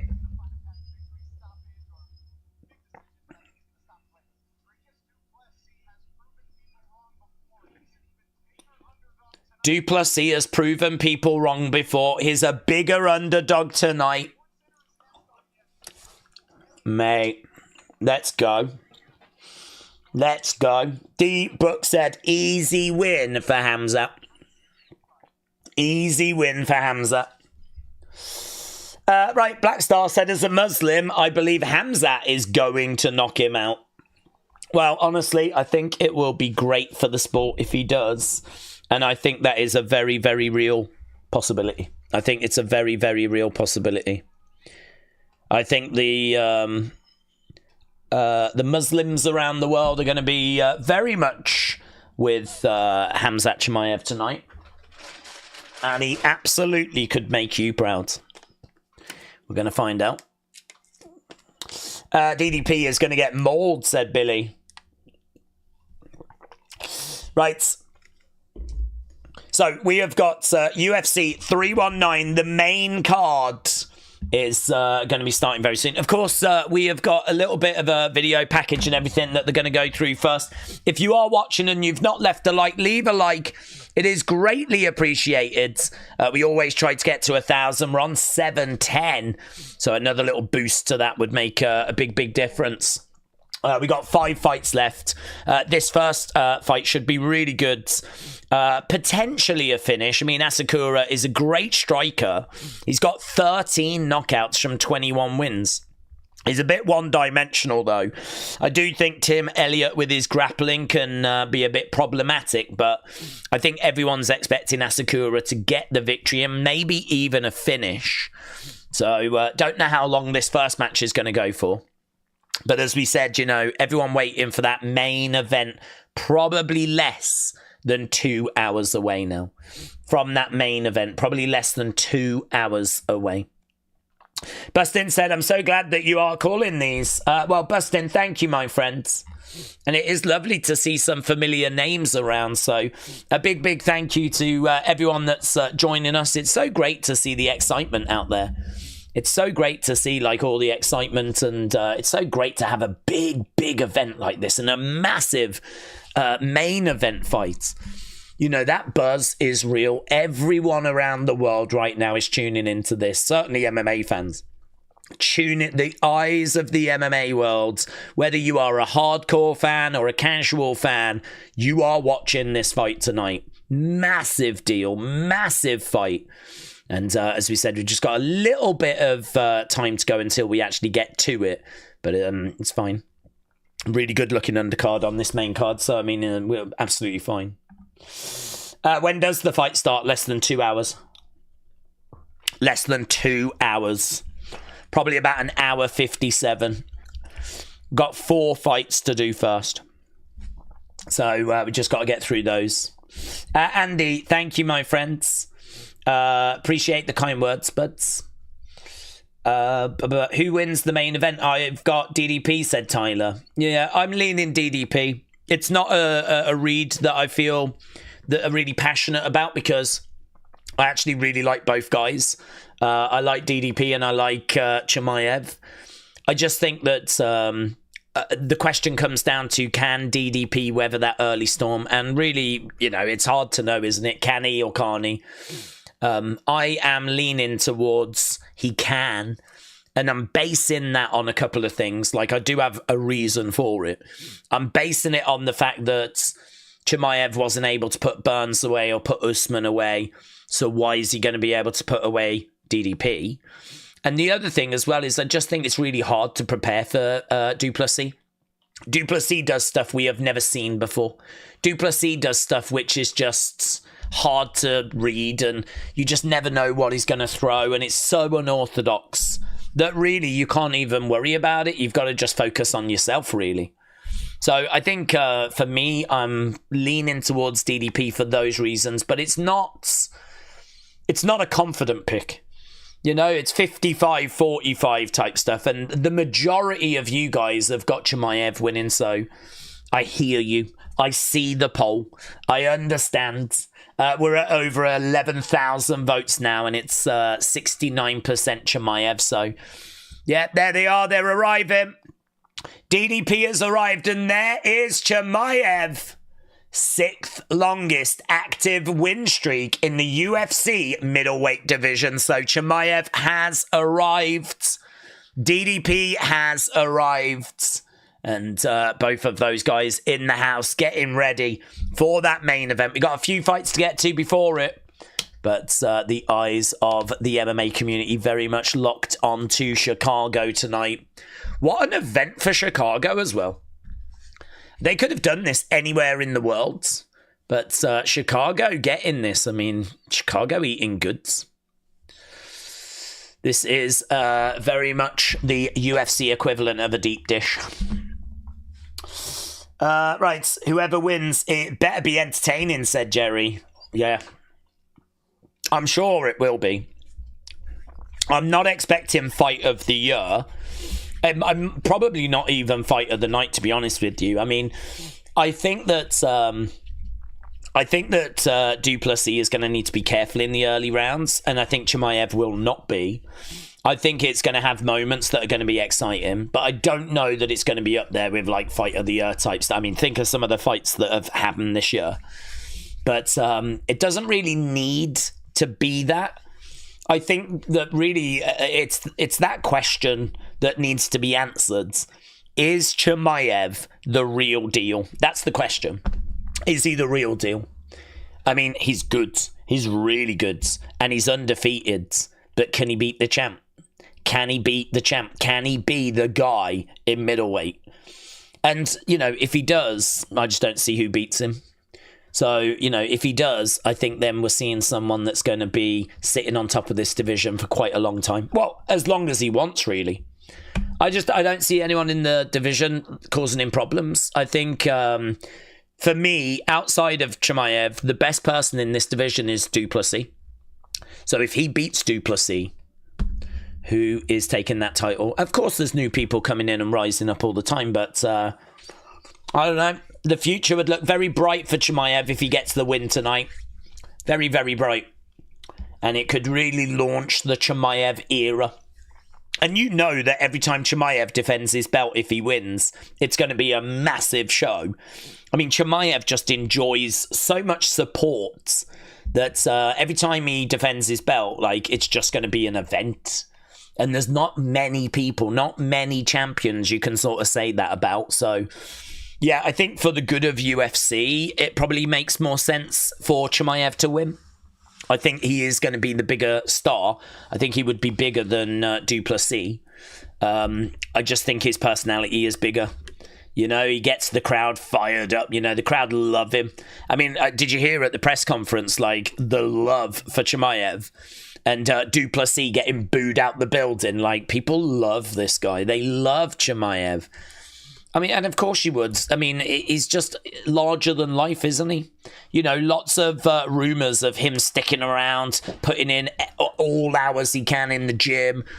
It's kind of like this amazing legend of this incredible fighter that just, you know, no one can stop. And, you know, to then actually see that in the UFC, which we have seen, just backed it all up. So, yeah, this is going to be so good. We're just seeing the face-to-face as well. It got a little bit tasty. Dana White having to get between them. So a little bit tasty as Du Plessis and Chimaev. Yeah, don't forget as well, this is a fight that Du Plessis wants. Du Plessis said he wants to be the best. He wants to be regarded as the best. And so for him, like, bring me Chimaev. He wanted this fight. This is not a fight that he was made to take or anything like that. He wanted this fight. Sometimes you don't know what's best for yourself, right? And sometimes, you know, maybe don't do that. We're going to find out tonight if it was wise or not. Yeah, he can be champ, said Andy. People talked about Whittaker is good, and no one didn't believe Chimaev would win against Whittaker. It's the same in this fight, says Andy.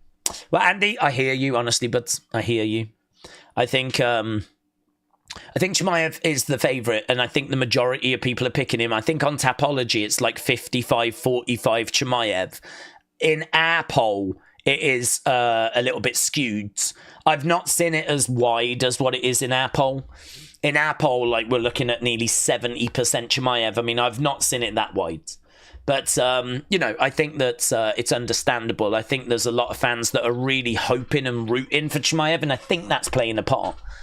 But even amongst, like, the hardcore MMA fans, even amongst those fans that watch him week in, week out, they are leaning Chimaev as well. So I think Du Plessis definitely comes in as the underdog, but Du Plessis has been the underdog before. I just think, what a fight. What a fight. And honestly, even if you are a Chimaev super fanboy and you can't cope even contemplating about the fact that he might not get the victory, I think even you will be pleased that not everyone thinks he can do it, because I think that little bit of doubt just makes things even more exciting, don't they? The fact that not everyone is saying, yeah, he's got this, it's a foregone conclusion, like, it means that there's some doubt there, and it means that this is a real fight, and that this guy has really got a job on his hands. So if he does it, just makes it more satisfying. That's it. If Chimaev wins tonight, it just makes it even more satisfying, because there is plenty of people out there that don't think he can do it. It's a real mixed bag, honestly. As I said, on Tapology, 55-45. Right. The press was wrong. DDP deserves respect, but Khamzat is going to win, though. It would be a close fight, said Jerry. Dates, how do you see the fight going between Chimaev and Izzy? Early stoppage. I think Chimaev beats Izzy, and I think he beats him early. I think Izzy would obviously try and be a little cagey in the early stages. Izzy is someone that's got good kickboxing, of course, good sniping, but we know that Izzy can be taken down as well. And we know that Izzy down on the ground is no match for Chimaev. Izzy down on the ground is, a bit lost. And I think that Chimaev getting Izzy down and getting him down really at will, I don't know how many times Izzy would survive that. I mean, the thing is that Du Plessis is very good on the ground. Izzy is not. So that would be one I'd be a bit more confident that Chimaev, I think, would get and would win early. I mean, Du Plessis beat Adesanya. Adesanya is a great talent, but I don't know. He looks vulnerable now. He looks beatable now. I don't know if he's not past his prime now. I haven't actually heard anything about Adesanya. I'm not too sure as to what we're doing with Adesanya at the moment. But yeah, I mean, look, if Chimaev wins, I think Chimaev-Adesanya would be a monster fight, but I would feel actually quite comfortable for Chimaev in that fight.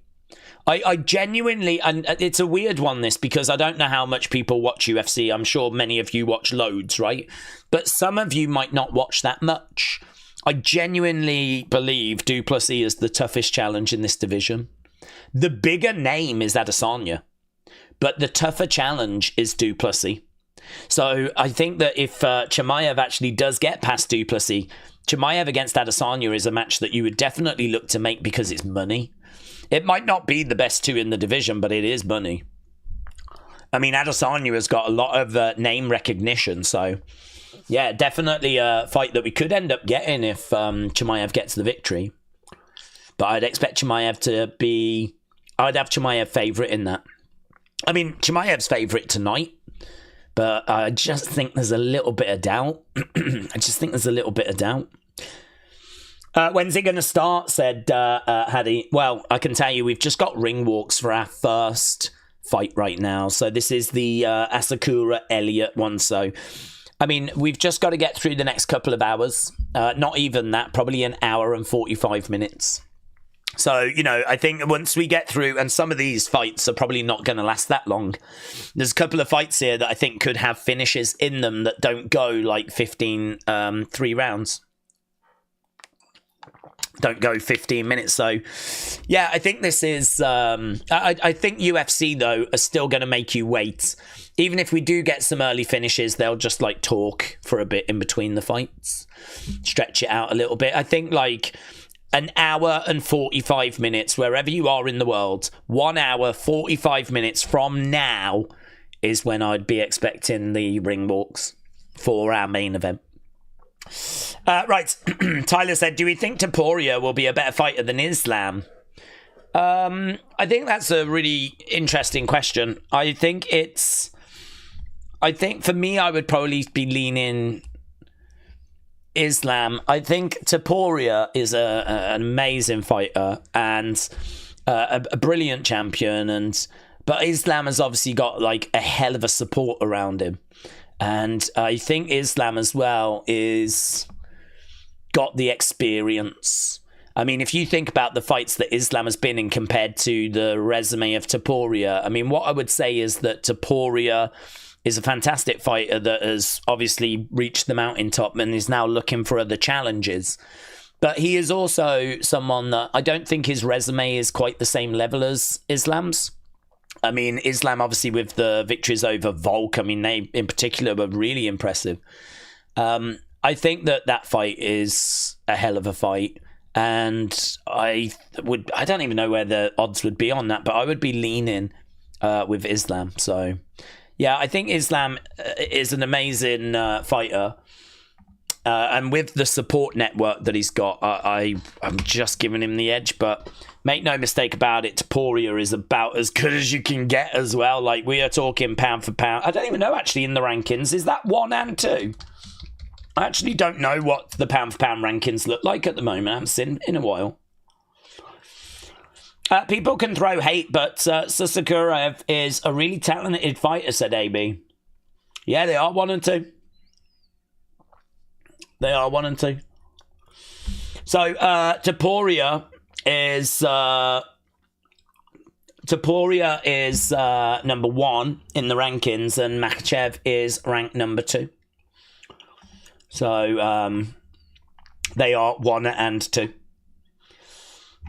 I think I think it's real close between them. I just look at that support around Makhachev, and I think that would be enough for me to lean in that direction. Okay, we've got Tim Elliott's made his way down. We've got Asakura. I think we're going to be starting with this fight really, really soon. We should just be getting the intros, and then we'll be underway with our first fight on this main card. Feel free to get your likes in. We just need 195. 195. Makhachev moved up, hasn't he? So, I mean, it's not a fight I think we're going to get, but if the UFC can get it made, I mean, oh my God.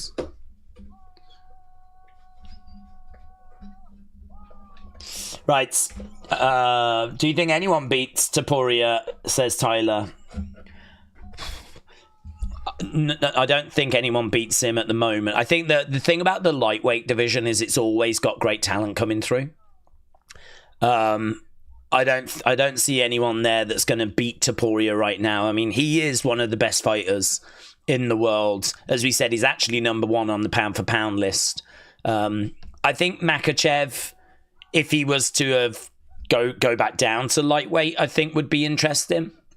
But I don't think that's happening. So, really, if you look at the rest of the division, I don't really see anything there. Challenges, definitely, but I don't see anyone that's going to get the belt from him.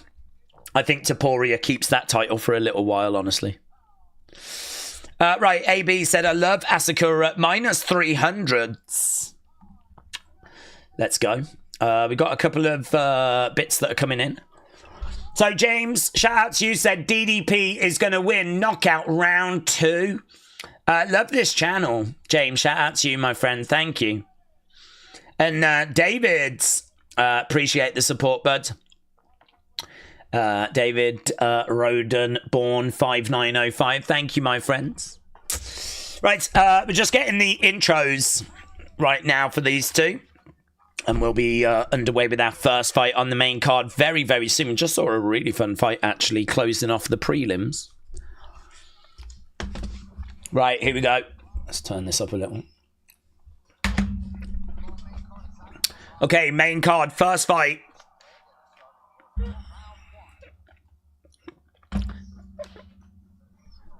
Okay, so Asakura with his striking is going to be what we're keeping an eye out for here. Asakura is 0-1 in the UFC after coming in and going after the championship.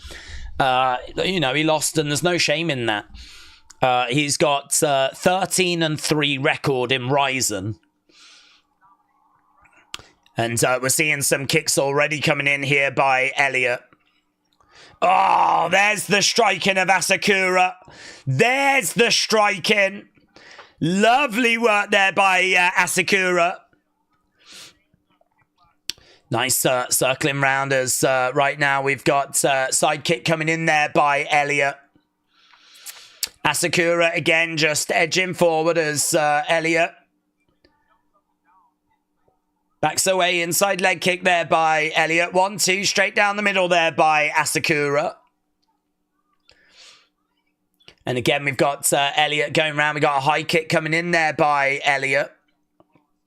Spin kick coming into the body there by Elliott. And lovely little dig into the body there by Asakura. Elliott doing really well at the moment, but just not able to like really connect with some of these. Real flurry of shots coming in by Asakura. At the moment, 7-3 in favour of Asakura.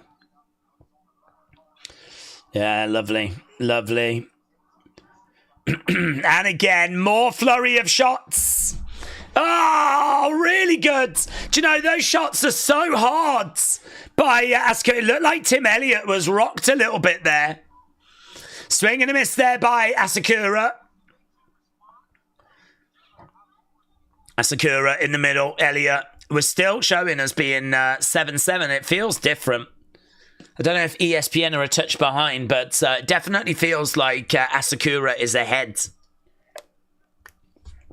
Lovely flurry of shots coming in there. Kick coming in there by Elliott. Fight settling back down again here. We're almost at the halfway point of the opening rounds.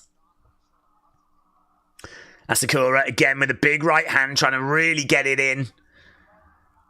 Oh, God, that right hand. There's so much zip on it. And you can tell that Elliott has felt the power. You can tell that Elliott is a little bit rocked here. Going back against the side of the cage. Again, circling round. Little dig coming into the body there by Asakura. Asakura in there with Elliott. Elliott in the centre of the octagon. Kick coming in there by Elliott. Full short. Asakura circling rounds. And again, Asakura backing up. Lovely little right hand coming into the body there by Asakura. Asakura's looked so impressive here with his striking. We knew that he would definitely take in this round. It's just, will he find a finish? I think he can.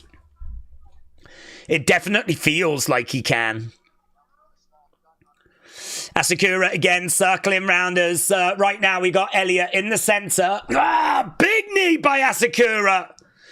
Lovely right hand coming in there by Asakura as well. Elliott just looks frazzled to me. Elliott, I think, has really felt the power of Asakura, and he is just desperately trying to get out of there as Asakura is moving forwards. He is trying to throw some stuff back though, but that gap's getting wider. 18-9 right now.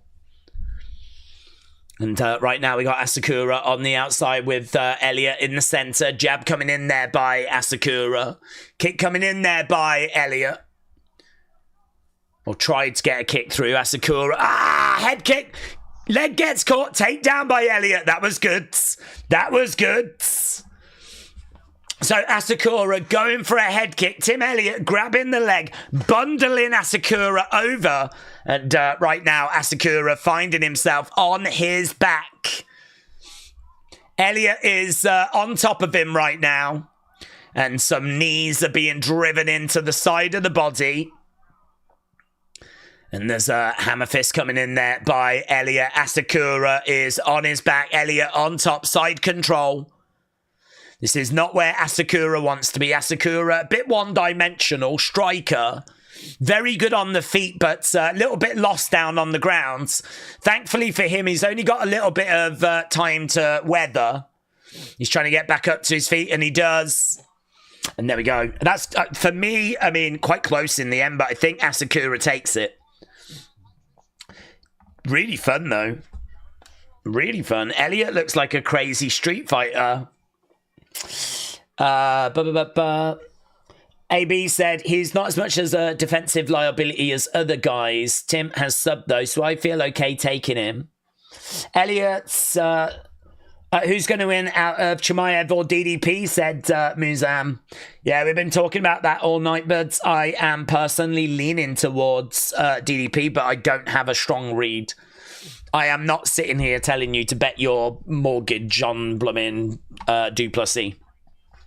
But there's just a couple of little things that just feel like he is... I mean, first of all, Du Plessis at underdog money. I mean, that alone is hard to turn down. But the majority of people that are joining us are very much riding with Chimaev. We're at nearly 13,500 votes. And at the moment, 59% of you say Chimaev by finish going to get the job done.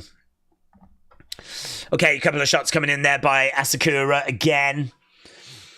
We are probably about an hour and a half away. Hour and a half away from that main event. It is getting ever closer. Switching the stances there by Elliot. Asakura looked really good in round 1. What changes can Elliot make in this round? Nice jab coming in there by Asakura. And again, just letting those hands go.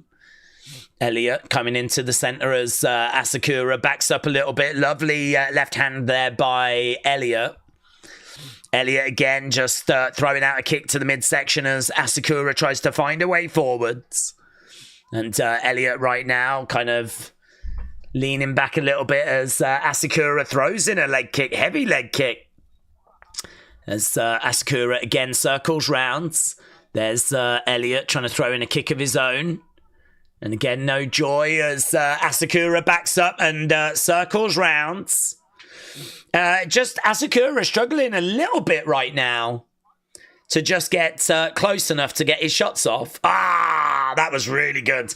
Asakura with a right, and as soon as he threw that, Elliot dug into the midsection. Oh, big shot coming in there by Elliot. This is better by Elliot. This is actually much better by Elliot.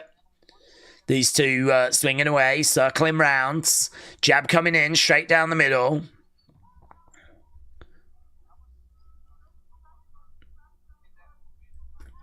And again, circling round Asakura on the outside as Elliot right in front. Yeah, do you know what? Elliot's actually done really well here. This round feels a lot closer right now. Couple of minutes in is, oh, mate, some of the counter shots here are amazing. Love that right coming back by Asakura. Yeah, they're saying the strike numbers in this round are close. It feels close.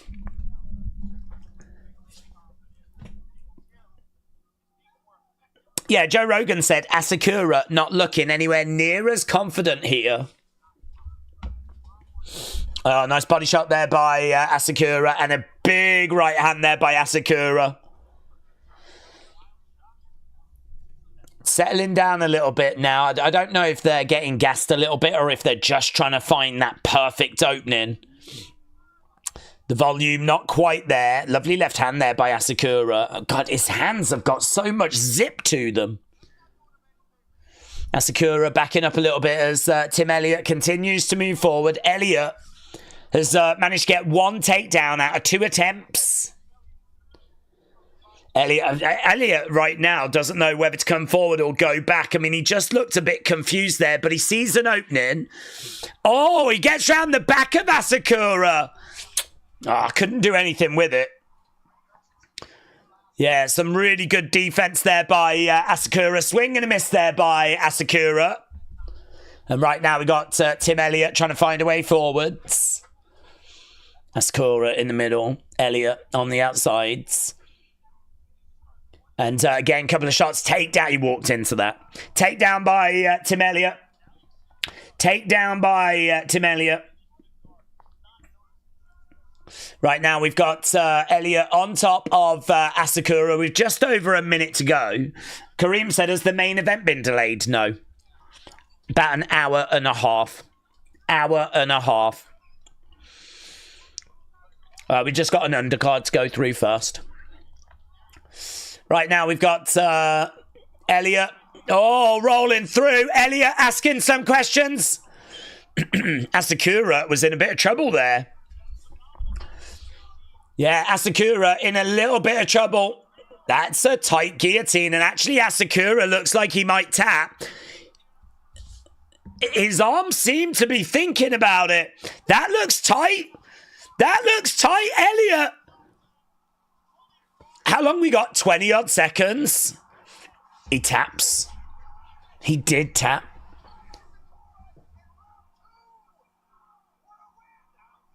Wow. Elliott wins. Asakura taps. Couldn't see it.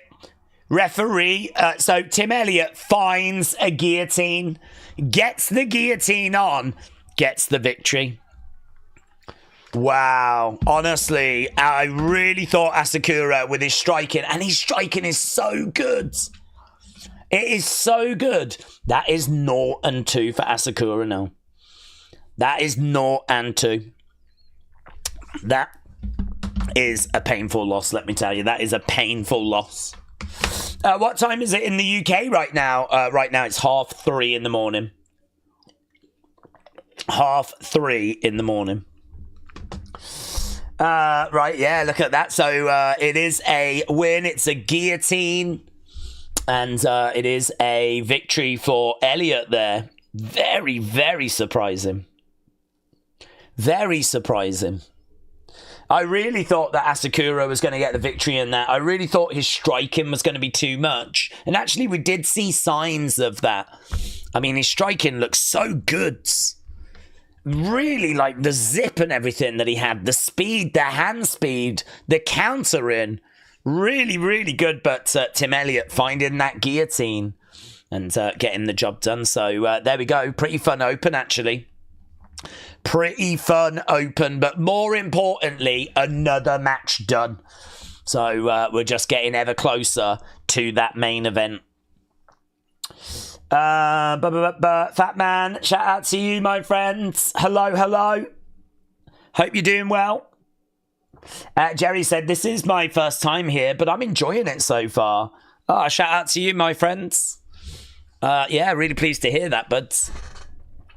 I think there's a lot of really good thoughts in the chat. I mean, I think this is a very knowledgeable community. I've always been very blessed to have people that really care about like MMA joining us, and I think that's because we just really get stuck into the show. Like, we don't really like get sidetracked or like worry about other things. So I think like that just, I don't know, seems to attract good people. So really appreciate people joining us. I hope people have been enjoying the show so far. I think it's been a decent show so far. But of course, it's also a show that is all about the main event. I mean, everyone's asking all the time, when's the main event, which I totally understand. And as we said, about an hour and 27 minutes to go. That's it. So we've got 3 more fights to get through first. It's a 12-fight card. And coming up next, we've got Jared Cannonier. He's going to be taking on Michael Venom Page, MVP. Should be an interesting fight, this next one. They might go to it next, or sometimes they have like little announcements and things they do in between, so we'll have to see. Enrique, shout out to you, my friends. Adam said, let's go MVP. Hope we get a classic MVP highlight reel finish. Rhino said, UFC needs to bring 3v3 and 5v5 with different weight classes mixed in. Those fights are brutal, kind of like how UFC used to be, says Rhino. DDP is going to win round 1 knockout, said John. Phantom said, I hope someday the Jap legend of one champ would fight in UFC. Tramp said, MVP, let's go with a KO. Inspired by Nature said, I hate guillotines. I almost got into a guillotine once, backed up against a wall, and he could not get a full grip. I'm sorry to hear that. I'm sorry to hear you almost found yourself in a guillotine. But Asakura found himself in a guillotine, and it was end of the night for him. So coming up next, we got Cannonier against Page. This is going to be an interesting fight because Cannonier is 41. I mean, the best years are very much behind him, of course, but he is still dangerous. He is obviously very powerful. He mixes in his takedowns. He looked good in his last fight as well, So he is someone that, has got his challenges and someone that is definitely beatable. I think this is a really good fight for Michael Venom Page. It's it's a decent name that's still carrying a threat. People are a little bit split as to which way this is going to go, but Page has got to be the favourite here. He's got to be the favourite, and actually, if he gets this, he should be ranked in 2 different divisions, which is pretty sick. Page was 17-2 in Bellator. So far, 2-1 in the UFC. He's obviously got power, and, he's obviously got really good striking. He's a savage striker. He's an entertainer, lots of movement. Should be a really fun fight, this. Should be a really fun fight. But, yeah, leaning Page as well. So you'll have to let us know which way you think this one is going to go in the chat. You've been letting us know how you think the main event's going to go. We're nearly at 14,000 votes. And at the moment, again, no movement. 70% of you think that Chimaev wins, with 60% of you thinking it comes by finish. Right. There's no split on Page Cannonier, said VMAC. Bro, getting submitted by 60-year-old Elliot. Losing my house at the same time. Amazing, said AB Jobson. Dortnight said, we don't sleep in the UK, we wait. Rhino said, I think MVP is a great fighter, but I feel an underdog win for Cannonier, says Rhino.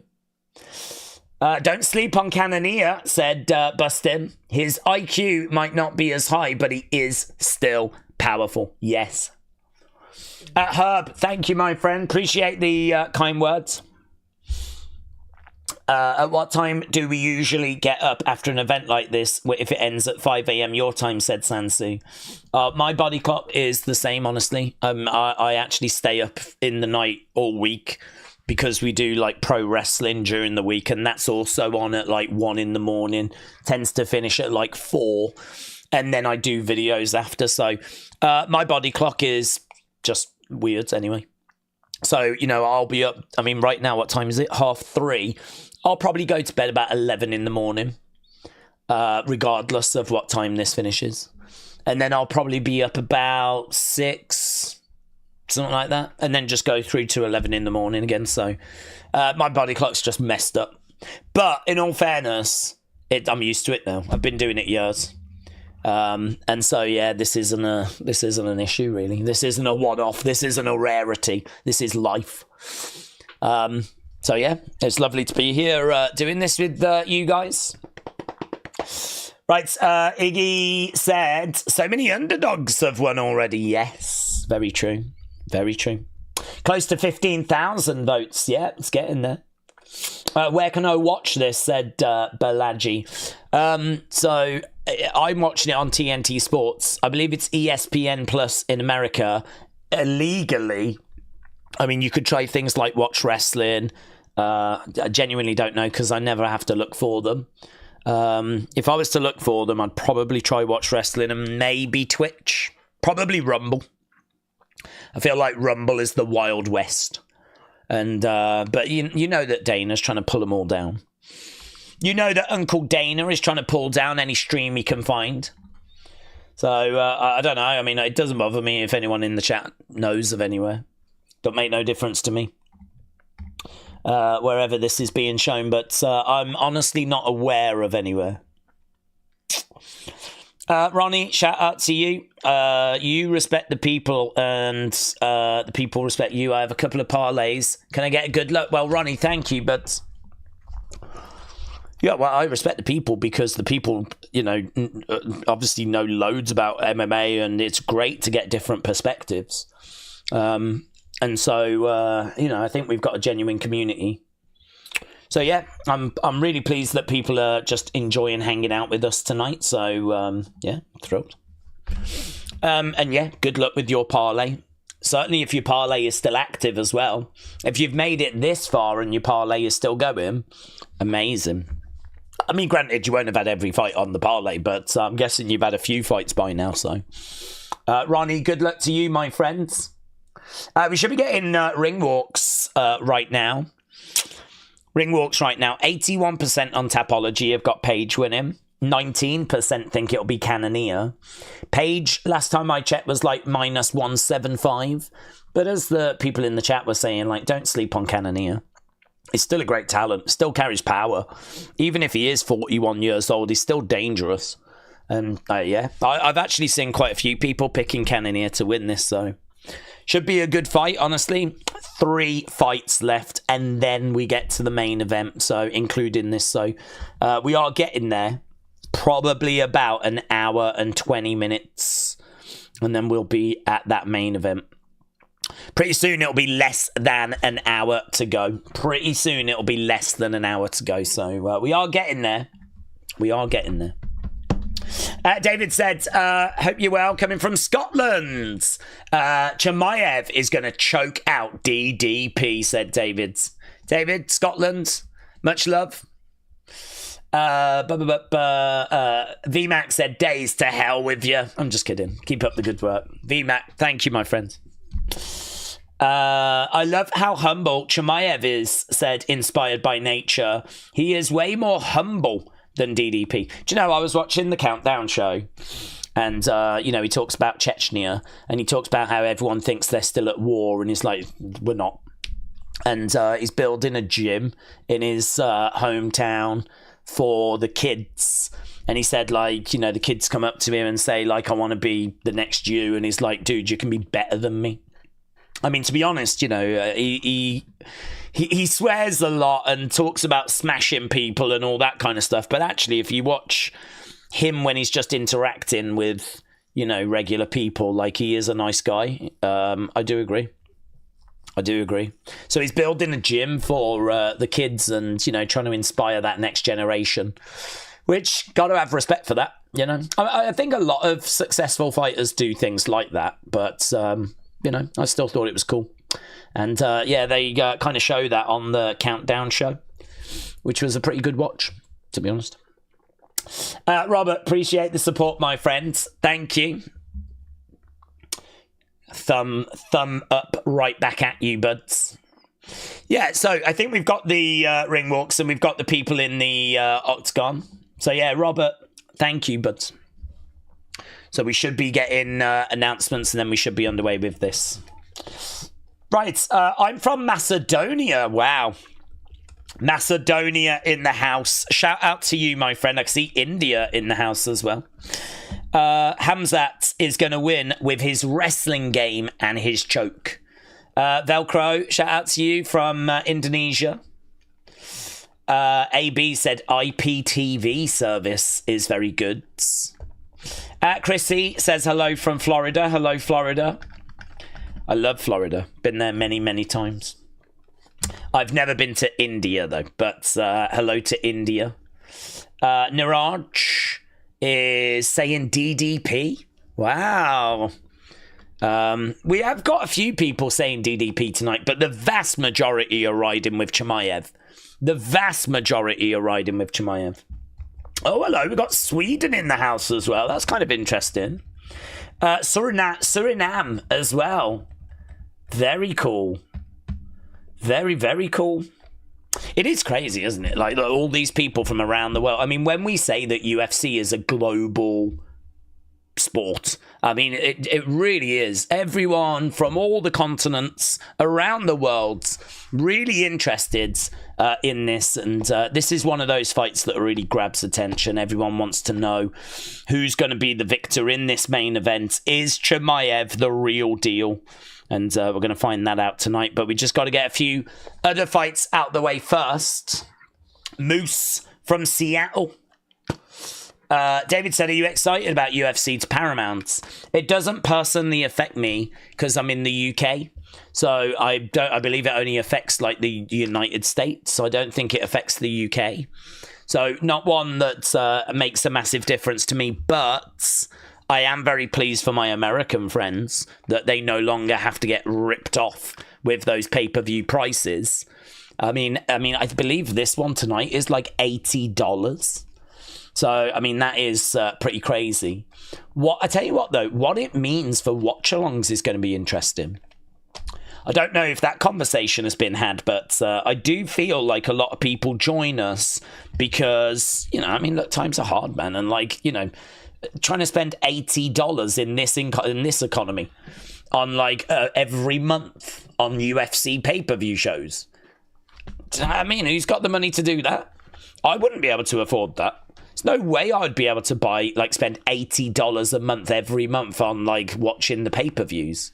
The only reason I can do it is because in the UK, if you've got TNT Sports, you get it. It's just part of the package. So, I sort of feel like once it becomes a lot more accessible, what does that do for all the various watch-along channels? Is there going to be a number's going to go down? A number's going to go up? because more people are watching now? Or do numbers go down because some of those people that were tuning in are now going to be able to watch the shows? I don't know. I don't know what it means for, that aspect of things. Not that it matters. Not that it matters, but I'm just saying, like, it's going to be interesting to know, like, some of the weird knock-on effects, you know? I mean, it's going to be brilliant for UFC because it's definitely going to mean more people tune in. You know, you're not going to see less viewers, are you? You're going to see more viewers. So it's going to be a real boom for UFC. So I wonder if some of those, like, UFC channels that only do UFC, I wonder if they'll see a decrease in their watch-along live viewers, but they'll see an increase in their video content because there'll just be more people engaged with UFC. So that means that UFC kind of video content will be in more demand. So it could be that they kind of take a hit in one area and then they benefit in another area. So, interesting. That stuff interests me because I'm in that game. Right, let's go, shall we? With our second fight on the main cards. Cannonier against Page. Right, we are underway. Bang. Bang. Okay, have we got to the 15,000 yet? No, we're almost there. Guys, if you are watching and you've not left a like, leave a like. It's greatly appreciated. Greatly appreciated. As we are getting closer to 1,000 likes. Right now, we got Cannonier in blue. We got Page in black. Page on the outside. Little dig coming into the body there by MVP. Cannonier in blue in the middle. Just finding a way forward, edging forwards. We've probably got about an hour and 12 minutes.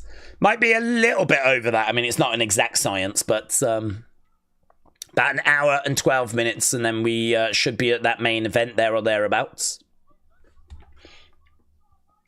Page is obviously keeping his hands down and staying loose. And again, he's back against the cage. Cannonier right in front of him. Cannonier has been an excellent fighter in UFC. Starting off in heavyweight and dropping down light heavyweight. Now finds himself in middleweight. And grabs the leg there of Page. Drives him back against the cage. Cannonier is in control at the moment. Page just getting a little bit caught. And Page needs to make sure this fight does not go down to the ground. Knee coming in there by Page. Few boos coming out from the crowd. I think the crowd were hoping that this was not going to go this way. And they were hoping that it was going to be... Oh, another big knee coming in. Going to be Striker's Delight. Oh, lovely work there by Page, though. That was great work. So he just holds Cannonier. Chucks him down. Again, staying loose. Circling round on the outsides. We're going back to the striking, but Page just cannot find an opening here, can he? He's not even really throwing anything at the moment. Staying on the outside. Kick coming in there by Cannonier. Oh, big right hand! Cannonier goes down! Oh my God! Oh my God, that was huge! Cannonier gets right back up though. Right back up.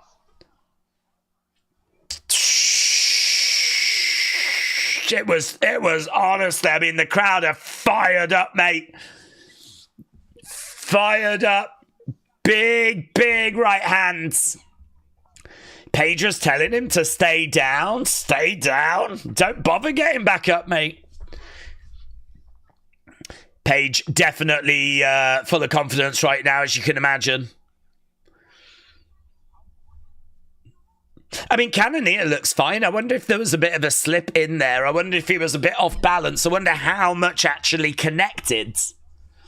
Or if he tried to get out the way and maybe tumbled over, I don't know, because he certainly is not showing any effects of that shot, and it looked good. It looked really good. Right now, in a clinch, over by the side of the cage. Cannonier with Page, and they're in a clinch with Cannonier in control. Big knee coming in. Very engaging, very engrossing first rounds. And even though Page has not been like had much output, I mean, really significant. Doesn't look like ESPN are marking it as a knockdown, are they? Doesn't look like they're marking it as a knockdown. I need to see the replay because, I mean, it looked like a knockdown. It looked like he threw a shot, knocked him down, and Cannonier just got back up. But interesting that ESPN have not considered it a knockdown. Have seen that before, though, where they don't mark it as a knockdown, and then once like the replay shown, then they do. So it'll be really interesting to see when we get to the end of this round. I mean, it definitely feels to me like that's a Page round. He's ahead on significant strikes. He had that big moment. Yeah, crowd getting a little bit restless because right now we're just over by the side of the cage. Cannonier has got Page up against the fence. Page breaking away. Oh, leaning out the way there as Cannonier in the centre of the octagon, moving forwards. And there we go, end of the round. We're going to see a replay of that round. Or that knockdown.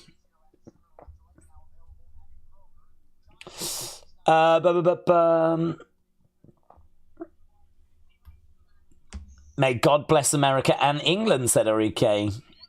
Thank you, England. Thank you, Enrique. Right, let's have a look at this replay, shall we? 2 hands up if you don't care about labels, says Leanne. Oh, here, is this it? Oh, mate, it is. It just is. The only thing I would say is that because he was throwing a kick at the same time, like, he was probably off balance. So, you know, he throws this right hand, and because he was kicking, I don't think it took much to take him off his feet, right? But, I mean, he still got took off his feet. I mean, there's got to be Page in it. First rounds.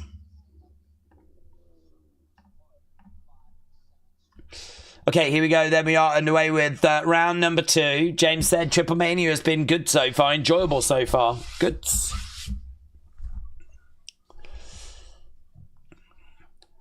Right, okay, trying to get out the way as a couple of jabs coming in there by Cannonier. Leg kick coming in. Jab coming in there by Cannonier as well. Oh, again, another right hand, but it was blocked this time. Another jab coming in there by Page. And Page is looking for another opening. Again, staying on the outsides. Cannonier is just struggling with the movement here of Page.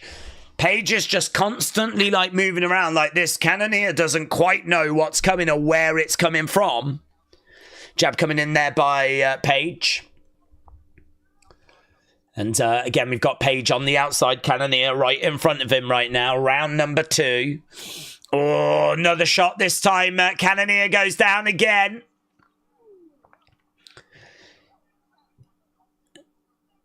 Yeah, I don't think he was hurt that bad. That one didn't look as good as the first round one. Looked like he kind of got bundled over a little bit. Body shot coming in there by Page. Uppercut just misses there by Page. Page again staying on the outside, circling round Cannonier right in front of him. There's another right hand that just misses by Page. Couple of minutes gone in round number 2. Page is on the outside, circling round Cannonier, as we said, right in front of him right now. And Cannonier trying to march forward. Page constantly on the back foot. Oh, lovely shot coming in there by Page. Jab coming in there by Page as well. I mean, look, Page takes the first round and at the moment is taking this round as well. But it's not a hive of activity, is it? It's what, 16-7? It's not a hive of activity if you look at the numbers. Right, now we've got Cannonier going back to the center, resetting. Kick coming in there by Cannonier. Outside leg kick there by Cannonier as well. Into a clinch. No joy. Reversed. Cannonier in control. Page goes up against the fence. Crowd getting a little bit restless right now. Phantom said Page is acting a bit arrogant, not impressive. And again, we've got still kind of got him up against the side of the cage. Cannonier not doing a great deal here.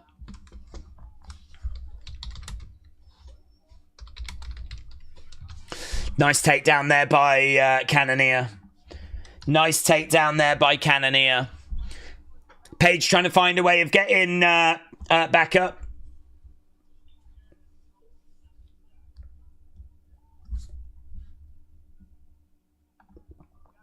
Cannonier with a big knee coming in. I mean, he's just getting control time, but the control time's not going to do a great deal for him. I mean, what Cannonier has done is take the sting out of this. Page's movement was so good. Very fluid, didn't know exactly what was coming or where it was coming from, and actually that clinch work just kind of really controls the tempo a little bit more. But Page breaks away. They go back to the center now. We got 1 minute left. It sort of feels like a Page round, but it's a bit scrappy, to be honest. Cannonier, whenever he can, is grabbing Page and just kind of clinching him against the side of the cage. And right now, again, he's got him again, and he's trapped him up against the side of the cage. Very frustrating, this for MVP. Very frustrating, but equally, I don't think Cannonier is really achieving a great deal. But Mark, shout out to you, my friends. Shout out to everyone that's joining us. If you are watching, leave a like. We are very, very close to the 1,000 that we always hope to get. Definitely feels like we can achieve that. As we are getting towards the end of round number 2. We got a couple more fights after this. As we said, we're about an hour away from the main event now. 2 more fights after this. One of them should end quite early, actually. I think a lot of people are thinking that Jeff Neal against Prates is going to be fireworks, is going to be a banger, is going to result in a finish. So the next fight after this might not hang around very long. Jeff Neal Prates feels like a finish. Are we going to get a finish in this one? We're going to round number 3. Are we going to get a finish in this one? It's also worth mentioning as well, I believe our co-main event is also only 3 rounds. Sometimes co-main events can be 5, but actually I believe this is going to be 3. So that's another positive if you're just waiting for the main event tonight, as I know many of you are. And we are over 15,000 votes as well. And it is 70% of you think Chimaev gets the win tonight. 70-30. Right. Ankalaev against Pereira 2. UFC 320. That is coming up in October.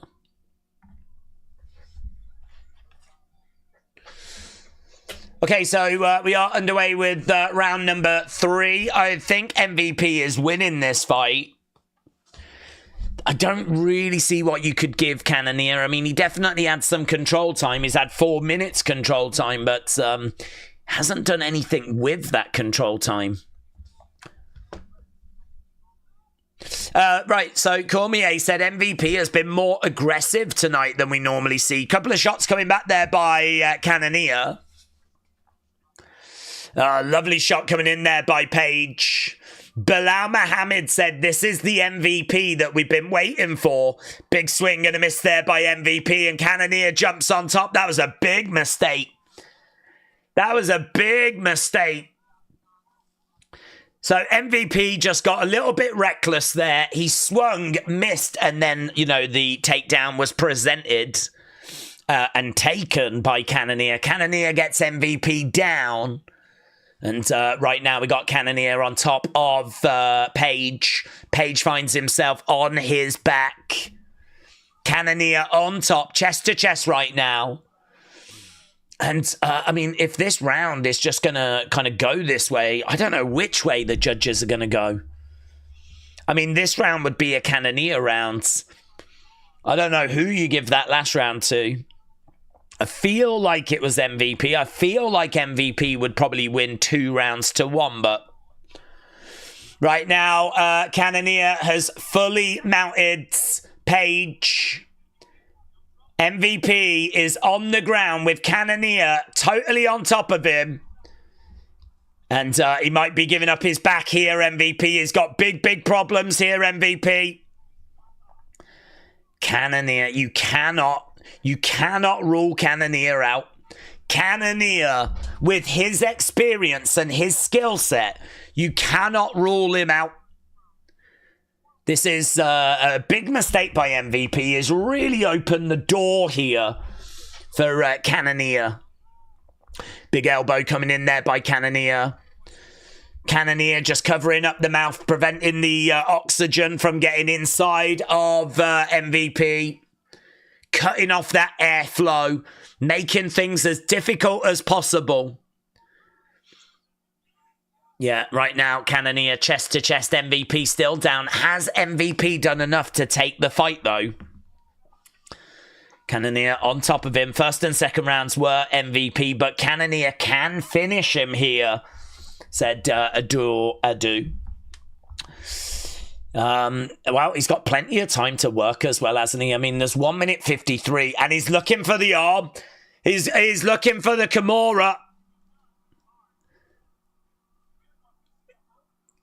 Oh, yeah, no joy. MVP doing well to defend that, actually. Doing really well to defend that. Now he's looking for a head and arm. Do you know what? Cannonier is so good. He's just constantly grabbing at different things, looking for... This is going to be a problem for MVP. He's got 1 minute and 20 to try and survive here. Oh, God. He's just trying desperately to turn, get back up. Cannonier is all over him right now. Yeah, this is a real problem. He's got 1 minute.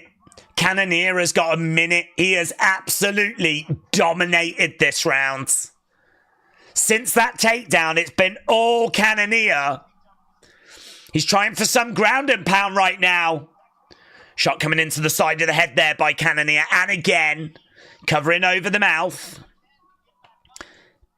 Page has tried a few times to like twist and explode and try and get back to the feet, but he's just not been able to do it. Again, right now we've got Cannonier on top of Page, chest to chest. I think he's going to make it. 20-odd seconds to survive. And it looks like Cannonier now is trying for a bit of ground and pounds. Just tried to rain down an elbow there, but no joy. Shot coming in there by Cannonier. And again, more big blows coming down. Page just needs to survive, and he will. And he does. Well, there we go. This one going the distance. That was a lot more tense than it should have been. Sonny said, who's first on Tapology? Well, we can have a look, Sonny. I did have it set up. LFC Bonkers is top on Tapology at the moment. So if you want to join, just go over to Tapology. It's free to join. Wrestling Days League. And, you can go on there and join the group. And this is how things are standing at the moment. So well done to everyone that's playing. And LFC Bonkers is top at the moment. We'll have a look at that when we get to the ends.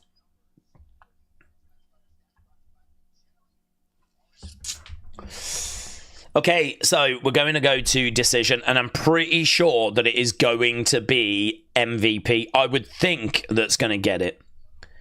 But let's have a look. Hello from Indonesia. Hello to Indonesia. Shout out to you, my friends. Latifulka? Is that how you say it? Latifulka? Shout out to Indonesia.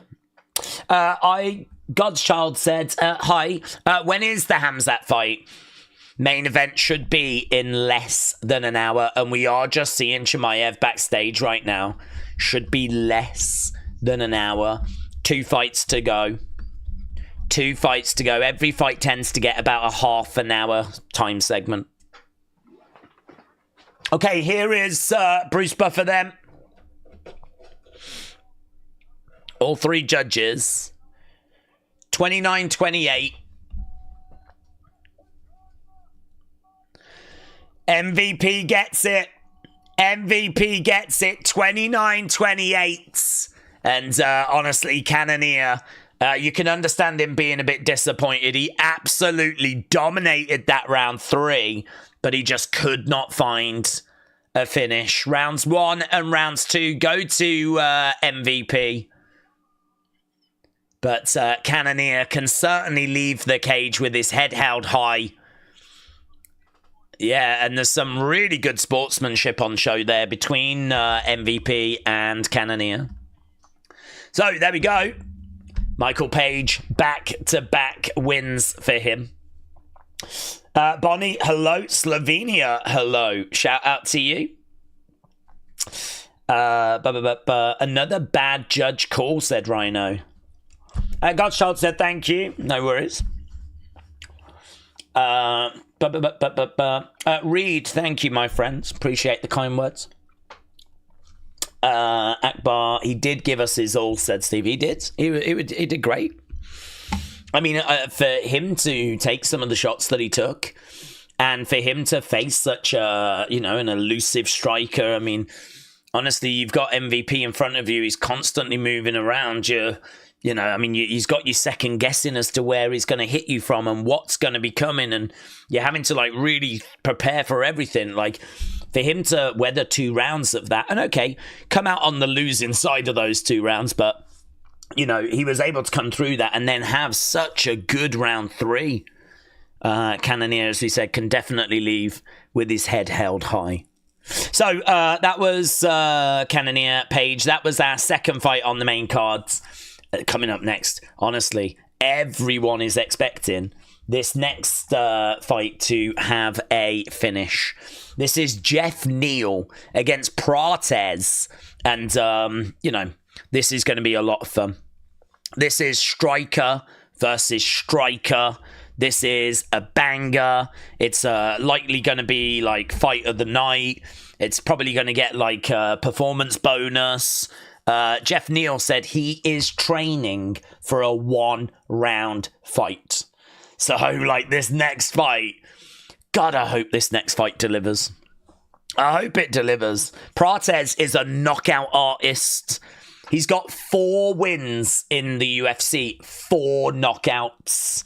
Right? I mean, he has got plenty of knockouts. Same as Jeff Neal, 8 wins. He's got 5 knockouts. So both of these are, have got ability to put people away. Jeff Neal is about speed, and he is about counters. Prates is about power and pressure. And the thing is that as Prates moves forward and puts that pressure on, that is going to give Jeff Neal countering opportunities. So really, these two should hopefully complement each other really, really well. Neither guy's going to back down. I mean, this fight is as simple as 2 guys are going to throw at each other. Someone goes down. That's it. It's like the purest form of MMA. It's 2 people just throwing at each other, and someone's going to come off worse for wear. So I'm really looking forward to this. Really looking forward. And then once we're past this fight, then it's the co-main. And it's not a 5-round co-main, it's a 3-round co-main. So, that should be a great fight as well. Murphy against Pico. Looking forward to that. Everyone Du Plessis though, and everyone's interested in Chimaev Du Plessis. I can already sit here and sense people just being like, when's the main event? When's the main? We've had it all night, but I don't care. It's, I totally get the appeal of the main event. I totally get why everyone's waiting for the main event, so should be good. I'm just saying there's other good things coming up as well. Yeah. It's not just the main event. We do have some other good things coming up, and this next fight should be really fun. The penultimate said, best live stream fight guy by far, subscribe. Well, thank you, my friends.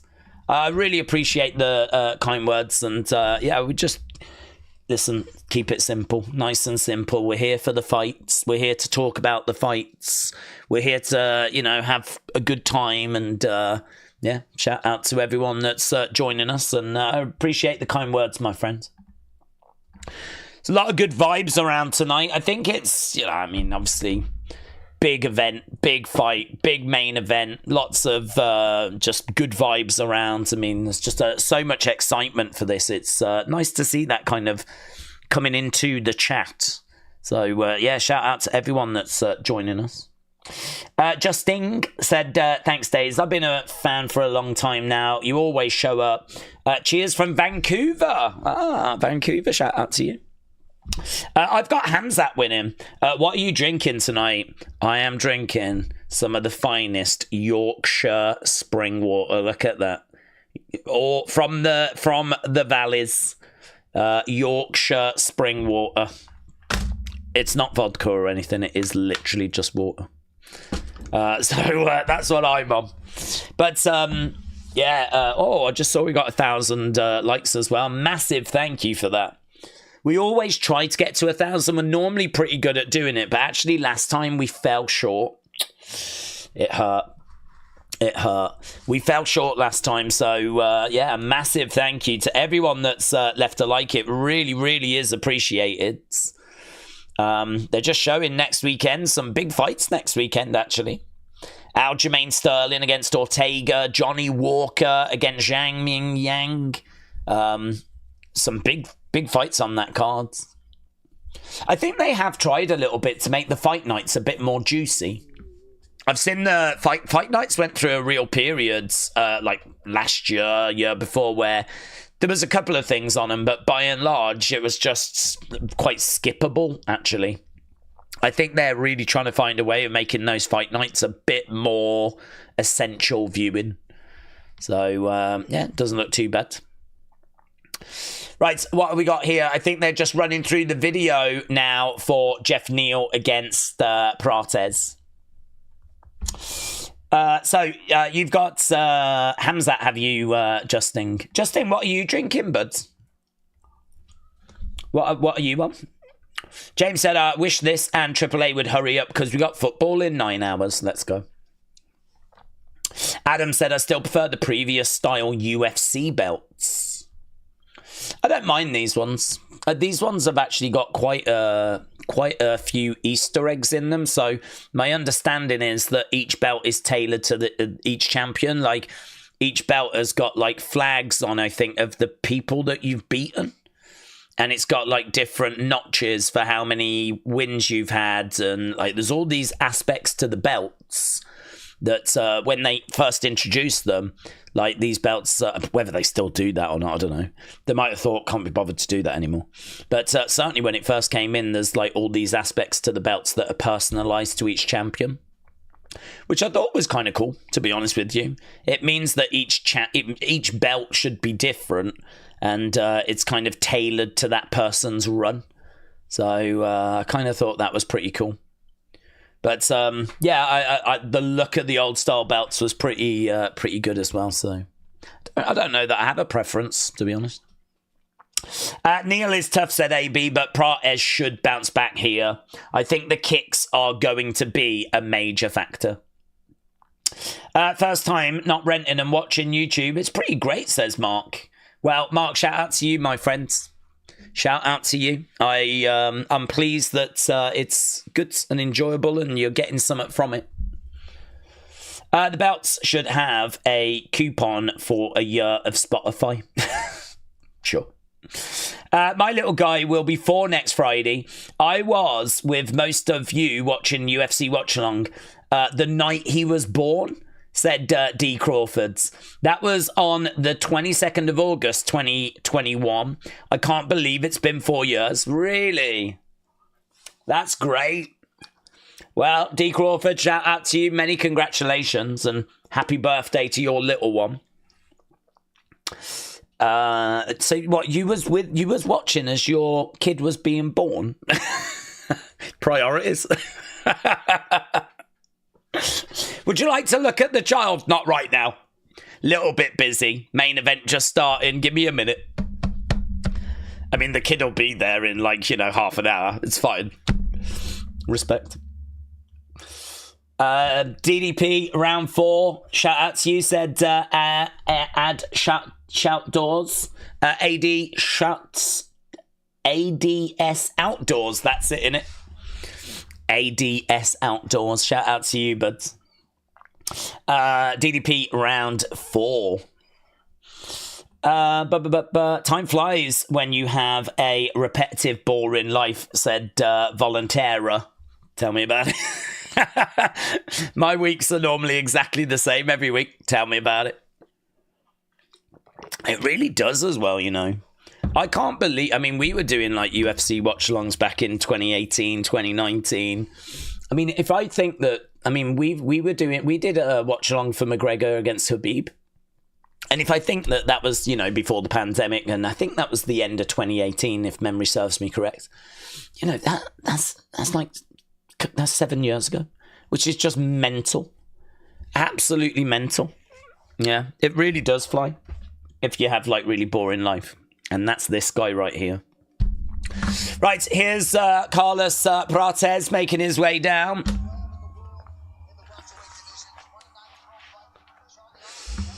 Okay, getting your thoughts on this one. Prates 4-1 in the UFC, 4 KOs. Jeff Neal 8-4 in the UFC, 5 KOs and 1 submission, so 6 finishes. This, I mean, it should be good. 91% of people on Tapology have got Prates winning this. 91% think he's going to get the job done. Daniel said, I think DDP is going to win with a submission in round 1. Quick finish. I want to see a draw in the main event, said Mark. David, yeah, really grateful that people left a few likes. Certainly when we didn't achieve it last time, so it is nice to see us get kind of back to that again. So, yeah, brilliant. And actually, still a little bit of time to go, isn't there, until like the end of this thing. We are getting ever closer, though. So, probably looking at around about... Well, depends, doesn't it?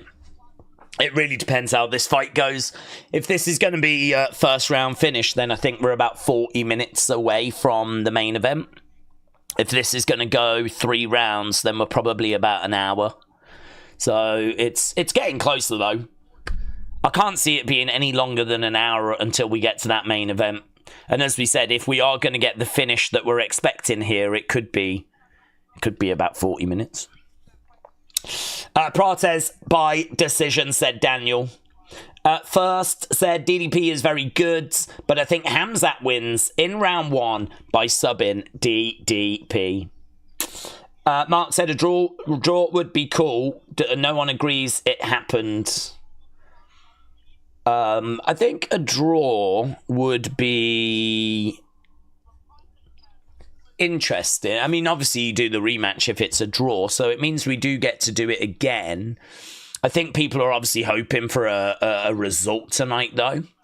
I think people want to tune in. I mean, I wouldn't mind it being a draw as long as the fight is an absolute classic. If there is nothing, but I've seen a few fights where they are amazing and they are back and forth. And I've kind of got to the end of it and gone, do you know what? That is so good. I want to see it again.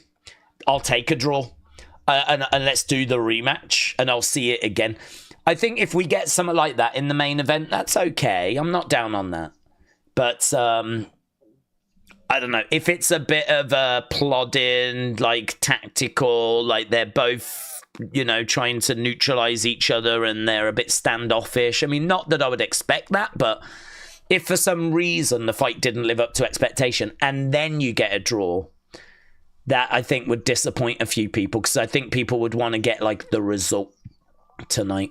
But if it's going to be a banger, it's going to be an amazing fight, and we could set up like the rematch, then I'd be okay with the draw. Are we going to get a draw? It's hard to get a draw, isn't it? It's not impossible, but it's very hard when it's across 5 rounds. So we'll have to see. I think we get a winner tonight, and most people are thinking it's going to be Chimaev, and Chimaev early. Right now, we've got over 16,000 votes. Over 16,000 votes, and 58% of you say Chimaev by finish. 10% have got Chimaev by decision. So 68% of you have got Chimaev winning this fight tonight. David said, could you imagine if Khamzat gets submitted by DDP? It'd be the craziest way for the fight to finish. DK said smash.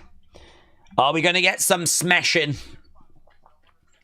I think it's definitely a possibility. We're not going to have to wait too long till we find out. Ring walks surely not that far away. We've got a couple of fights to go. This one, though, as we said, Jeff Neal said he's just been preparing for a 1-round fight. Don't blink on this one. Jeff Neal needs to regain his top form, and he needs to land combinations. That is Joe Rogan's path to victory for Jeff Neal. Obviously, this place is full. Everyone is anticipating, and everyone is excited for that main event, which is getting ever closer. John, shout out to you, my friends. Days Jason made a Balor puppet to combat Yeska. Well, I have to have a look at that after. Sounds fun. That ref counted too fast, says Liam. Still crazy. Lima caught him back when, said GS Dub. And DK official said, let's go, Days. Well, go we are, because right now we have got Bruce Buffer doing the intros. Let's just change over the text on screen. This is fight number 10 of 12. So Jeff Neal versus Prates. Let's go, man. Let's go. Finishes everywhere on this. Neither guy gonna take a backward step. They're both gonna bring it to each other. We know that Prates is all about power and pressure. We know that Neal is all about speed and counters. We know that both bring aggression. We know that both bring finishes. And genuinely, this is one of the fights that people were most excited for. Obviously, it can't quite compete with the main event, but just from a, oh my God, I need to see that fight type of view, this is it. Let's go, man. I am leaning Prates to get it done, but Jeff Neal absolutely can find a path to victory here. Both guys have had their intros. Jason Herzog is the referee for this one. We're about to get underway. Do not blink. Here we go. Both guys come out into the centre, and Prates taking that centre ground. We got Jeff Neal. He's on the outside, and as we said, we know that he likes his counters. Inside leg kick coming in there by Jeff Neal. And a couple of jabs coming in straight out the gate there by Neal. Jab coming back there by Prates. Inside leg kick coming in there by Neal. He's trying to go upstairs as well there, Neal, already. Kind of mixing up the kicks. Going downstairs, going upstairs. Neal on the outside, inside leg kick. Yep, low kick coming in there by Prates. Prates backing up a little bit as Jeff Neal came forwards. Oh, it's a lovely left hand there by Neal. Lovely left hand already. And Prates keeping his hands low, trying to find an opening. It's Jeff Neal that's the one at the moment. Oh, lovely kick to the midsection there by Prates. Outside leg kick coming in there by Prates. Prates just starting to open up a little bit now. Get the output going a little bit as well as Jeff Neal again tries to find a way forward. Prates backing up against the cage. Lovely hook shots coming in there. Neal has got Prates. Had him up against the cage. Right now we've got Prates with an outside leg kick. Both guys in the center of the octagon right now. Neal again taking a few steps back. Prates in the middle. Couple of heavy hands, heavy shots. Neal again circling round. Jab coming in. Body shot coming in there by Neal. Prates again circling round. Back into the middle. We've had nearly a couple of minutes. Couple of jabs coming in there by Neal. Prates backing up. Both guys coming back into the middle as Neal backs up a little bit. Prates again trying to find a way forwards. Neal on the outside, heavy outside leg kick there by Prates as Neal again edges forward, inside leg kick this time by Neal. Lovely jab coming in there by Prates.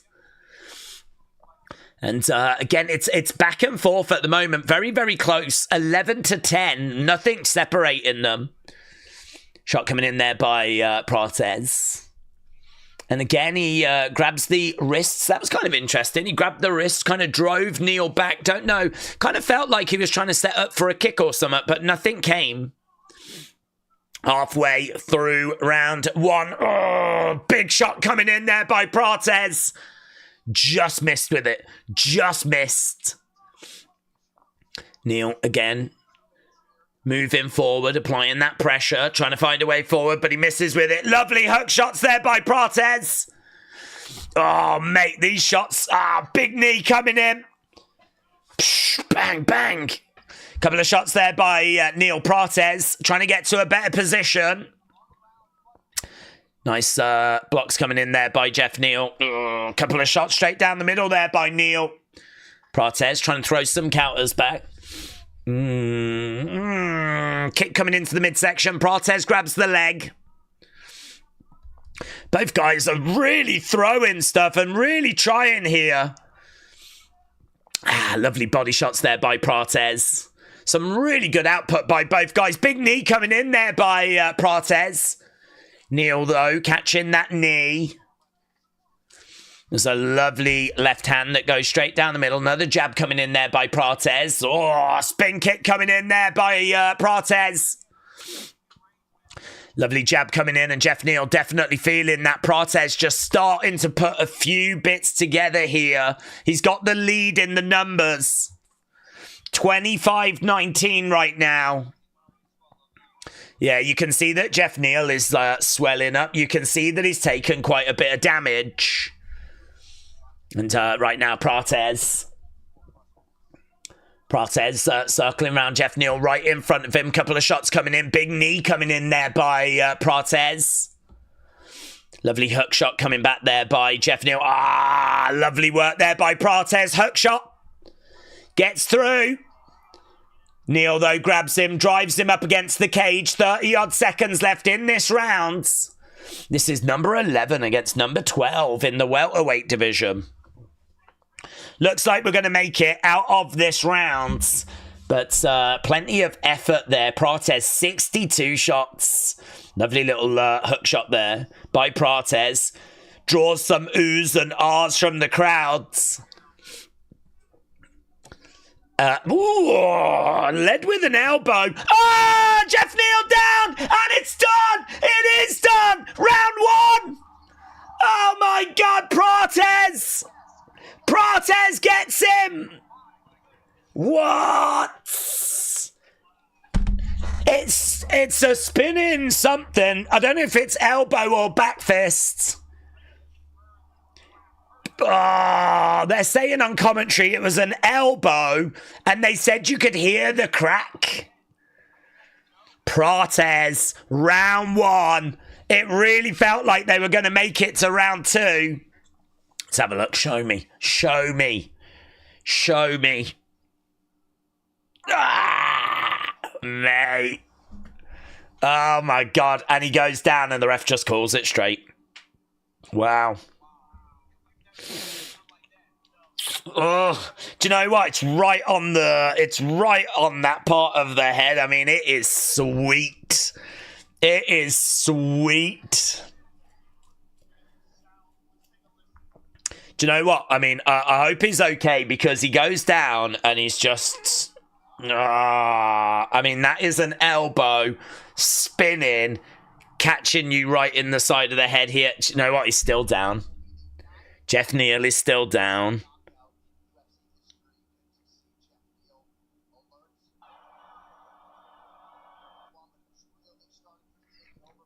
Doctors are checking on Jeff Neal. He's still laid down in the octagon. We got people around, and I hope that this is not... I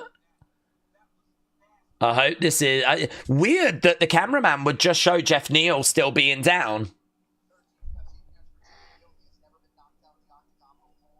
Joe Rogan's in there. It's Fighting Nerds once again. And you know what? They're still working on Jeff Neal. His eyes were open and he was being responsive, but I really hope everything's okay there. It is as sweet an elbow as you could look to hit, really. I mean, it's right here in the side of the head, but I mean, it's in a bit of a sickening spot, really. I mean, if you caught him here on the jaw, like, you could dislocate the jaw or something, but up here, I mean, God knows what damage you could do by, like... And you know that has just caught him sweet as well. Is he moving? He wasn't moving. His eyes were open and he was responding, but he was just lying down on the ground. Fighting Nerds getting another victory, but yeah, I think everyone would like to get an update on Jeff Neal there.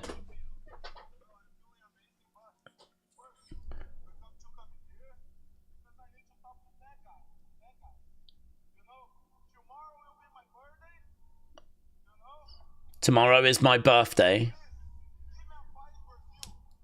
Give me a fight in Brazil.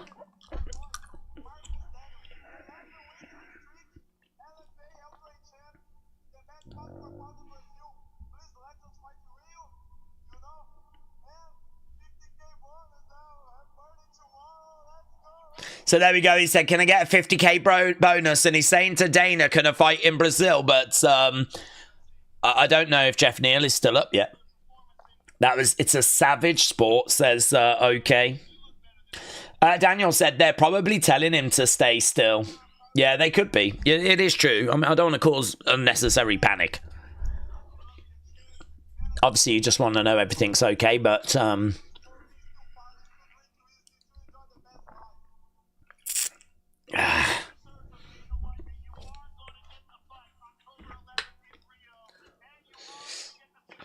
Oh, right. Okay, so Dana said, yes, you can have a 50k bonus, and yes, you can have the fight.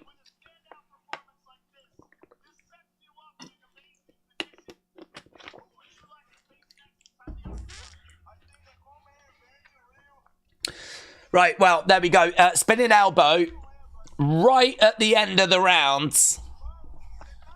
Love that win for Prates, said Purgatory Club.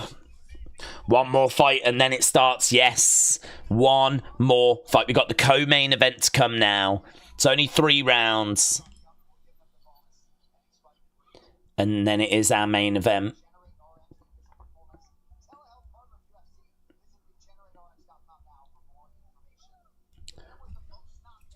Still waiting for John Anik to give us an update or something at the moment, but nothing at the moment. Prates is leaving the octagon, and there we go. No update. I mean, I can only imagine that no news is good news. They definitely don't film the left of the cage. When does it start, said James. So it's going to be starting. I mean, we've got one more fight to go. That fight should be starting relatively soon. We're already an hour and a half into the main card, so that fight should be starting soon. That's going to be our co-main event, and then we will be at the main event. So we've been saying all night about 5 o'clock UK time, which is in about half an hour. And time-wise, we're there or thereabouts. We got one more fight to go. And then we'll be at our main event. I feel for Jeff, said, okay, that's fine. Poor guy. Well, absolutely. He was looking quite good in that fight as well. I mean, I think he was enjoying the better of the first rounds. Like, you know, he was really looking good, but Prates just really started to come into the fight, and obviously that spin attack right at the end of the round. Right, let's take the sound down. Okay, let's get Murphy versus Pico. Now, this one is interesting because the winner here is surely going to get a title opportunity. The winner here, it feels like they're going to really put themselves next in line. I mean, Lerone Murphy is 8-0. He is undefeated in general. He's taken this fight on just 3 weeks' notice. He's got really good footwork. He's well-rounded. He's got big ground and pound. He can lack a little bit of volume, but he's got good grappling transitions. He's got decent power. He is probably going to look to point fight. I mean, I think what you'll see from Lerone Murphy is him coming in, couple of shots, stepping back out. I mean, I'd love to tell you this is going to be a barn burner, but I actually don't know that it is. I think that this one's probably got a few rounds in it. And maybe even goes the distance. So Murphy coming in, couple of shots, getting a few points, getting out of there, circling round, trying to take rounds. I could see that being his strategy. Pico is on a 3-fight win streak. I mean, he does bring some really good numbers. 9 knockouts and 2 submissions.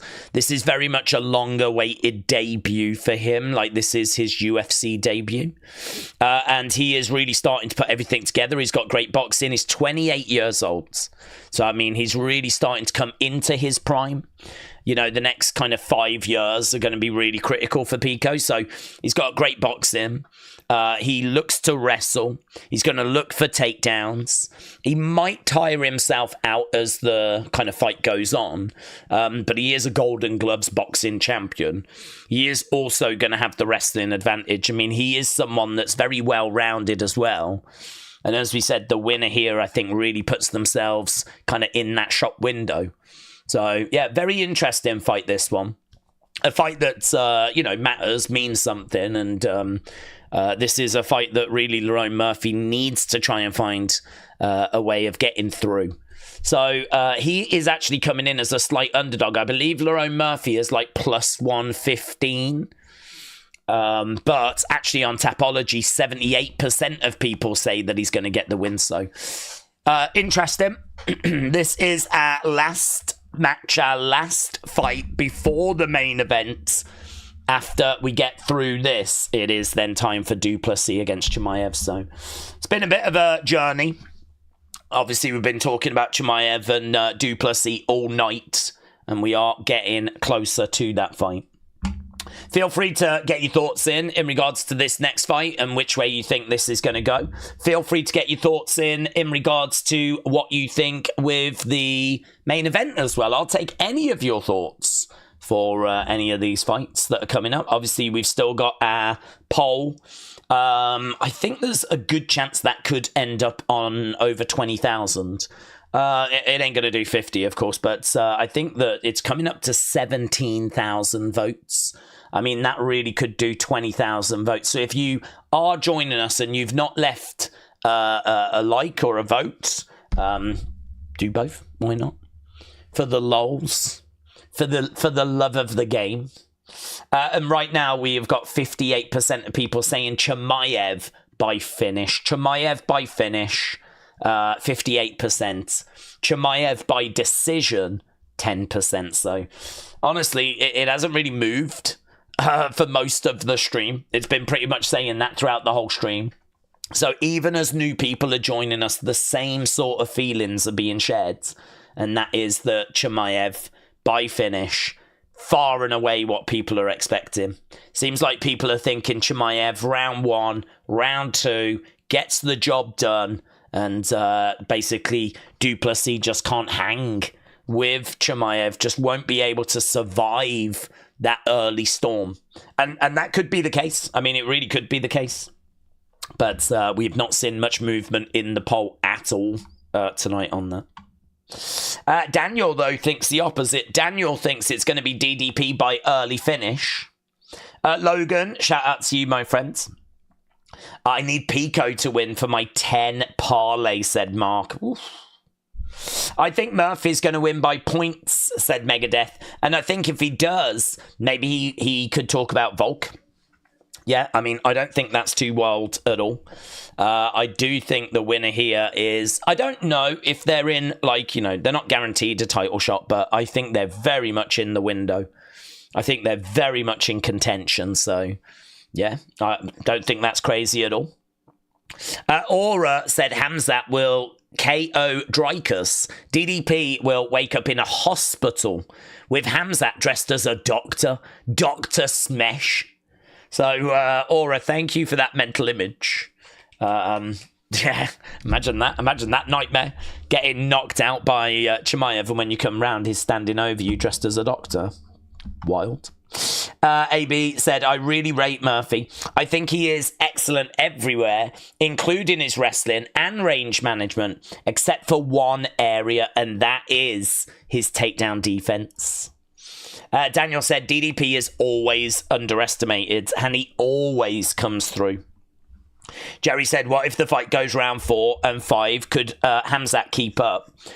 No. I don't think... I mean... I think that Khamzat is always going to have the ability to get a takedown and cause problems. So I suppose in that regard, but I would not be expecting Khamzat to be winning rounds in round 4 and 5.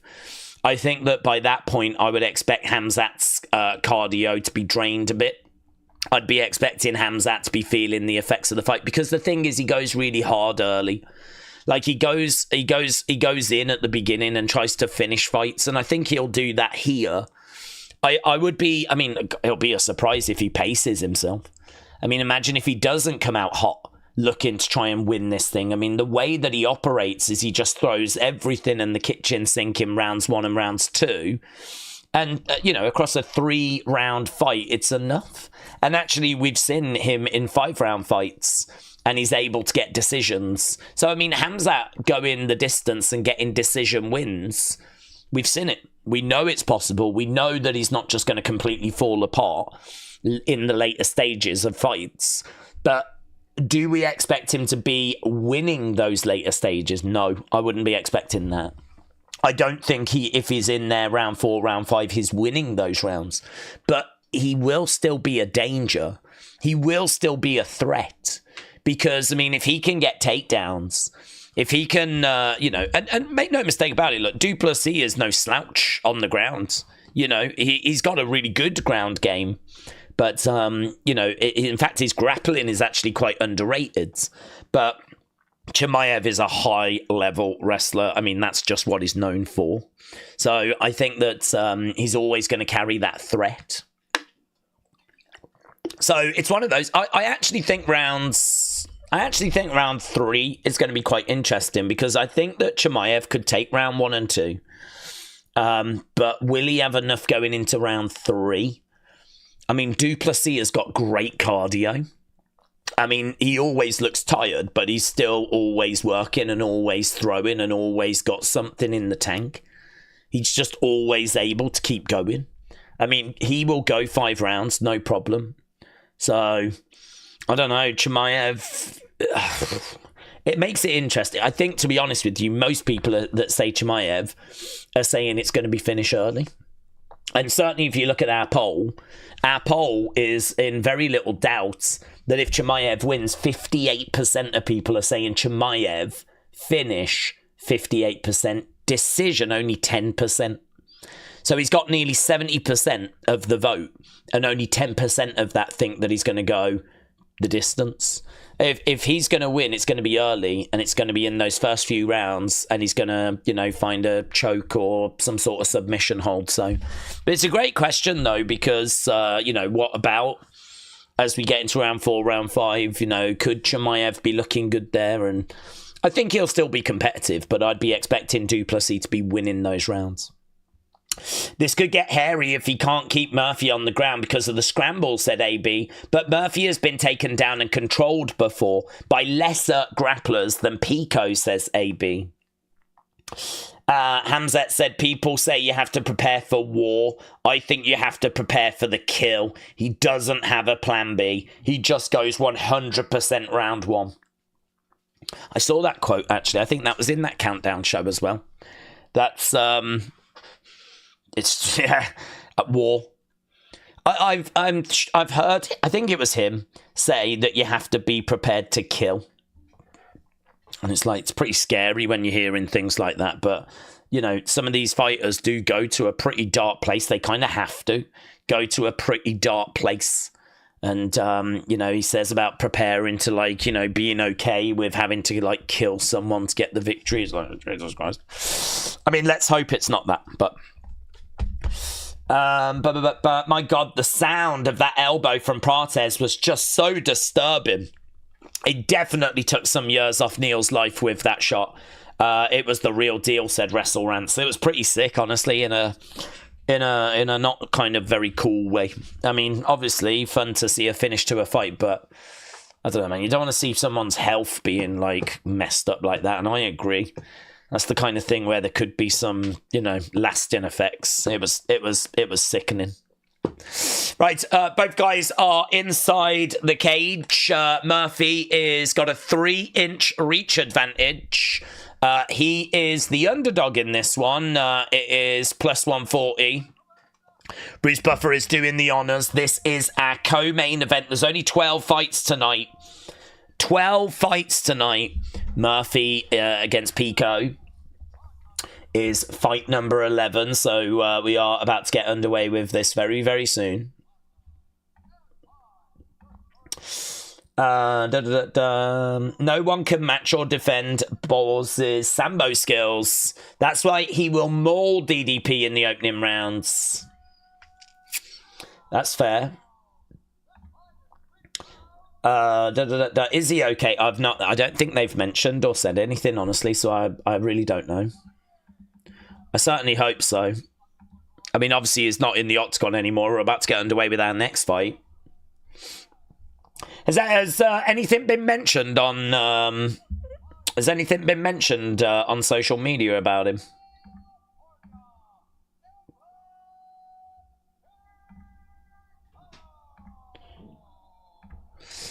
Okay, so both guys getting their intro, and we'll be underway with this one very, very soon. Right. DDP is no pushover and most definitely showed us he's ready for war, said Jay's... Where's that comment? Josiah Tolbert. DDP is no pushover, most definitely showed us he's ready for war and can take it all the way to decision.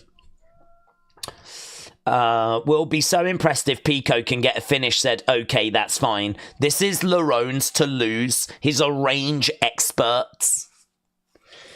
This is going to be very different, and I think that Khamzat's cardio will hold up fine, even if it does go decision, but I don't think it will, says AB. Right, here we go then. Co-main event time, 3 rounds on this one. 3 rounds. Okay, and we are underway.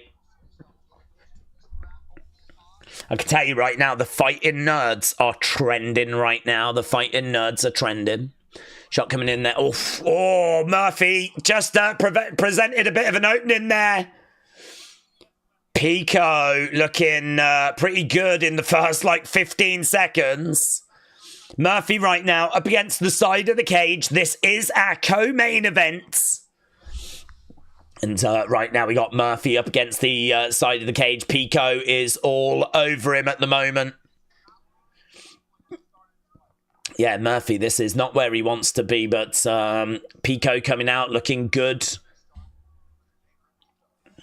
Pico is favourite here, but Murphy able to break away. Outside leg kick there by Pico. Big body shot coming in there. Oh, lovely hook shot there by Murphy. Takedown by Pico. Murphy is down.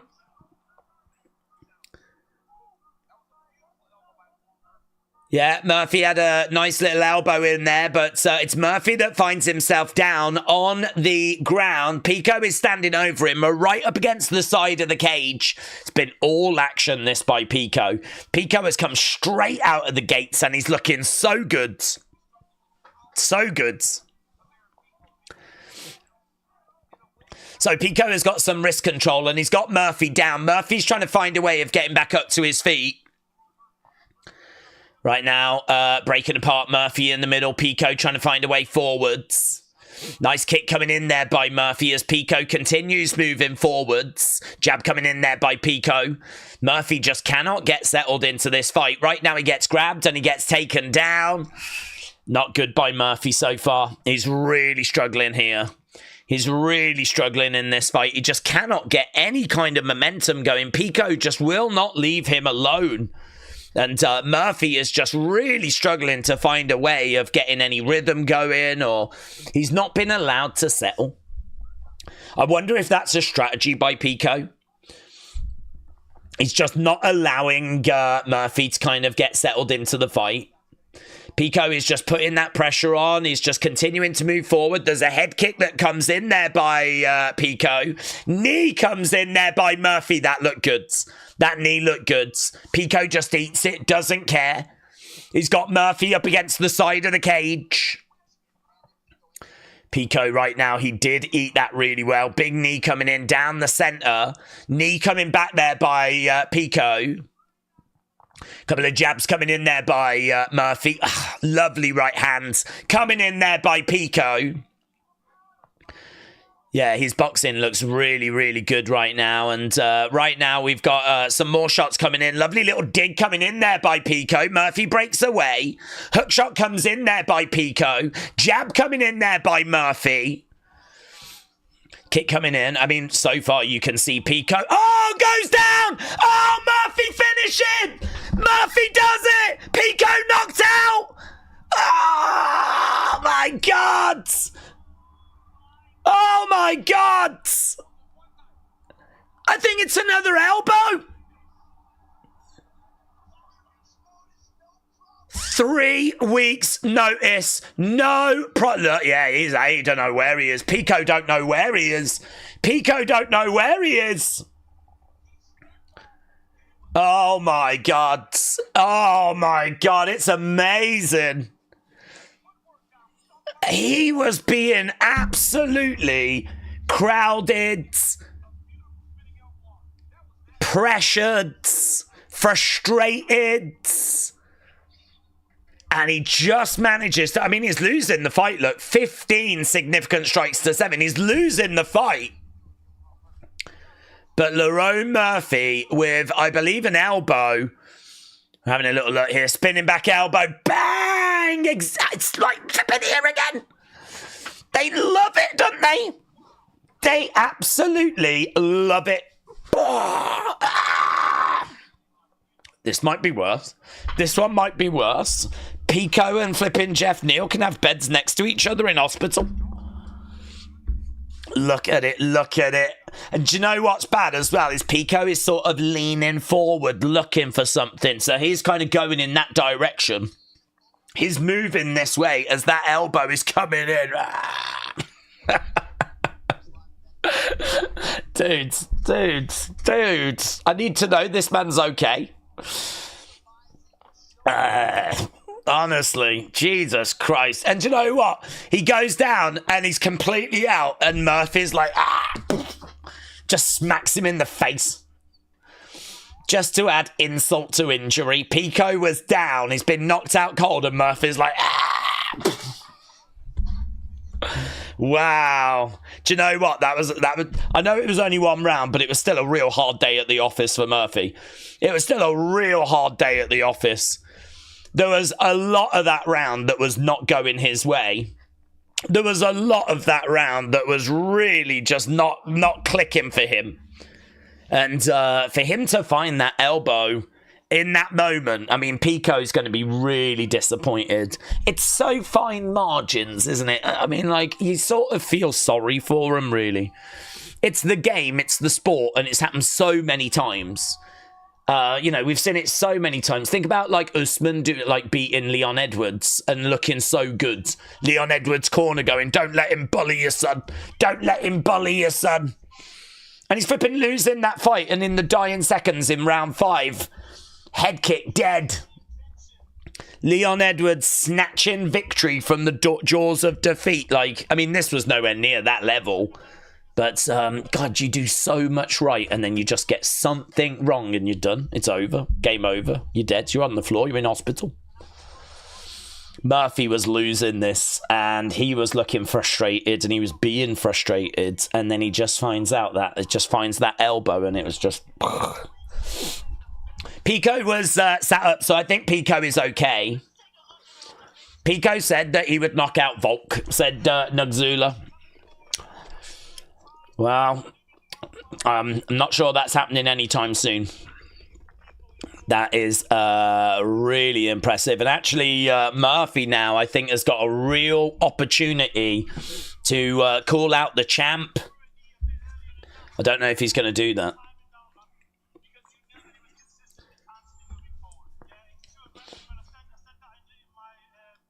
Murphy is on a 9-fight win streak.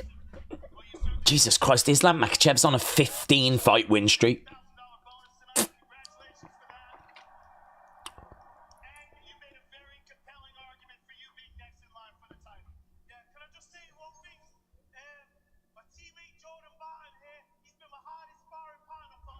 So Joe Rogan said, I think you just made a real argument that you should be next in line for that championship opportunity, so we'll have to see if it goes that way.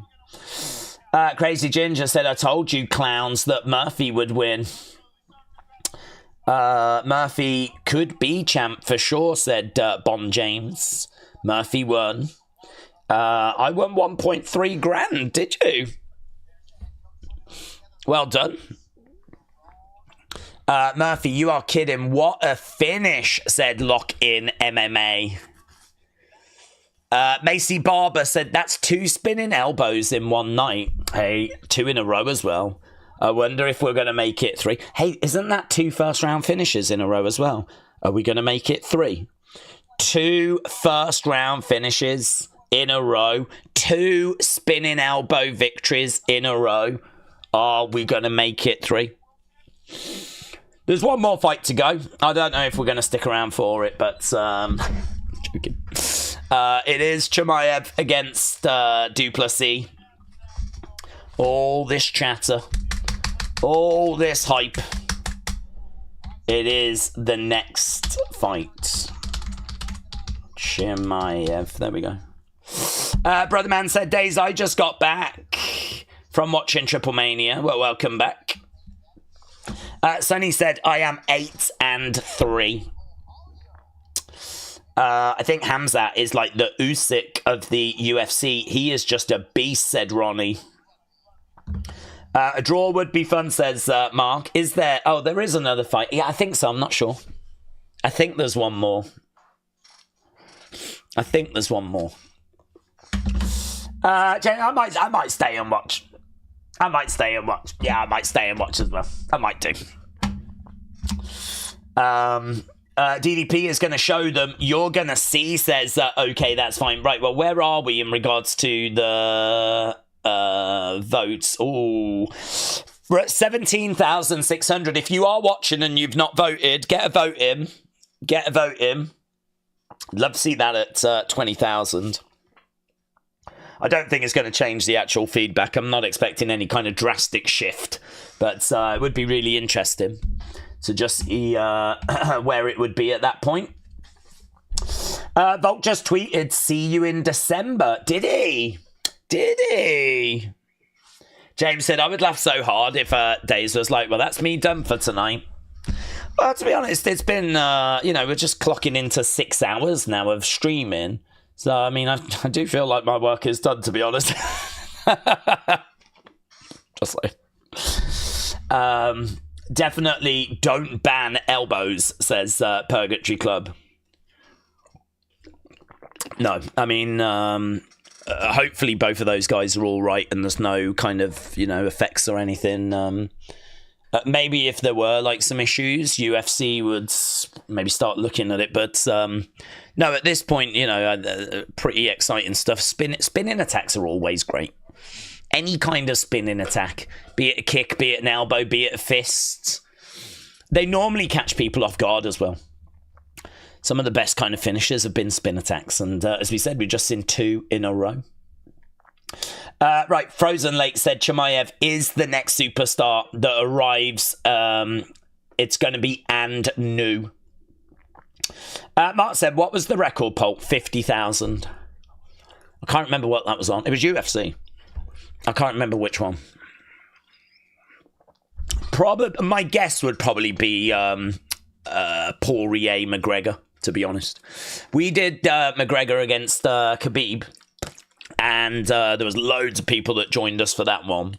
And it was great, and we were just having a really good time. And, you know, I think, you know, all the added drama of everything that went down, I mean, it was really, really good. But I don't think we did a poll on that. If we'd have done a poll on that, that would have been the winner. But we did a poll, I think, in McGregor and Poirier, in one of their fights. And 50,000 is the record. So, I mean, we've done 20,000 tonight. It's still going to go. I think it'll do 20,000. It's just sneaking up to 18,000. So I think by the time it's done, it'll be about there. So yeah, no, a massive thank you to everyone that's left their feedback, left likes, and has joined us tonight. I mean, it's been lovely to hear that people have enjoyed themselves and, you know, have kind of got something from the stream.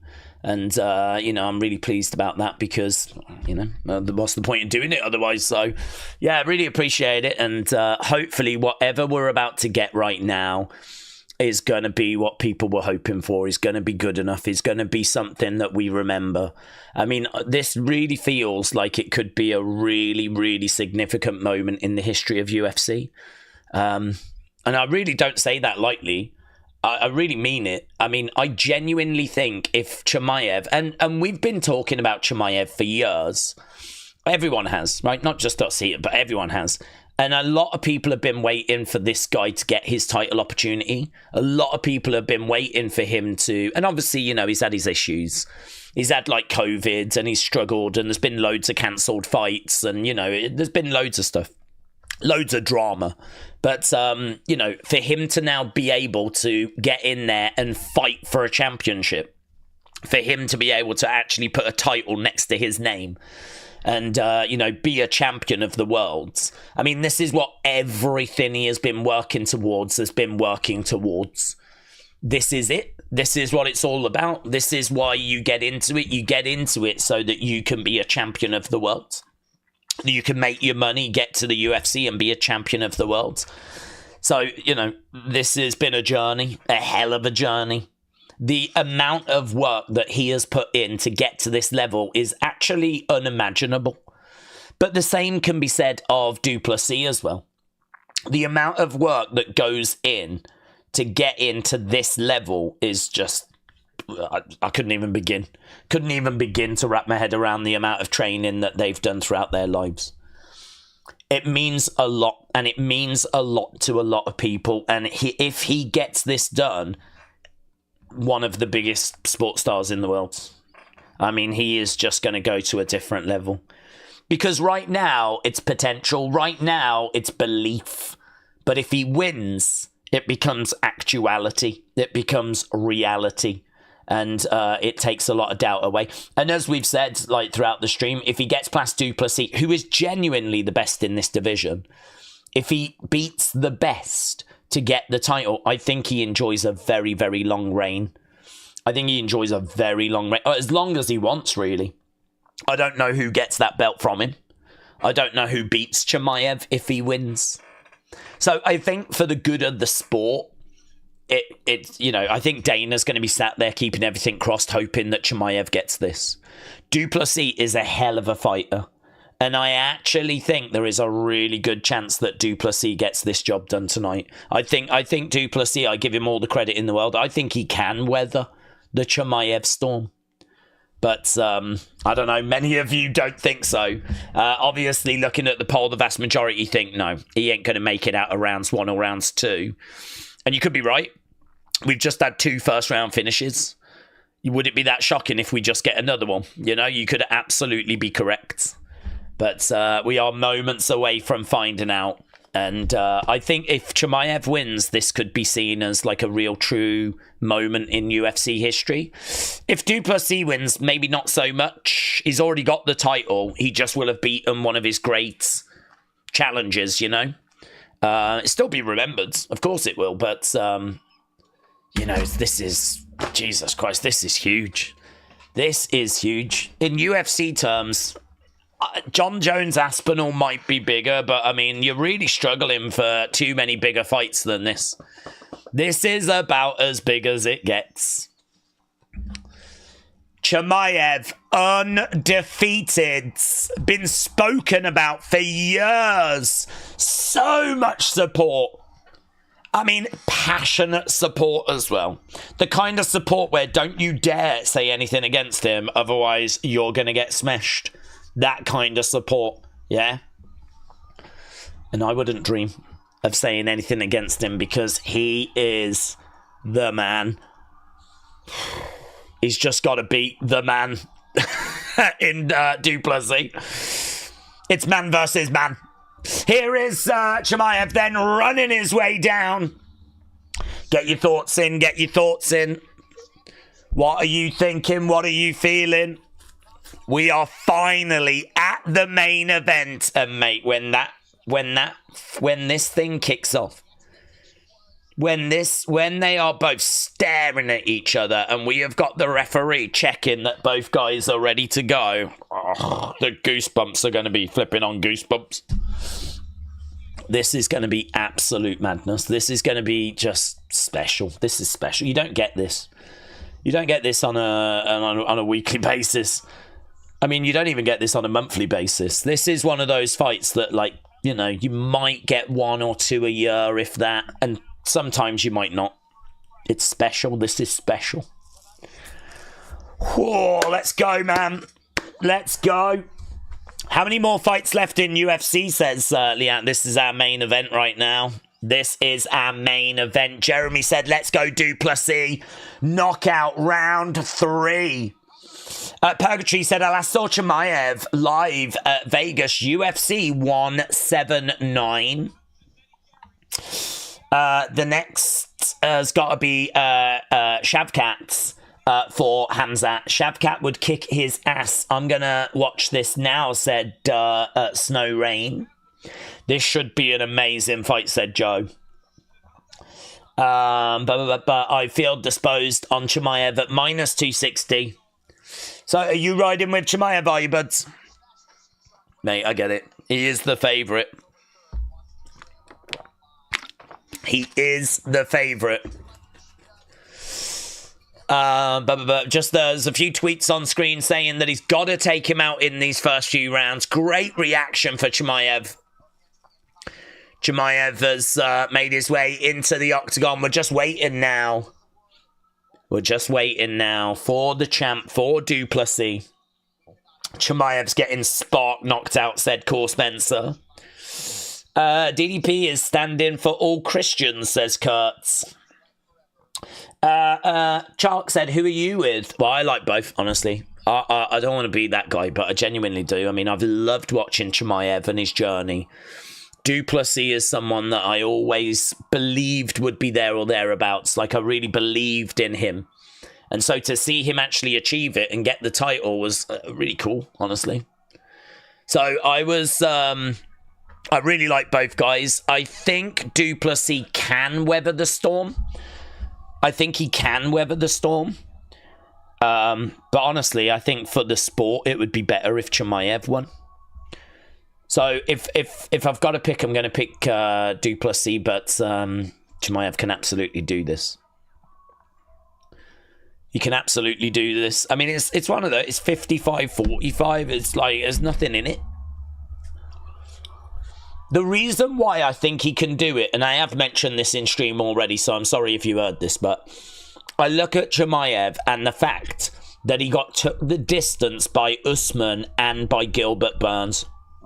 He took the distance by both of those. And granted, he was able to get the decision victory. But this is this is the best right now. This guy is the best. This is Du Plessis in his prime. So, you know, can Chimaev get a win over the very best in this division in their prime? I mean, listen, if he does beat him in the first rounds and everything, that's a hell of a message to send. It's a hell of a message to send. Du Plessis has come out and the crowd are booing him. Not surprising if you saw the press conference. When are they fighting? Literally just got to get in there, do the intros. We'll be underway then. I mean, it's literally moments away. Anxiety is very high, said King Without Kingdom. I've just grabbed a beer. Okay, there is Du Plessis has made his way down. He's on the outside of the cage. We have got Khamzat inside the cage, and we'll be getting underway with the intros very, very soon. But you are a winner, DDP. We love you, said Miranda. Miranda, shout out to you. It would be bad for business if Chimaev wins. Fans don't pay for pay-per-views. He doesn't fight often enough. Well, I think that he's been through some issues, honestly. I think that he has had COVID and he's had some cancelled fights. And I think that he is someone that is a massive star. Loved, like, you know, around the world. And it is true, you know, if he was champion, UFC, I'm sure, would put some pressure on him to kind of defend that belt on a, you know, twice a year type situation. I mean, I think he's had 7 cancelled fights in 5 years. But, I mean, as we said, some of that has been health related. So I think where he is now, and he seems to be in a good place now, I sort of feel like he should be more active as we continue to move forward. I agree with you that he has been quite inactive and there's been a lot of cancelled fights. I do agree with you. But I think that here we are right now with him in a title fight. I think UFC, if he was to become champion, would lay out the vision of kind of, you know, how he can be like the face of the company or one of the big faces of the company. And you can make that argument he's kind of there or thereabouts anyway, but it's undeniable that if he gets the championship, he goes up another level or 2. So I just think that because of his health problems, the COVID problems, which has affected some of his inactivity, which I think we're moving past now, I wouldn't hold too much of that against him. But it's worth mentioning, you are right, there has been a lot of inactivity from Chimaev. Right, here we go then. Both guys are inside the octagon. DDP is going to destroy Chimaev, said Crazy Ginger. It's not all him cancelling those fights, said that is true. That is true. Right, here we go. There's one more fight to go. So when does it start? Well, they're doing the intros right now. They're doing the introductions right now. Right now, we have got Chimaev on the one side. We have got Du Plessis over the other side. And we're just waiting for Bruce Buffer to do the intros. Both guys are looking very relaxed. There's a smile on the face of Du Plessis. Chimaev is just looking very focused. Bruce Buffer's just doing his intro. Love from India. Shout out to you, my friends. Chaitan Roti, shout out to you, buds. And new, said Lucifer. It could be. It could be. We've got nearly 19,000 votes. And still no change. This crowd very much with Chimaev. They were cheering him loudly when he came out, just like the press conference. And all the fans joining in with Bruce Buffer.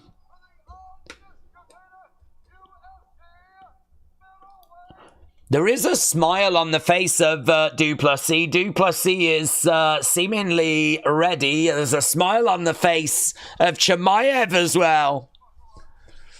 I think Chimaev is really enjoying all the support that he's getting. Chimaev by smash, says Dean. DDP's winning. Watching from Philippines. Philippines, shout out to you. Hello from Ohio. Tony, shout out to you, buds. Shout out to Ohio. DDP TKO round 4, says Ads Outdoors.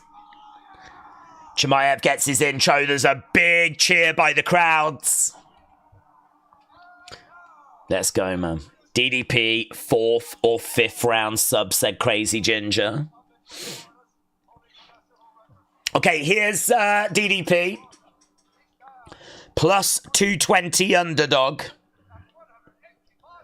This is the first time that he has been an underdog in 10 fights. The undisputed reigning middleweight champion of the world. Oh, mates, it's getting juicy. Du Plessis comes forward in the middle, puts his arms out. Chimaev comes charging over, barges into him. We have to get the security to just separate them. And this is the moment right now. This is the moment. Both guys come face to face. They're smiling right at each other. Oh my God. If this could, honestly, this just can't feel any flipping bigger than it does right now. The cheer in Chicago. I don't even need headphones. I can hear it from here. Look at the look in the eyes of Chimaev. Let's go. This just went up 20 levels. And we're about to get underway. Both fighters coming out. They touch gloves. And we are underway. Kick coming in there by Chimaev. Chimaev looking for an early takedown. Manages to get Du Plessis down. Oh, Du Plessis grabbing the neck of Chimaev. Guillotine. He's got the head right now. Du Plessis is down on the ground. And right now we've got Chimaev. He's got the leg. Chimaev in side control. Yeah, he knew he was going to get taken down. He said that. I don't know if he was expecting it within the first 20 seconds, but Du Plessis is down on the ground. Chimaev on top of him right now. Can he get back up?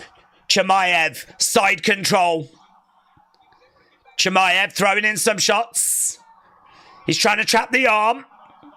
Ah, crucifix. Chimaev with a crucifix. Shots raining down there by Chimaev. Du Plessis in a crucifix. Right now, Chimaev all over Du Plessis. Du Plessis trying to find a way of getting out of the crucifix. Shots coming in by Chimaev. He's punching in at the side of the heads. Yeah, he's got his head over to the side. So, I mean, he's constantly moving it around. I don't know, man. I don't know if this is great for Chimaev because I sort of feel like these shots are not going to end the fight. And actually, this is taking time out of this round. He's just throwing, and they're just taps coming into the side of the heads. Yeah, it's got the crowd are booing because I think they were hoping for more than this, to be honest. There's not much in the way of a fight here. Their arms are trapped in a crucifix, and he's throwing in shots. Du Plessis, though, has got his head over, kind of tucked to the sides. He's trying to find a way of getting back up, but Du Plessis cannot get back up from this position. I'll tell you what's going to be interesting is what affected that. Those are just taps. I don't even think they're doing a great deal. Crowd are booing at the moment. They wanted more than this, but Du Plessis is doing a decent job of not allowing this to get out of control. I mean, look, he's took 80-odd shots to the head, but they're just taps. They're just taps. Right now, we've got shots coming in, more hammer fists, and Du Plessis trying to turn over to the sides. He's trying to make sure that he doesn't make any kind of big strategic moves. I mean, Du Plessis has been down on the ground. We knew round 1, round 2 would be a storm. It was about surviving the storm. And right now, he's down on the ground. We've got 2 minutes left to go in this round. Du Plessis needs to make sure he is not making any mistakes. He's keeping, at the moment, Chimaev chest to chest. Chimaev is inside control. The crucifix has been released. 114 shots coming into the side of the heads. They're total strikes, but they're not significant strikes. They're just taps. Crowd are booing. Crowd want more action than this. We've been down on the ground. And Du Plessis is just doing whatever he can to try and neutralize Chimaev right now. Du Plessis, again, over by the fence. He's got his feet on the fence. It's not pretty. It's not great to look at, but it is surviving. And right now we got Chimaev right now again all over Du Plessis. Du Plessis just keeping Chimaev chest to chest. He's not giving Chimaev any room to operate right now. 50-odd seconds left to go. I don't know what the hell you say to Du Plessis after this. Don't do that again.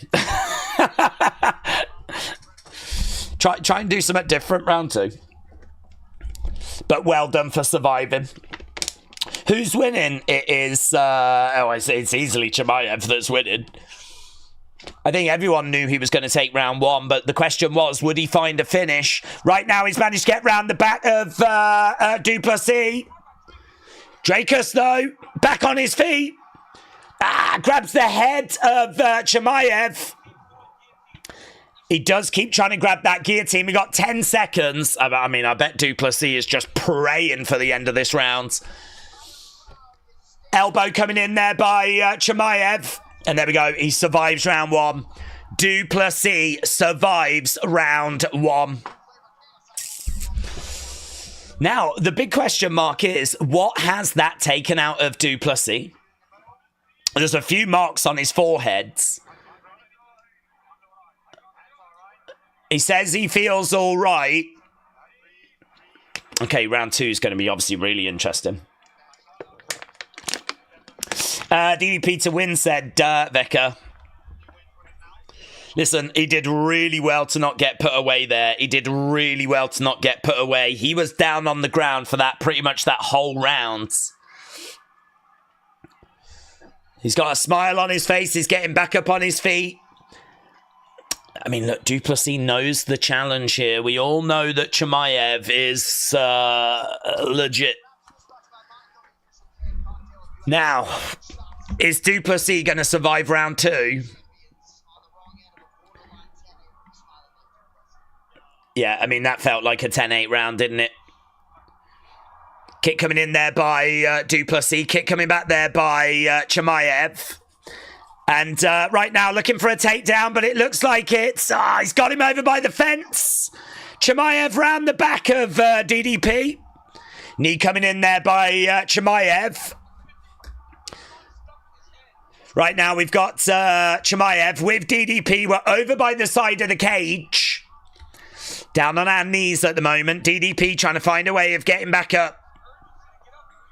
Right now we got Chimaev throwing in some knees. Nothing stopping this ground domination. More knees coming in. More boos coming in from the crowds. Chimaev dominating round 1. Looking for another takedown. And right now he's trying to get on the back here of Du Plessis. Du Plessis again trying to find a way of getting back up to his feet. Hello to Italy. WrestleRant said so much energy used by both fighters in that round. Well, we know when it comes to cardio that Du Plessis has got, I believe, the advantage there. Right now he's kind of down over by the cage. Chimaev is on him at the moment.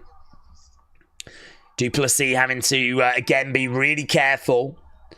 You've only got to make the slightest mistake and Chimaev will find a way in. Right now, knees are being thrown in by Chimaev. Throwing in some big knees. Crowd are a bit restless. Chimaev all over Du Plessis. We're down on their knees. And we're over right by the side of the cage. Knees coming in again there by Chimaev. Digging him into the side of the body. Shots coming in there by Du Plessis. And right now, we've got Chimaev in control. We said this might not be fight of the night. It might not be the most attractive thing you ever see. But Chimaev kind of doing what we expected. Dominating round 1. Dominating round 2. The big question for me was always going to be round 3.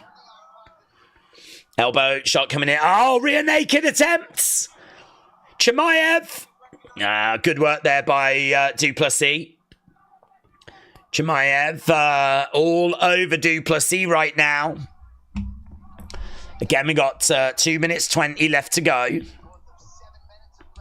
And right now, again, we've got Chimaev all over Du Plessis. Again, looking for that rear naked. He's got the arm round, but no, it's well defended. Gotta say, I mean, Du Plessis really doing well to defend these attempts. And right now, still no joy for either guy, actually. I mean, Chimaev is asking questions, but nothing that big right now. Crowd booing, little bit restless. We've got 1 minute 45. And again, trying to find a way through. Du Plessis trying to get back up to his feet. Chimaev is all over him. He's all over his back at the moment. We got about 1 minute 30 left to go. And Dricus down on his knees. Khamzat won't last the distance, said Ventez. Round 3 is the magic rounds. Yeah, I honestly don't know what we're going to get in regards to round 3. I don't know if the tide turns or is it just going to be more from Chimaev. I don't know. The question for me always was, could Du Plessis survive the first 2 rounds? I felt he could. And then the belief was that at that point, Du Plessis would start coming into the fight. We're about 50 seconds away from Du Plessis getting out of round 2. Knees coming in there by Chimaev.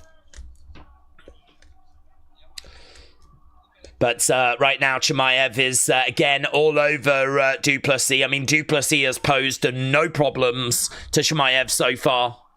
It has been nothing but survival for Du Plessis. Nothing but survival, but survive he has. And crowd are booing.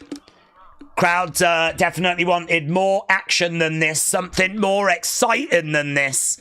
And they're not getting it at the moment. 10 seconds left of round 2.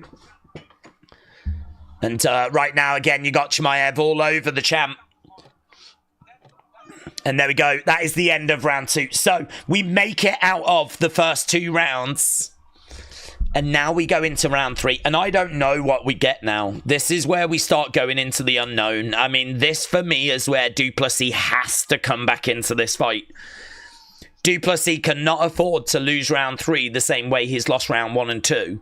He has to come back into the fight now. The belief was that Khamzat would be feeling the effects of the fight by this point. You know, that he will have given a lot in, like, really trying to find the finish. I actually think Chimaev has kind of paced himself a little better than I was expecting. It's not been that he's been constantly searching and constantly looking. He's been in a very controlling position. Actually, it's been a very good game plan from Chimaev. It kind of feels like if you're winning the round, just take the round. Yes, if you see an opening, go for it, but don't force anything because you need something in the gas tank for later. And he is standing there looking fresh. I think if you're Du Plessis, you don't really want to see Khamzat looking as fresh as he looks right now in round 3. Right, let's see. Round 3. This is the round. Does the tide change, or is it more of the same? Khamzat gets an early takedown. Right now, Du Plessis trying to get back up to his feet. Khamzat trying to drag Du Plessis down. And he's managed to get round the back of Du Plessis. Right now, Du Plessis getting back up to his feet. He goes down. Open palm strikes to the side of the head by Du Plessis, but once again, Khamzat is inside control.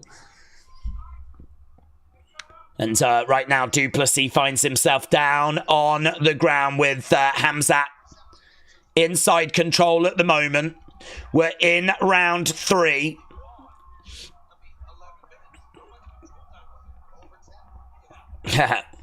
They fought for 11 minutes, and Khamzat's got over 10 minutes control time.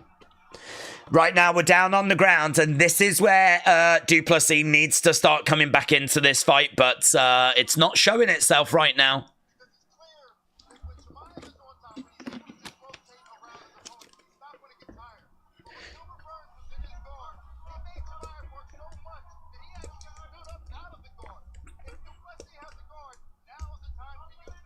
Yeah, that's interesting. So they're saying that when Chimaev's on top like this, it's not draining the gas tank like I think Du Plessis would like to see. Du Plessis would like to see Chimaev's gas tank really struggling about now. 2 hard rounds of him trying to win.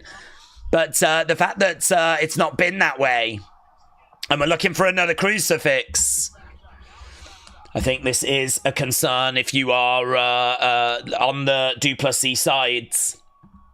Shots coming into the side of the head there. Du Plessis is, again, trying to protect the heads. Level 99, Eve. Shout out to you, my friends. Again, right now, middle of the octagon. Du Plessis has got his arms trapped. He's trying to protect his head. Shots coming in there by Chimaev. And again, more shots coming in. 2 minutes 30. We're almost halfway through round 3. Yeah, it is true. Du Plessis has just got his head... He cannot find a way out of this crucifix. And so all he can do is just like turn his head and just get out the way of the shots. It's very similar to what we saw in round 1. I mean, this won't bother Chimaev fans, because if you're riding with Chimaev, Chimaev is dominating. We knew he would dominate rounds 1 and 2, but he's taking rounds 3 as well. Shots coming in there by Chimaev, and again, he's got 251 shots that he's thrown and landed so far. 251 shots. Chimaev with an elbow. We got 1 minute 38 as more shots are coming down there by Du Plessis. Chimaev. More shots coming in. We got 1 minute 28. He just cannot get out, man. He just cannot get out. It must be so frustrating for Du Plessis, like in that crucifix. He just cannot find a way out of it. And right now, Chimaev just keeping Dricus in this crucifix. And right now, we got just over a minute to go. It's complete dominance, said GS Dub. It is. It is. Shots coming into the side of the head there by Chimaev. Chimaev has fully mounted Dricus. He's looking for a rear naked. Can't get it. He can't get it. It's really good defense there by DDP. Shots coming into the side of the heads. And here we go. We got 28 seconds to go. Did DDP not prepare? He should have known that Chimaev would want to wrestle, said 1987 Big Fan. I think the thing that's happened in this fight, which has really surprised me, is that Chimaev has actually not gone full pelt in the first few rounds. He's come out, got into good positions, and then he's not drained his own gas tank. So we're going into round 4, We're going into round 4, and, you know, he's not drained his own gas tank. Chimaev has still got some in the tank as we go into round 4, because he's in very controlling positions, but the way that he's controlling them is not taking much out of his own gas tank. You know, he's getting the crucifixes. These crucifixes are killing DDP, because it's not taking much out of Chimaev. Chimaev is able to get them on and just hammer fist away, and just, you know, it's very little output for him. And so the problem is that, you know, by this point, Dricus was hoping that Chimaev was gassed. He would be hoping that now he could really start to stamp his authority on the fight, but I mean, it's just not going that way. So, yeah, if you are riding with Du Plessis, big concerns, obviously, as we are heading into round 4. Tim, shout out to you, my friends. Really appreciate the support. Tim said, and new. Well, with 3 rounds down, it looks like it is going to go that way. Any sign, though, of Chimaev gassing, and this is where Du Plessis could maybe find an opening. Okay, shot coming in there by Chimaev, and that takedown was prevented. Chimaev all over Du Plessis.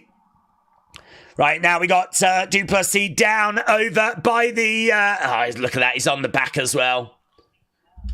Du Plessis right now is finding himself down. And rear naked potentially coming in here by Chimaev. Shots coming in, takedowns, 7 takedowns have been successful by Chimaev. Right now we're in round 4. And Chimaev has still got plenty in the gas tank. And we know that Du Plessis looks tired, but he always looks tired, so I don't think there's much you can really read into that. Sean said Du Plessis is a big guy. Chimaev is physically dominating him. Some knees coming in. A sub or knockout is going to be necessary, said Zeitler Beats. Yeah. Yeah, I think we are in finish territory, absolutely. I mean, there ain't no way Du Plessis getting 10-8 rounds in round 4 and 5, is it? So, I mean, it is going to have to be a finish here for Du Plessis. Phantom said, I'm worried I might lose money. Right now we got shots coming in there by Chimaev.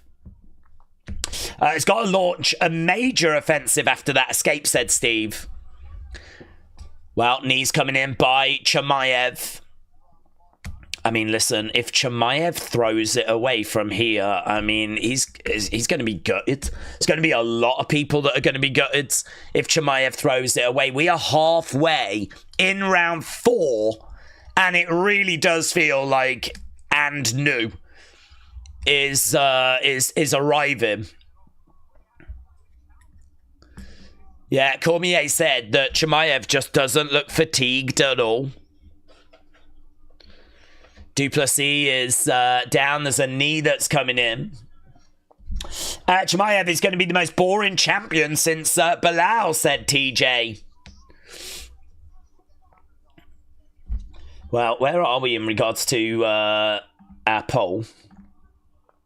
I mean, it looks like, I've got to think, 11% of people might be correct.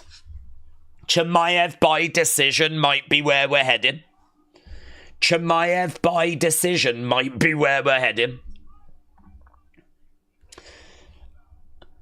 Shots coming in. So there's the poll. Chimaev by finish, 56. Du Plessis by finish, 16. Du Plessis by decision, 16. Chimaev by decision, 10. 10%. I mean, right now, we've still got a little way to go, of course, but right now, it does feel like this one is probably going to go to round 5. And because we're down on the ground with Chimaev on top, we're chest to chest at the moment. It's not much in the way of progress being made here. Shot coming in there by Chimaev. I think Chimaev being champion is going to be amazing if that's where we go. I think it's going to be huge for the UFC. I do think, though, that, you know, it might have helped him if he had have found a finish here. There's still time for it, of course. Okay, the referee is in, and the referee is allowing both fighters to get back up on the feet. Yeah, Dricus has got to go, and he goes for a kick, but Chimaev grabs him and takes him down. He just can't stop those takedowns. Du Plessis just cannot stop those takedowns. He might be able to if Chimaev was tired, but Chimaev is just not tired. Chimaev is just throwing in these knees, throwing in these shots, and the crowd are booing. We have got 20-odd seconds left in this round. And it does feel like we're going to round number 5. Another tree-hugging champion, said Mr. Tokens Worlds. Again, we've got some shots coming in there by Chimaev into the side of the heads. This fight sucks, says, yeah, well, a few boos from the crowds. Didn't think it was going to be like a match of the night type situation, but, well, it could still be seen as an important fight. Du Plessis needs a finish.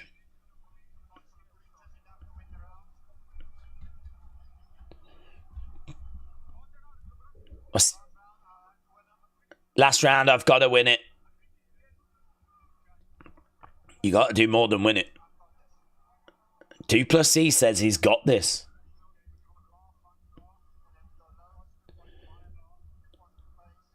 You got to go low. Well, here we go. There's 1 round left. There's 5 minutes left. It's now or never for Du Plessis. He's got a smile on his face. Chimaev is... I mean, is Chimaev going to be feeling any effect of this fight right now? Khamzat does not look like he's feeling any effects right now. Here we go. 5 minutes. Kick coming in there. Head kick coming in by Chimaev. Kick coming back there by Du Plessis. Jab coming in there by Du Plessis. He's trying to let the hands go. Chimaev looking for a takedown. You got to know he's going for those takedowns. Yeah, Du Plessis gets taken down. Yeah, he's just got no answer for those takedowns, even in round 5. Even in round 5. I mean, actually, it looked like there was a couple of moments there where Du Plessis looked like he was going to get like a bit of rhythm going. He just gets taken down. Crowd are actually booing as another... Oh, my God. Now we got another crucifix. Now we've got another crucifix. We know that Du Plessis can't get out of these crucifixes. We've seen it in round 1, and I think it was round 3. And right now, Chimaev in round 5 is raining down these... Oh, no joy. Is Chimaev going to be able to find a finish or something in this round? Right now, we've got Chimaev round the back. He's grabbing a hold of Du Plessis. Du Plessis, we got about 3 minutes left to go. The crucifix is no longer in. Right now, Du Plessis is down on his knees. Chimaev is round the back. Crowd are booing away. Chimaev right now throwing in some shots to the side of the head. Du Plessis again down on his knees. And Chimaev trying to throw some shots round. But, I mean, Du Plessis has got to get back up. He is back up, but Chimaev takes him right back down again. And Dricus with some shots coming into the side of the heads. Shots coming back there by Du Plessis. Chimaev dragging Du Plessis down again. And you got to say, this has just been absolute domination by Chimaev. Chimaev winning by decision was not what many were expecting. The vast majority were expecting. I mean, I was... oh, lovely spin there. Du Plessis on top of Chimaev. Yeah, this does feel a bit late. Right now, Du Plessis on top of Chimaev. And right now, Chimaev, guillotine! Oh, he pops his head, mate. Du Plessis looking for a guillotine. Chimaev manages to get his head out. I tell you what, there seems to be a loud cheer for Du Plessis in the arena. I think we've got some Khamzat chants that are breaking out now. Okay, the end of this round is actually getting a bit interesting. I feel like Chimaev might be feeling the effects of the fight a little bit now. And Du Plessis has just been able to find a way. Kind of asking some questions, but right now he's on his back. Chimaev on top. Shots coming into the side of the heads. And Crowder booing again. Crowder booing again, and referee's going to stand them up. Referee's going to stand them up. We're back on the feet. 1 minute 15. 1 minute 15. We're on the feet. You got to just go, man. You got to just go. Both guys. Right now, kick coming in there by Du Plessis. Outside leg kick there by Chimaev. Couple of shots straight down the middle by Du Plessis. Chimaev might be looking for a takedown. It's denied. It's denied. Elbow coming in there by Du Plessis. And again. Chimaev, though, trying to get back up. We got 30-odd seconds. Oh, Chimaev down. Du Plessis on top. Du Plessis on top of Chimaev. Rear naked in. Neck crank. No joy. Chimaev down on his knees. Yeah, he is high. I don't think there's anything Du Plessis can really do here. He's trying. He's going to run out of time. Yeah, it's done. It's done. Oh, real drama at the end, though. Looked like he had, not a rear naked, but a bit of a neck crank in. And it's going to be Anu. It's going to be Anu. Oh.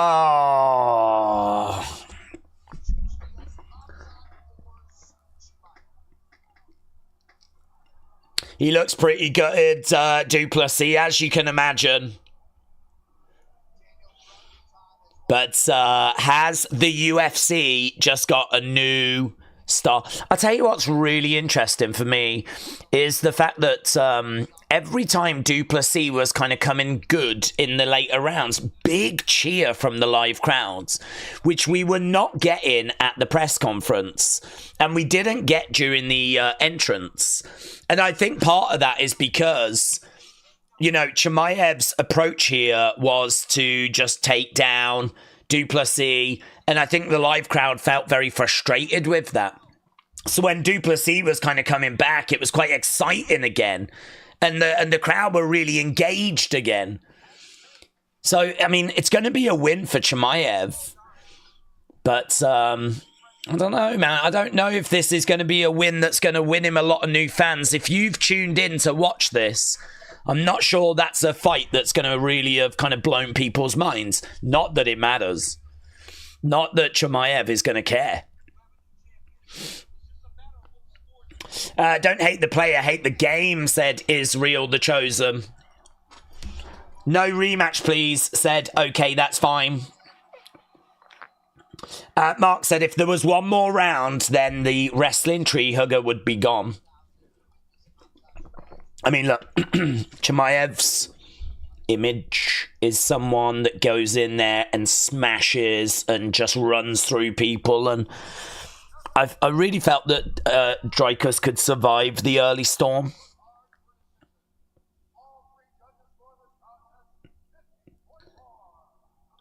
$50-44 on all three scorecards.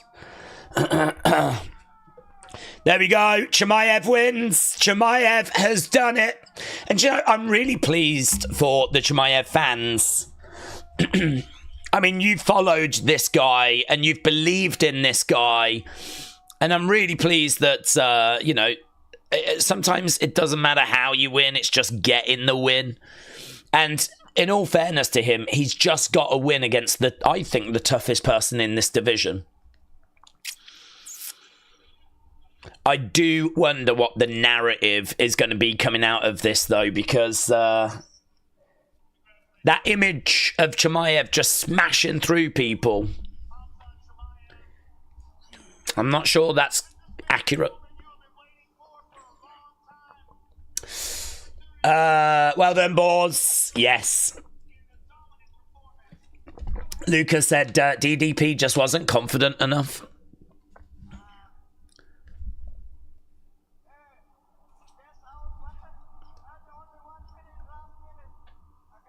There's booze for Chimaev right now, you know.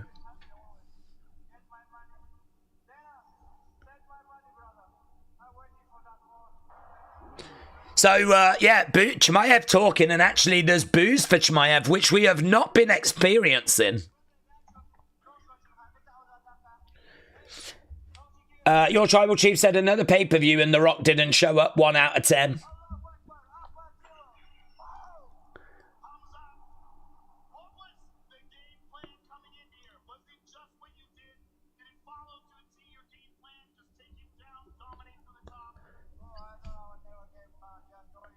Chimaev said he didn't have a game plan.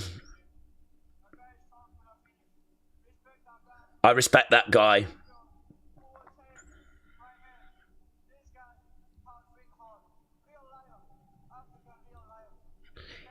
He is a real lion. He is an African lion.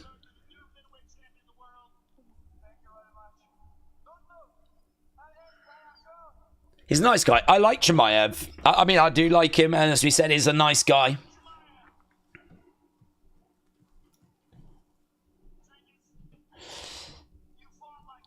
Let's see what Du Plessis has got to say. You came up short tonight.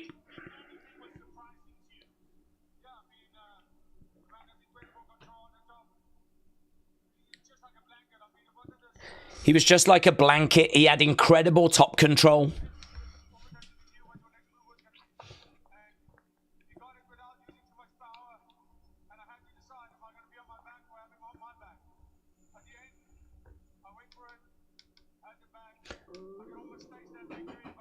He said at the end, I went for it. I could almost taste victory. He said he was the better man tonight, but I will be back and I'm coming to get my belt back. So Du Plessis is looking for a rematch.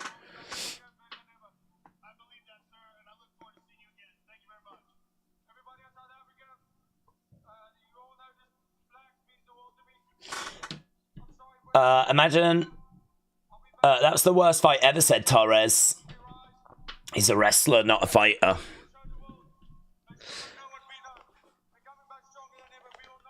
I got a lot of time and a lot of respect for Chimaev. I mean, I really like him, and I think that this was a fight that a lot of people were really engaged with, really excited by. But I think the reason people were engaged and excited is because Chimaev is a wrecking machine. You know, he comes in and, you know, a lot of people are expecting this to be Chimaev finish early.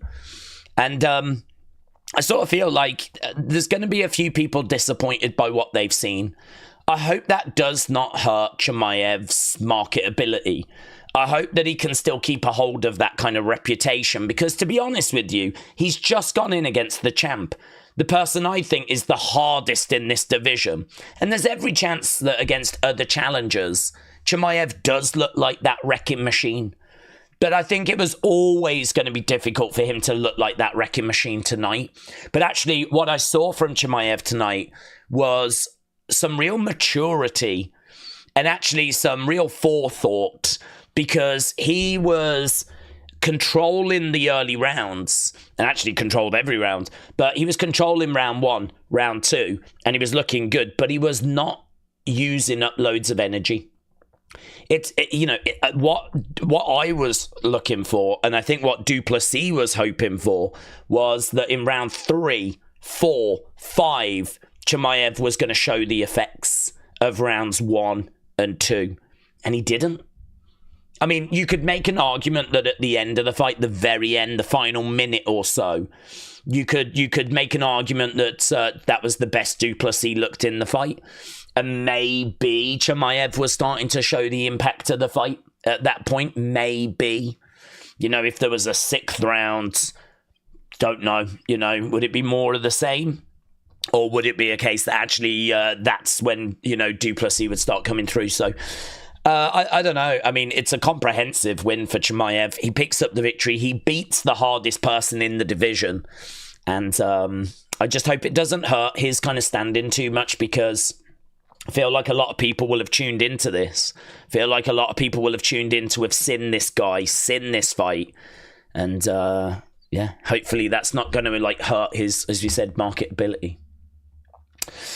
He's the best technical fighter, said Adam. It's very good.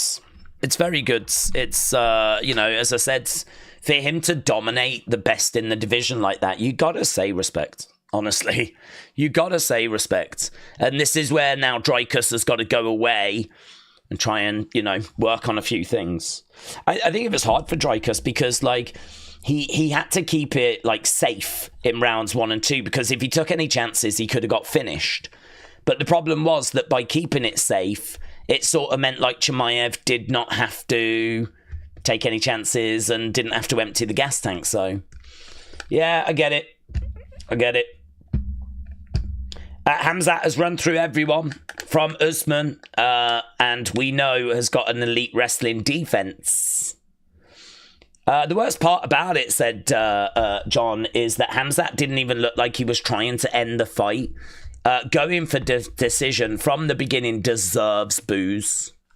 Khabib and Islam are far more boring, and they bring a lot of eyes. Khamzat is far more exciting.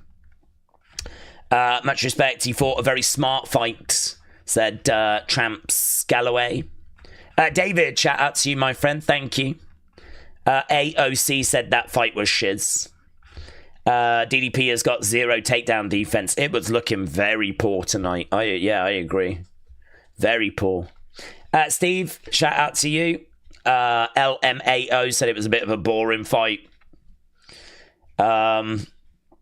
It is true, isn't it? I mean, I do feel a bit sorry for people. I mean, people have paid money to watch this, and I mean, you never know what the fights are going to be like when you obviously tune in, and I kind of get that people were looking for more, but I mean, you got your answer.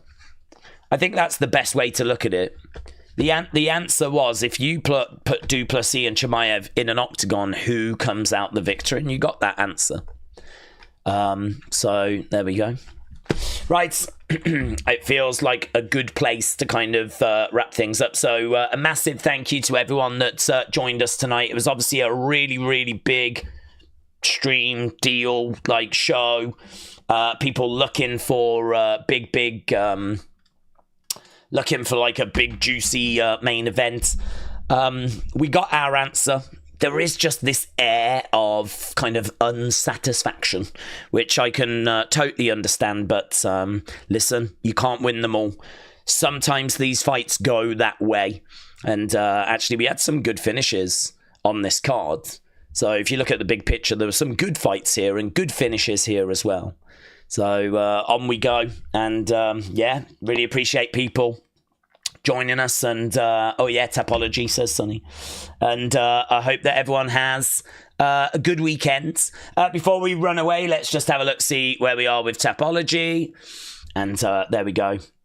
It is LFC Bonkers that was victorious.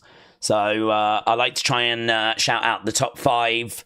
So we've got joint third for Paul, Noster, V-Man, Houdini in second, LFC Bonkers, and then, some other people down there as well. So there we go. A big thank you to everyone that joined us. Enjoy the rest of your weekends. I hope to see you all very, very soon again for UFC. And there we go.